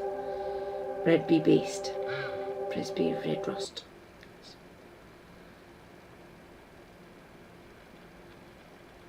Next? Oh, for Christ's sake. Next one. Oh, god damn, am I going to have to do this for every fucking song? Christ's sake.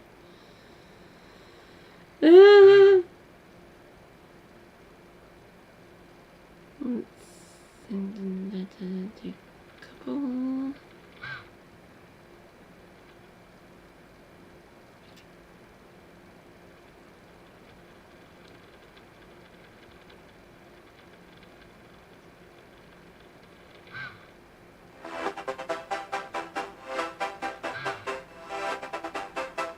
I'm afraid I'm going to do this like this.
Red, my friend, my lovely comrade, are you thinking of maybe doing a follow-up to Albatross? No pressure whatsoever. And if you are, I'm here to promote it because you're based. This is absolutely bloody amazing. I love it so much. I'm so glad I've now got it on my phone.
Sweet, nice one. Good to hear. Keep me posted, my friend.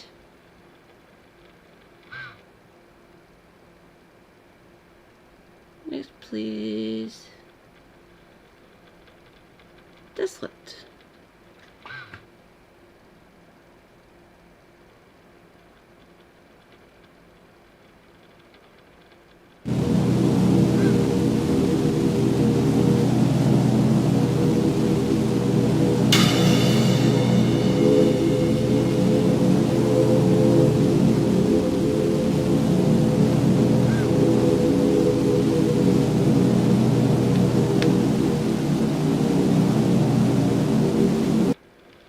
So everyone, watch this space. Thank you, Red. Thank you.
As far as I'm concerned, this is the best one.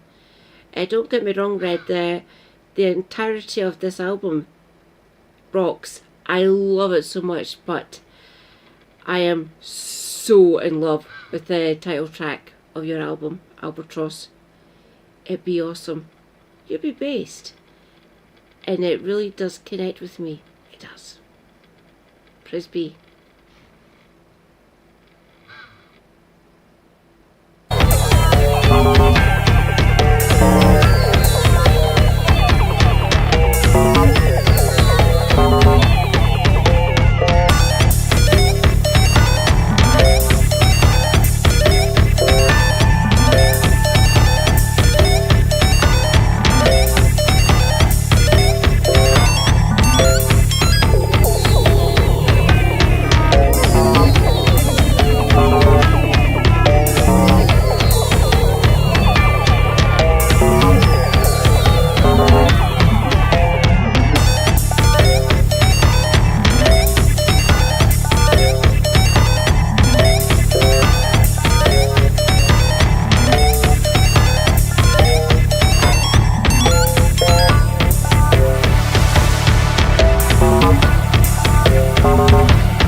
Bring it on.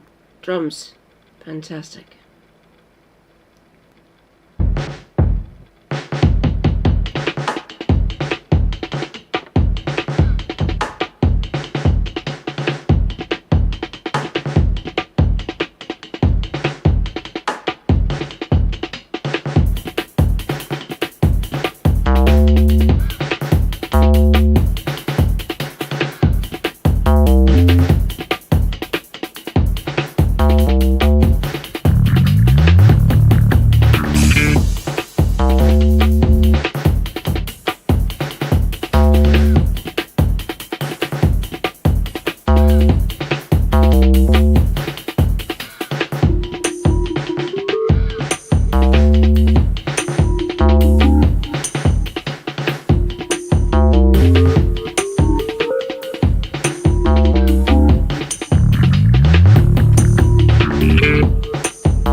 Have you not read?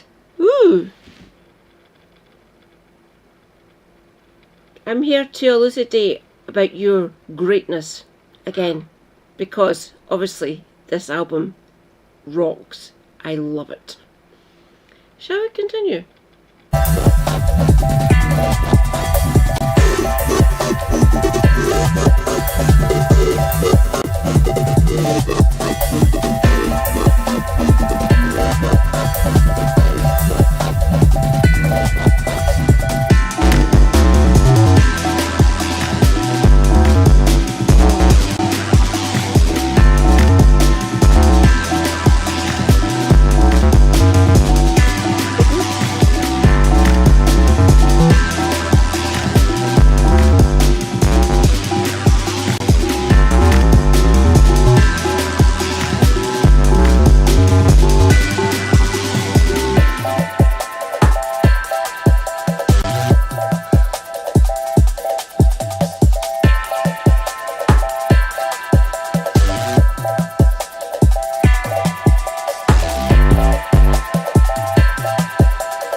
Press B. Press B. I love this album so much, it's fucking amazing.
Play it. Oi, play it. Oh, for Christ's sake. Ah, there we go. That's better.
Please be read. Let's actually read out.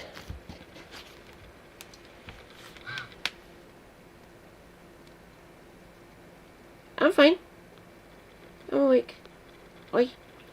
Wait. Who be going? Oh, complete all. Confirm.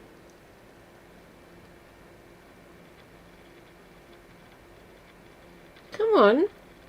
Oh, for Christ's sake. Huh?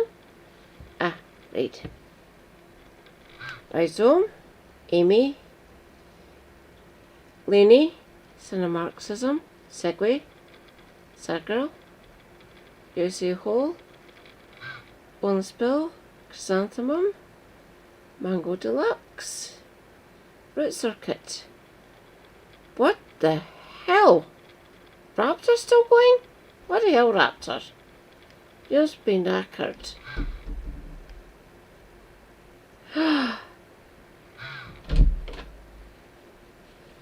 The Burp with the Doodles. Why not?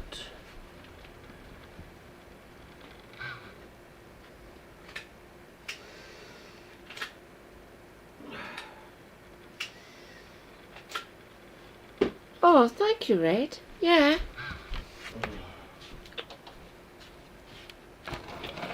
Again, welcome. Right. Let's go and say hi to the Burp that Doodles. Because, obviously, the Burp that Doodles needs respect. I'm just burping too much, really. Doodle burp. Doodle? Hang on a second.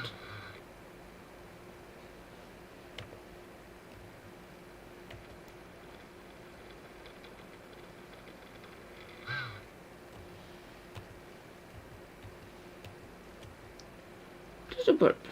There you go. Doodle.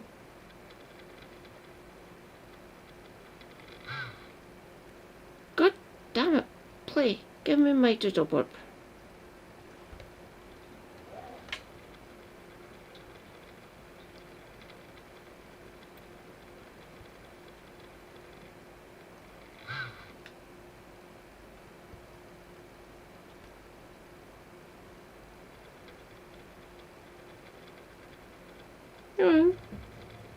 Mad Hat Scotty. Thank you for the raid.